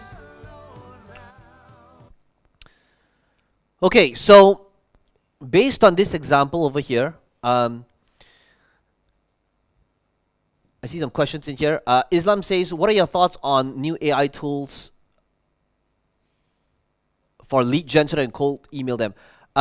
Islam, here's my stance. For the longest time, I've never believed in outbound marketing, which is cold outreach. But with AI, I 100% it has got my attention. In fact, we've already started rolling out different strategies for outbound. So yes, it was something that I never believed in before AI, but with now AI is in place, and you could create these cold outreach that looks like you've done your due diligence on them, I believe that it's going to be a very, very important part of marketing moving forward, okay, because of the time it saves. Moss says, for Legacy Mastermind, is there any number of funnels? Moss, for the exact details for how Legacy mentoring works, the different tiers, I can give you a link later to, and I'll walk you guys through it. It's just an application link. If you want to get on a call, the team can explain to you all the difference. I don't want to keep like 100 people, listening to what the differences are, and what it is that we do. All right. Joanne says, how do we create the value ladder for our target audience if it's just a service, like we're helping foreigners that's coming to Singapore with permanent residency? Okay, so if you take a look at this, if you have a service, chances are it's done for you, right? Maybe it's high ticket. So what you want to do is you want to make people come to this high ticket funnel. So right now you have a high ticket funnel and you're selling this as a done for you service, right? So start off with that one funnel and make it great. Make that high ticket funnel work. But as you scale, it could be the case that you want other avenues for people for your done for you service, because maybe not everybody might be able to afford a done for you service, right? So if you take a look at the same logic of this, maybe it's going online, social media, creating content, talking about the different ways you could get PR in Singapore to add value so that people know who you are, and now you've got a new way of being visible online. Maybe eventually after you take that position, as you start scaling this, maybe it might make sense for you to come up with a book that says, you know, the crucial things to consider, right, before getting your residency in Singapore, right? Author, Joanne plus ChatGPT, right? Then, right, you have a low ticket funnel where now inside the book funnel, you're getting people a low risk way to see the value that you provide, and then on the back end inside the book, you're getting people to work with you and you're done for you, right? So this is what I mean. If you take a look at, for example, you know what, I think Justin, you would give a good example over here. You started off with one funnel, walk them through like, how did you scale with the different funnels and why you're working on this low ticket funnel next? So I started off with a webinar funnel. Right. So notice, let's pause 1 second. The webinar funnel would be a core offer over here. How much was the price point for the webinar funnel? So I actually start off a webinar funnel that does a continuity program. Okay, a webinar funnel that sold a continuity. Yeah, okay, so great. Yeah, so it's like a membership. And as part of that membership, they also come to an event where then I lead them to the higher ticket back-end offers, which is similar to the mentoring that you are doing. So that was kind of my thing. And then now I'm working on how can I repurpose the live event or different things into a book or into different types of content to create a low ticket funnel that will attract maybe a different type of audience or people who kind of resonate with that type of modality or new offering as well. Perfect, right? So if you take a look at what Justin did, is that there is a core offer that's sold to continuity, but with the core offer, it also included to live event. And when people came to the live event, for the ones that's actually serious, that wanted faster results in less time, he would have sent them to the high ticket. But now that these different pillars are now doing well, he now wants to be able to fuel this even further by creating a low ticket, right, to get more people in, right? That's how I want you to be thinking about the business model, right? So Pura says, what if I'm a medical doctor in healthcare, right? So same thing. Whether you are in healthcare, whether you're a dentist, there's always some sort of value ladder, right? If it's healthcare, if it's dentistry, right? It could be free checkup. Low ticket is scaling and polishing. Higher ticket is teeth whitening. Above that would be crowns, right? So same thing. If you have, right, anti-aging and aesthetics, it's the same thing. It's the affluent clients that would spend $100,000 on weight loss and aesthetics. What are they going for, right? So the clients in aesthetics that's spending $100,000 over here, but you can't expect somebody at the first point of contact that walks in and says, I would like your $100,000 offer. No, right? It's like aesthetics, you got to begin with like something. Could you have a free body fat checkup report, right? Walk into our thing to be able to get this analysis on your skin type condition and to be able to get a game plan on what to do, right? And after that, maybe it's a challenge. You can have a challenge funnel that says, hey, over the next 30 days, this is what we're going to be working on. Right? So it's just understanding your ascension model in your business. Same thing with gym, right? Free trial. Then maybe it's a onboarding 30-day challenge. and then maybe it's one-on-one training, or at least classes, monthly classes, right? One-on-one coaching, right? So it's just understanding the business model, and how it all connects, right? And really putting thought into it. Okay, so how can we? Where do we go from here, right? So for those of you that's wondering, like, if you want to be able to work with us on a deeper level, so before those of you that's on virtual, if this is your first event with us, and just first of all, let me ask you guys this question: how many of you here learned something last 3 days? Show of hands, right? And by the way, guys, switch on your cameras. I want to be able to see you guys, like John, Vito, Christian, Michelle, Monish, okay, Michael, okay, cool. So awesome. And how many of you know that if you apply these different processes, systems, trainings in your business right now, it will make a difference, right? Show of hands. Okay, awesome. And guess what? This is just 3 half days. Okay. For those of you, if this is like a new event for you, and you've got massive value from just 3 half days here, I want to be able to invite you to continue this journey together with us. Whether it's our mentoring, whether it's our done for you, whether it is our mastermind, one of the things that we do is we want to make sure that we are the right fit for each other. So I'm just going to give you this link to explore the potential of us working together, and it's basically just the application link, pingjun.com/apply. Okay, so for those of you that's asking, like, so how does the coaching calls work? So one of the things that we do with our legacy mentoring clients is we work together every single week. I'll be here at the studio. Unless I'm traveling, then I'll be in my hotel room. But I'm very proud to say that in the last 7 years, we have not missed a single call ever. Ever. With the exception when I was on Mount Kilimanjaro and there's really no reception there and I had to replace it with a different day. That was the only time ever I did not do that call on that day. Okay. But that's how committed I am to helping you get results. This is what as you can see, I enjoy. Sometimes I talk too much as well. I enjoy doing what it is that I do. But if you want to be able to meet up with me week after week, where we work on your offers, funnels, and traffic, put different people in the hot seats, use actual numbers and data, and work together with my team, that's where you need to go. So here's how it works for those of you that want to be able to explore or at least have a conversation with the team.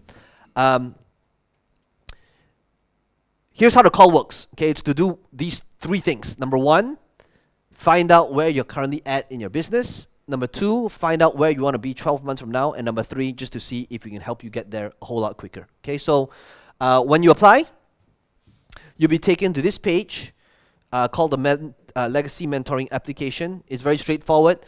You just need to let me know your why. Why do you want to apply? I want to know. And by the way, you can do this together with me. Okay, you can go to pingjun.com/apply right now. Team, you can go drop the link. Oh, the team has already dropped it. Okay, so you just need to tell us, like, why are you applying? What would you like me to work on together with you? Whether it's pitching, creating content, your offer. Out of 10, how committed are you to doing this? Okay, 10 if you are somebody that does whatever it takes. 6 to 7 if you're somebody that takes action, but if challenges arise, you give up. Please do not try to fluff up your numbers. It's not going to serve you or me. My goal is to make sure that we're the right fit for each other, right? I want to know what it is that you'll do with the extra income that you'll achieve, and ultimately why I should accept you in this community. I'm not just looking for takers. I'm looking for people that can contribute to the community as well. Okay, you're gonna put in your name, your email, and your phone number. My team might decide to call you. It could be today, it could be tomorrow, it could be next week, depending on time availability and your time zones.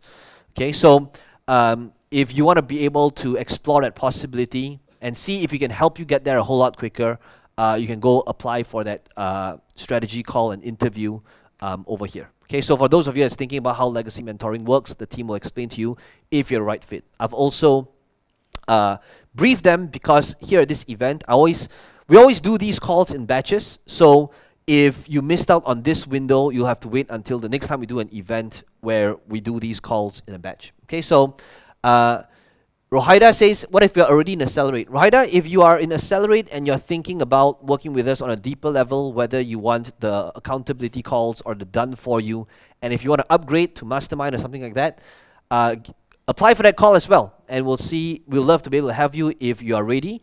And if you want to be able to scale, even faster with more access, you can speak to the team and see if we might be a good fit for each other. Okay, so you can go ahead and apply too. Right, so in order to, so one last thing is if you want to be able, so this is one way of working together with. While you guys are on that link right now, I want to be able to show you guys, my team just sent me a message in here. Let's see. Ooh, okay, so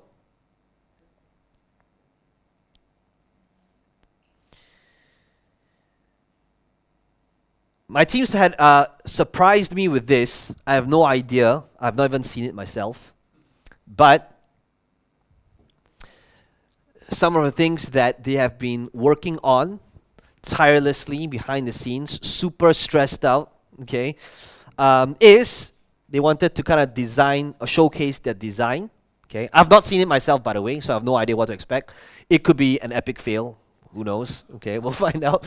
But in the last 3 days, okay, as a result of you guys being here, they've designed your backdrop without you realizing it at the different pages, whether it's a webinar registration page, your the video on the pages, the confirmation page, the copy for it, the replay pages, for each and every one of you is actually done and loaded inside your account.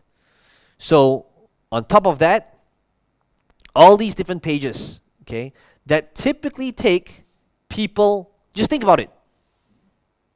When somebody says, I want to be able to launch a webinar funnel and getting it up and shooting the videos, from that idea to execution to done, how long does it typically take a person?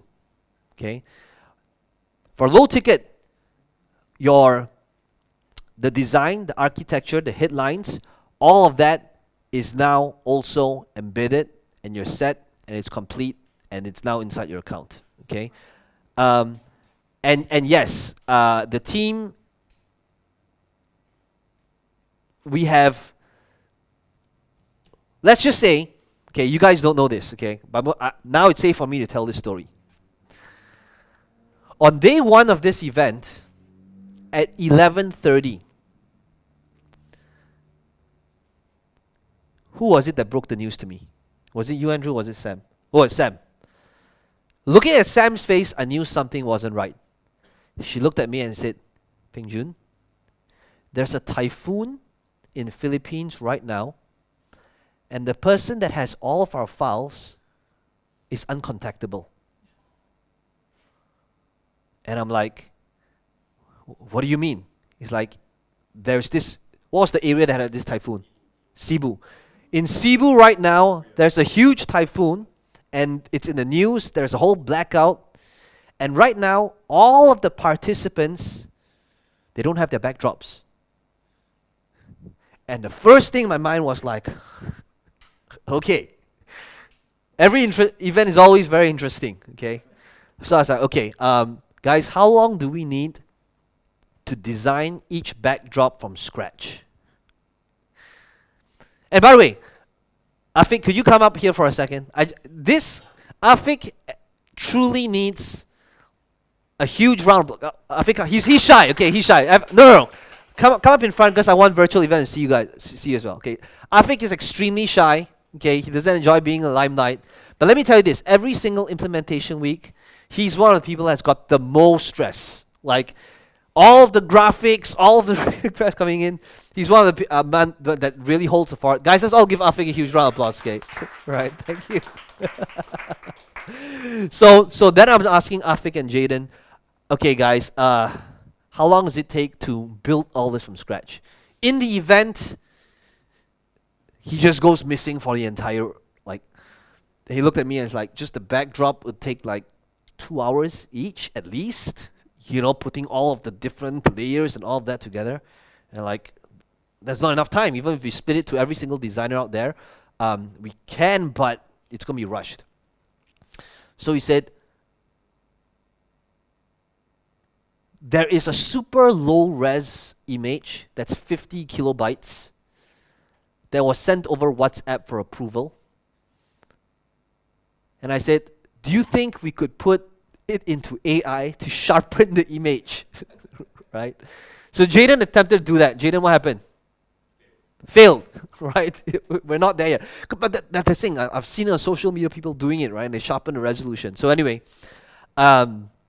so in the midst of them, I said, okay, so we've got no choice. We're just going to assume that we've lost everything. This person's uncontactable, okay, because who knows how long this blackout's going to be. And while they were designing everything from scratch, what time did Errol show up? 12:30. Okay, so like, right before when we were supposed to shoot the videos, you know, we finally got our files. But that was one of the things that, you know, the stress and the chaos that was going on behind the scenes, you guys had no idea. Anyway, so guys, that's all. There are some of them remote, some of them like Kelvin's been supporting it. Guys, let's all give all of them a huge round of applause, you know, for supporting this. They truly have, you know, been committed to all of you even before, you know, you entered this room.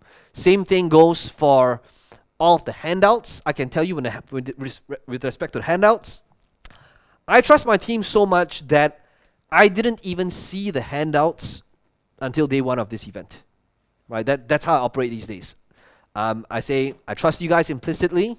Whatever it is that you guys do, that's what I'm going to be utilizing when the event happens. Okay, so all the handouts, I contributed absolutely nothing. I only gave them the direction. Every single department, they single-handedly contributed, whether it is support, whether it is content, whether it's ads. I was all prepared by them.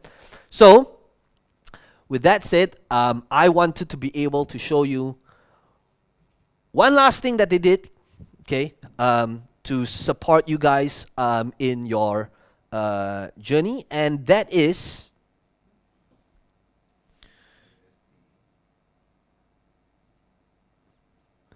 guys, can I have the link, please? I don't see it in the spreadsheet. Okay.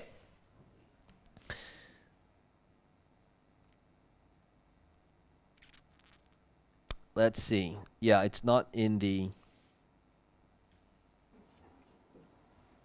Ooh.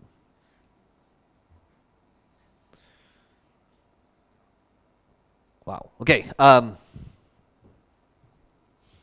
So I know that in the last 3 days we've gone through a lot, right? Now, obviously, when it comes to AI, there's a whole bunch of stuff. So let me just share my screen over here. What if the team has compiled a whole bunch of stuff that we didn't even get to cover over here? Because let's face it, you know, one of my hardest struggles is how do I take everything that I've been doing and then, you know, compress it into these different things, right? How we have been training and onboarding people, whether it is automating processes. So, and also at the same time, there was a whole bunch of handouts and maybe you have missed out on some, okay? So what the team did, and by the way, this was their suggestion, again, not mine, okay? They put all the different resources in one place. So everything that we covered with respect to offers on day one, the webinar scripts, traffic, the tech integration, the checklists for the different pages, funnel usability and testing, the email sequences, the actual emails that we use and give out, the training series, the webinar funnel copy, the winning ad campaign, how the team utilizes support, different tools out there, digital, social media, design, bonus resources, the calculators that we gave out, all of that compiled in one place. How many of you here would like to be able to get access to all of that? Okay. So same thing here, guys. Whenever my team does something like that, it's like, to me, it's like, oh man, I'm just extremely touched. I mean, sure, I asked them to, but they truly over-delivered. So guys, could you guys just switch on your cameras and just give them a round of applause, right? It's like, they didn't need to do this, okay? They truly didn't need to do this. And yeah, but they truly over-delivered with the time-tight deadlines and making all these things happen. Anyway, so if you guys behave, there might be a slight possibility that this might appear in your inbox in a few hours. Okay, guys, it's Sunday. I only have one request. If by today you don't see it in your inbox for whatever reason, okay, please don't go emailing them straight away saying, hey, I saw this thing, like, where is it? Okay, because I don't want to be flooded with more emails over the weekend than they already have. If in 24 hours, if you don't see this in your inbox, you have my full permission to go email them, email support@salesprocess.com. But is it okay that for the next 24 hours, you don't email them asking for it? Show of hands. Okay, if you agree, right? Okay. They should be sending out today, okay, but if not, at the very latest, tomorrow. Okay, but it should be out in a couple of hours. So this is where you can go look through it, as and when needed. So I think for the virtual team, for virtual group, this is pretty much it. I want to be able to brief you guys on what the room here is going to be doing. So if you want to be able to kind of like follow along, okay. Today, the game plan is to be able to shoot video ad hooks based on how we've done it, okay, to be able to train how you think about ads and me giving you feedback along the way, right? So we're going to be shooting them here in this room. For those of you that is connecting virtually, if you want to be able to do what they're doing, okay, try to take the scripts that you've written out and just start recording it. Get yourself functional, okay? Start recording these videos.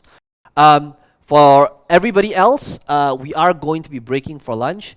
Guys, I want to thank all of you for being here in the last 3 days. I know that all of you came from different time zones. Some of you, it was 3, I know, like Egypt, right? What time is it in Egypt right now?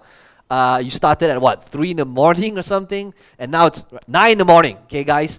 I appreciate when you attend 3 days in a row at 3 a.m. sleeping at 9 a.m. That's something that I do not take lightly, okay? Now it's 8 in the morning in Belgium, says Phil. 2 in the morning in New York City, says John. So either way, guys, I want to thank you for your time, for placing your trust in me. I want to thank you for your money, right, for being here at this event. Thank you very much for that as well. And I hope our paths will cross again soon. For those of you that apply to Legacy Mentoring, I can't wait to see you on the calls this Wednesday. But if not, maybe the next implementation week. But if not, then I hope that you got value from this weekend, and I hope our paths will cross again soon sometime. So I believe that my work here is done, but now all of your work has just started, okay? Thank you all so much. All right, and the camera's back on me here again. So, guys, I wanted to be able to kind of conclude and summarize this entire event. You guys have been awesome. I know this event has been very unique. It's different, right? I wanted you guys to see, how these type of events would be like behind the scenes. So in order to summarize, okay, by now you should have gotten access to the Trello boards that has got all the different resources, tools, bonuses. I know it's insane. Many of the bonuses are completely unannounced to really help you, support you on this journey, even after you leave this event. Number 2, for those of you who want to be able to explore working with me on a deeper level, right? Hopefully, whether it's on attending the weekly coaching calls, whether it's our live events, I want to be able to invite you to go ahead and apply for that call. Team can go ahead and drop the link again. It's just pingjun.com/apply. And on this call, it's basically to do, these 3 things. Number 1, we want to be able to see where you're currently at. Number 2, to see where you want to be 12 months from now. And number 3, to see if we can help you get there a whole lot quicker through whether it's our done-for-you solutions, whether it is our mastermind, whether it is our weekly coaching, but be able to see if we might be a good fit to work with each other. That's pretty much it. Guys, I hope that you guys have found value from this event. I look forward to hopefully seeing you on a future event or on our weekly coaching calls if we're a good fit to work with each other. But if not, I hope that you guys have found value, and I hope our paths will cross again soon. Guys, thank you all so much. I appreciate each and every one of you for being here. It's been amazing. And hopefully, I believe that now my work is done, but yours has just begun. Thank you all so much. Oh, one more thing that I forgot before I leave is, I know some of you might have some questions. We will leave this Zoom room open for a while. So if you guys have any questions about anything that was covered, whether it's support logins, whether it's access to sales process, whether it is working together with us, booking a call, anything like that, we'll leave the Zoom room open so that anybody with the word Team Peng Jun in your name, you can go ahead and ask them questions. We'll leave this Zoom room open for a couple of minutes. That's pretty much it. I'll see you guys. Who do you serve, and what is the result that you generate?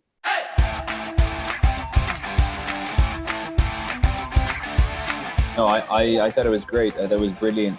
Shai, thank you for the permission to just go crazy. What I learned is throw yourself out, and then you get feedback. Then you know how to do better. But if you don't throw yourself out, you're literally just sitting on a hypothesis. And we had great time, great fun. Thank you so much. Oh, this was super helpful, Peng. I really appreciate it. And I'm also seeing how I can use this for my online business retreat as well. Thank you so much. I have applied your learnings from Game Changers 3 days program, and it has given me immense results, Peng Jun. I cannot express my gratitude in words. Thank you so much.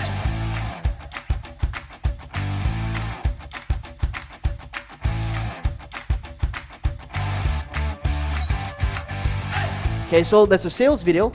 Let's take a look at what the sales video looks like and if we can make improvements to this. We have ample amount of time. We have more time than ever before, and time can be managed. However, the problem is there was no demonstration in showing the audience yet that you're very good at what it is that you do. But speaking is both, and presenting and selling and closing is both an art as well as the science. I'm not asking you to change your personality. I'm asking you to create and show and display the biggest personality of you on camera. What we want to offer in our paid offer is actually showing them how to start. So it's a very detailed guide. There's about 12 steps. Instead of giving them the download link, this needs to be straight away integrated with the offer. Because now there's congruence, right? It doesn't end here.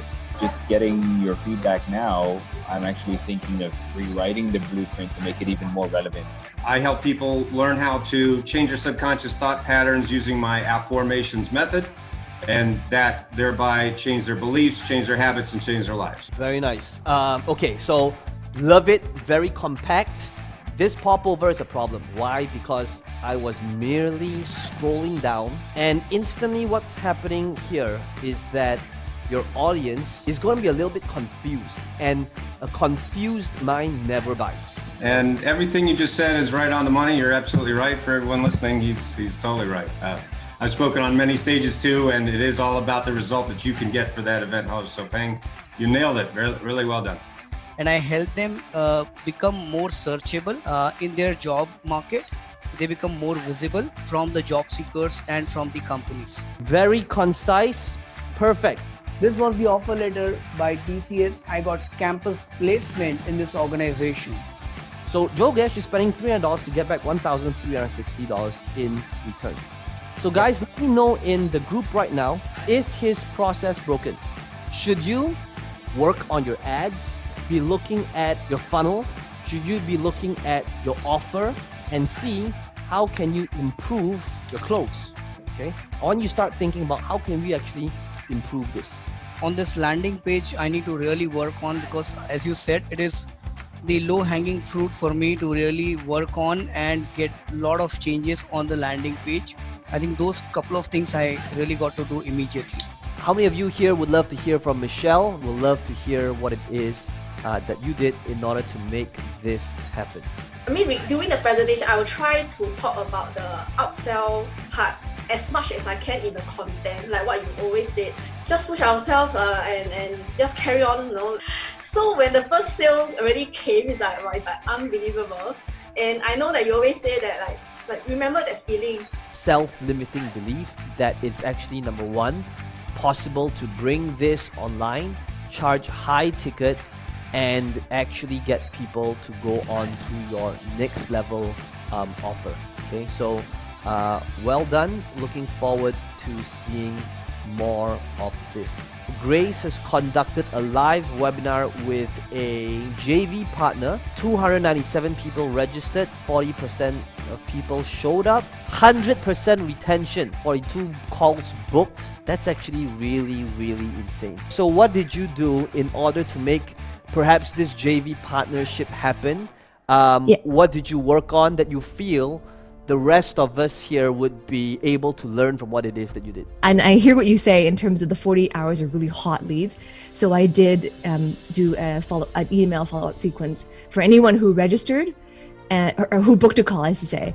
And I followed up with him every single week, every 3 days with value-added emails, you know, and homework. First of all, let's give Dr. Grace a round of applause for her accomplishments last week. We'll be revealing to you the 3 secrets to unleash your marriage. And the first secret is why almost everything that you have learned in marriage is wrong. Okay, let me just pause this 1 second, because I'm always paying very close attention to messaging. Now, I've noticed this phrase used twice so far, which is at the start and towards the middle again, which is the words so that you can fix your marriage. Who do we attract based on our messaging? The issue is people don't want to necessarily identify themselves being in a relationship that's broken or unhappy relationship where they feel that they need to fix their relationship. So does that make sense? Talk to me. Yes, love it. Love it. And that's one of the improvements that we made from last week when we submitted it. We realized that we were going after, we were doing a good cause, right? Trying to save marriages, but you're absolutely right. They have to acknowledge first that they need to save their marriage or fix it, and they're coming from a place of a broken marriage. And we realized that actually. So when you said that, I thank you for that, because it definitely validated the changes that we made in our language.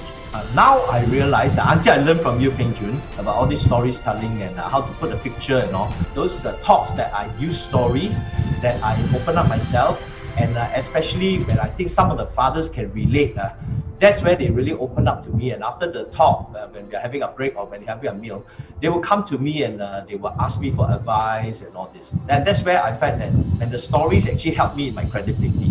When he came from the angle of, look at me, I'm the speaker, you listen to me and you talk to them, yeah, that's when, you know, especially if there are some alpha males in the room and they'll be like, okay, yeah, great, you know, because now you're speaking to them intellectually.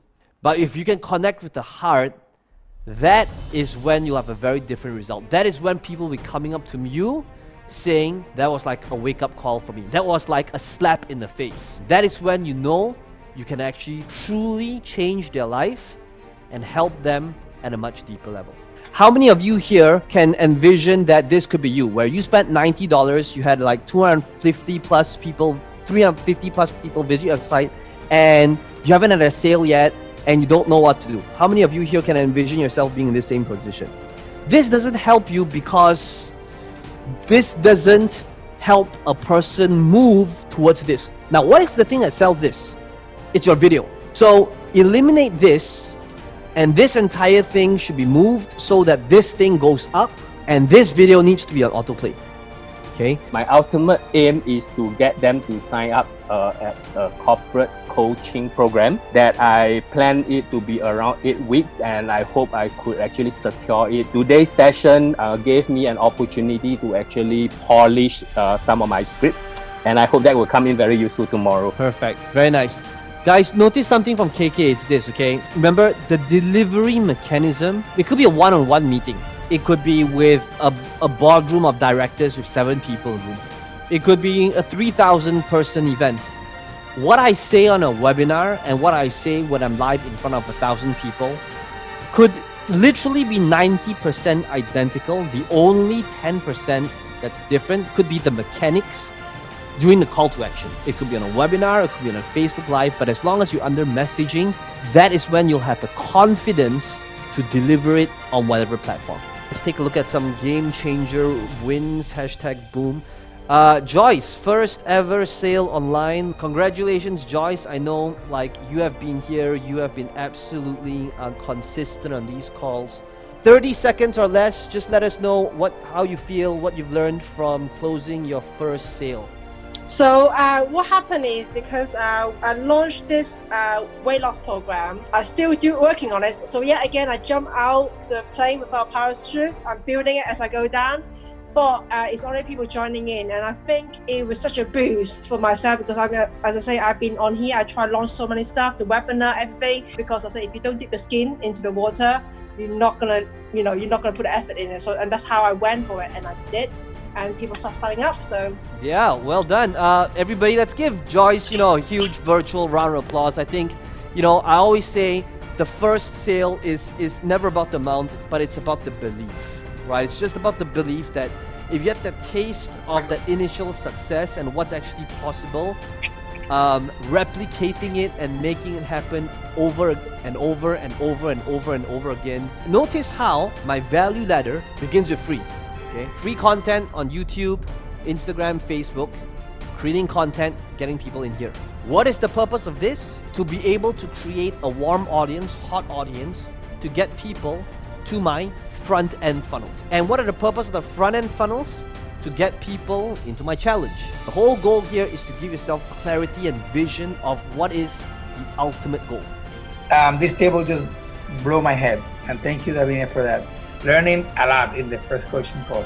The win is finally launching a lead funnel, and I even like the fact that you even mapped it out utilizing this mind map software. Well done.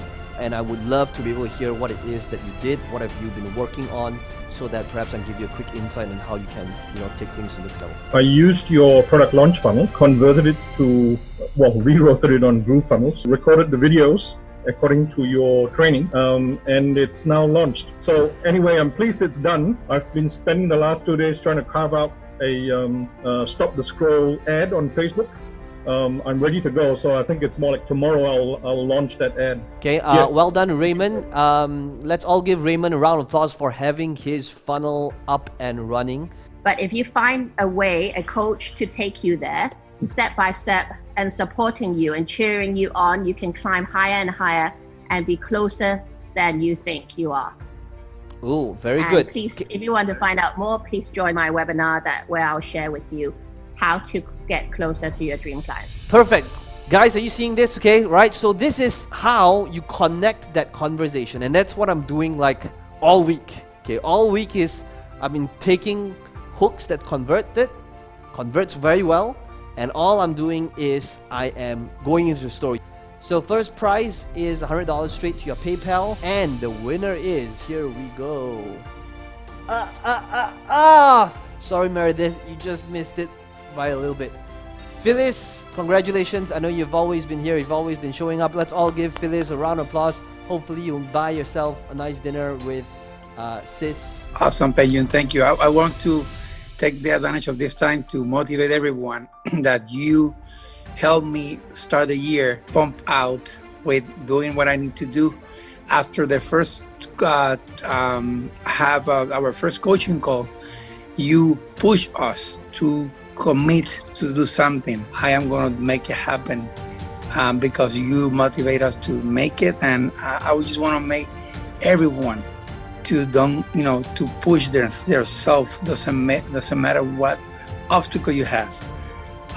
We need to make it happen, and with your help, Penyun, really thank you for that. Thank you, Jorge. Hope you get well soon. Thank you. That means a lot.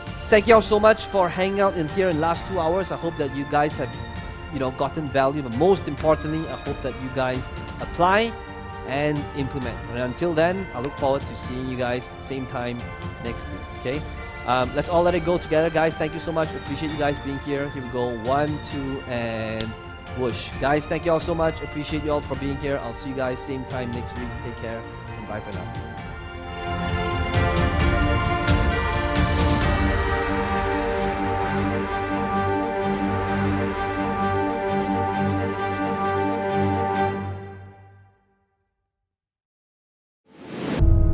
You might think that you showed up here today, flew in from 14 different countries across the globe to be here in Bali, took a week off away from family and business because you wanted strategies. Strategies on scaling your business, positioning offers, social media, automation, traffic, which we will go through. But what if it was more than that? And that this week would be that one defining event that will make all the difference for you, your business, and your life. There is not one single move that I'm making here this week that is not by design. To help you, empower you, and free you from your self-imposed limitations. That everything is for a reason.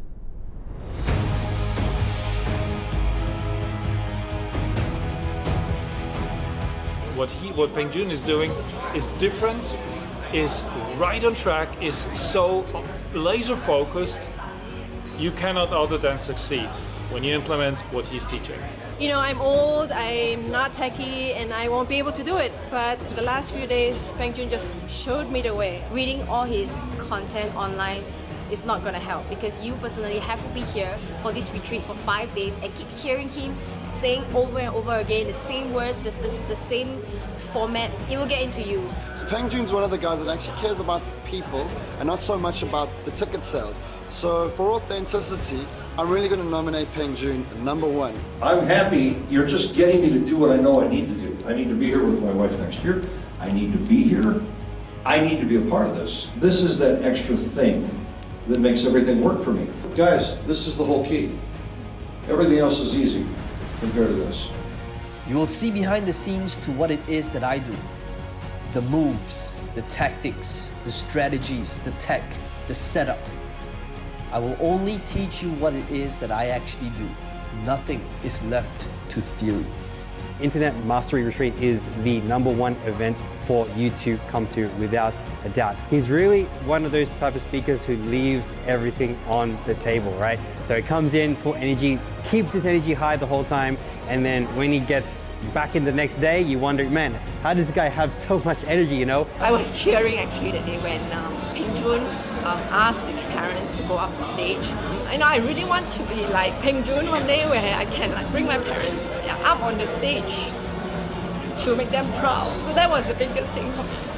So there's a lot of marketers out there that they brag about, you know, getting a 10x ROI, getting these returns, these things, but we don't know if it's true.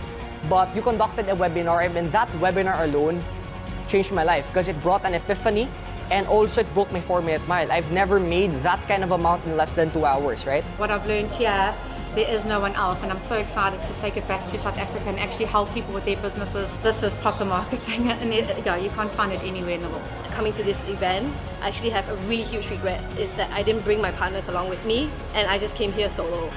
I flew my team here to support you.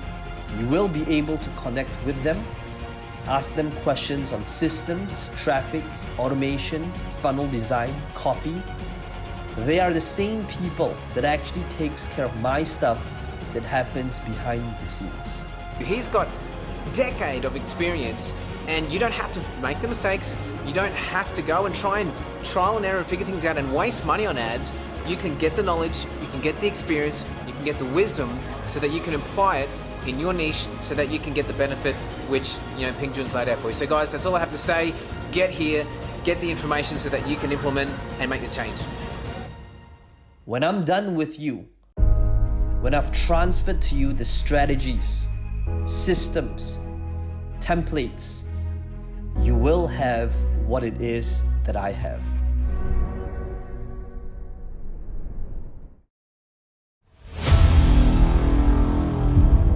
I have been stressing about doing a live event for a very long time. I thought we actually had an idea of how to throw good events and monetize on it, but apparently not. What am I going to do? I know I want to write a book. I know I'm going to be on stage. I know I'm going to be training. And it has been a very long time since I've attended something that was this amazing. My mind is blown. Top notch. Do you want accelerated results? Do you want to actually get things done quicker? Because if the answer to that is yes, then you must be here. Now Peng, when we launched my book, Expert Secrets, a little while ago, he came out of nowhere and crushed all the other affiliates. It still blows my mind he was able to sell as many books as he did. Sold a ton of books. We had him come speak at Funnel Hacking Live talking about his content machine, how he does what he does, and it's amazing. His presentation, first off, it was so cool to see how he systemizes the entire process, which was awesome. But then second off, he shared a really vulnerable video clip, and we had people in the audience crying, and it was just, his connection was amazing. I didn't know how to do it. I didn't know where to start, how to open, how to close, nothing. But I just took 14 pages of notes, and I'm walking away with more confidence in an event than ever before. I'm gonna go in, and I know that I'm gonna change lives now.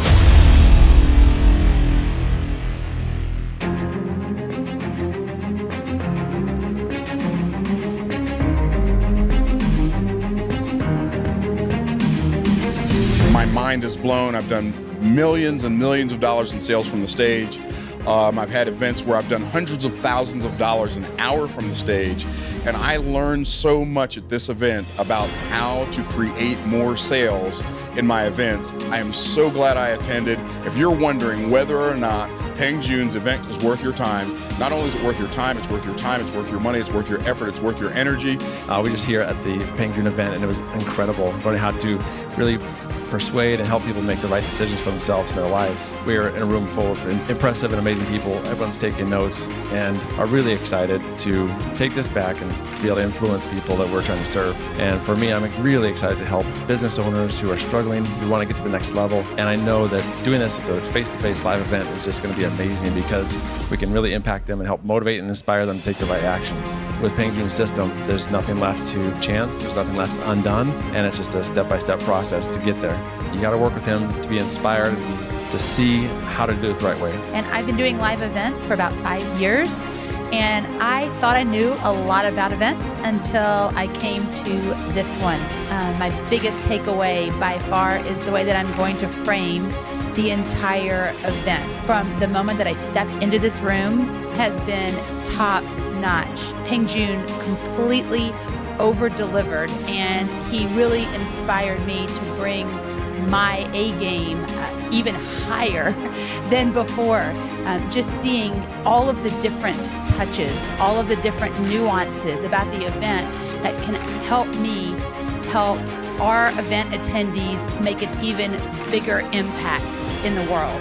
If you are thinking about joining this program and working with Peng Joon, don't hesitate for another minute. I have been absolutely blown away at the caliber of the event, the sincerity that Peng Joon has in his delivery of his content, his desire to help the attendees get the absolute most out of the event. Every single drop of information that he gives is so immensely valuable and will help me help other people.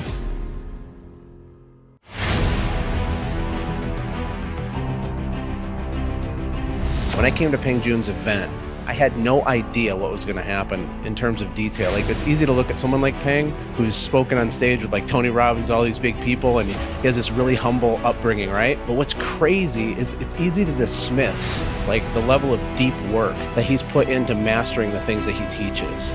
The level of like granularity and like just specifics that I got. I have 13 pages of small font handwritten notes, I kid you not. My mind is like overwhelmed with the amount of things I get to implement when I get back. I'm super, super grateful because Peng has a super high level of success, which is very apparent because his accomplishments speak for themselves, but you couple that with a heart to give back, a heart to serve people. It's like a perfect storm of awesomeness for people like me. Appreciate it so much. This was an incredibly valuable decision that I made. I'm so glad that I pulled the trigger to come here. I mean this with all sincerity. If someone were debating this, I would tell them to count the cost of not doing it. You know, what's it going to cost you if you keep that dream on the table of speaking or throwing an event or creating a course? What I've taken away is that basically he's giving you everything you need to make the dream happen. And so what's the cost of not doing that? Peng is awesome to see where he came from, 6 years ago and how he started and what he's doing now.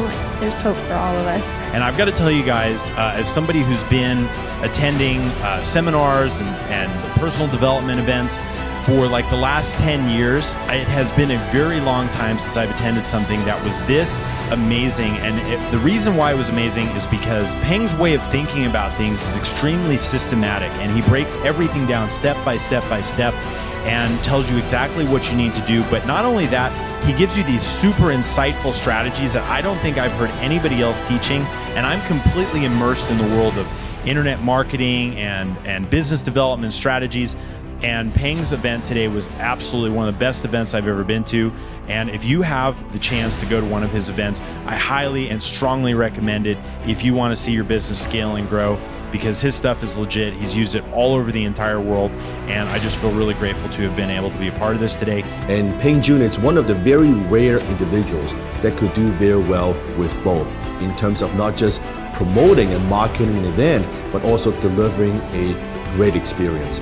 Not only myself, I have my director of events for my company go through Peng Joon's system to learn tools and strategies that to help us to make our event better. If you want to know how to market an event and also how to monetize an event and how to deliver that memorable experience for your audience, doesn't matter if you're getting started, this is your first event, or you've been doing this for a while, I highly recommend Peng Joon's system. I don't recommend a lot of people, but this system I highly endorse. Check it out. So if you have a chance to work with Peng Joon at an event, if it is with selling books, if with driving traffic, like he's amazing at pretty much all these different skill sets across the board. If you have a chance to work with him, definitely do it. Thank you, Peng, for such amazing insights that you shared with us attending one of his events. Do it now. Nobody teaches like him. Do it. Here's your push. Go. It will change your life for the rest of your life.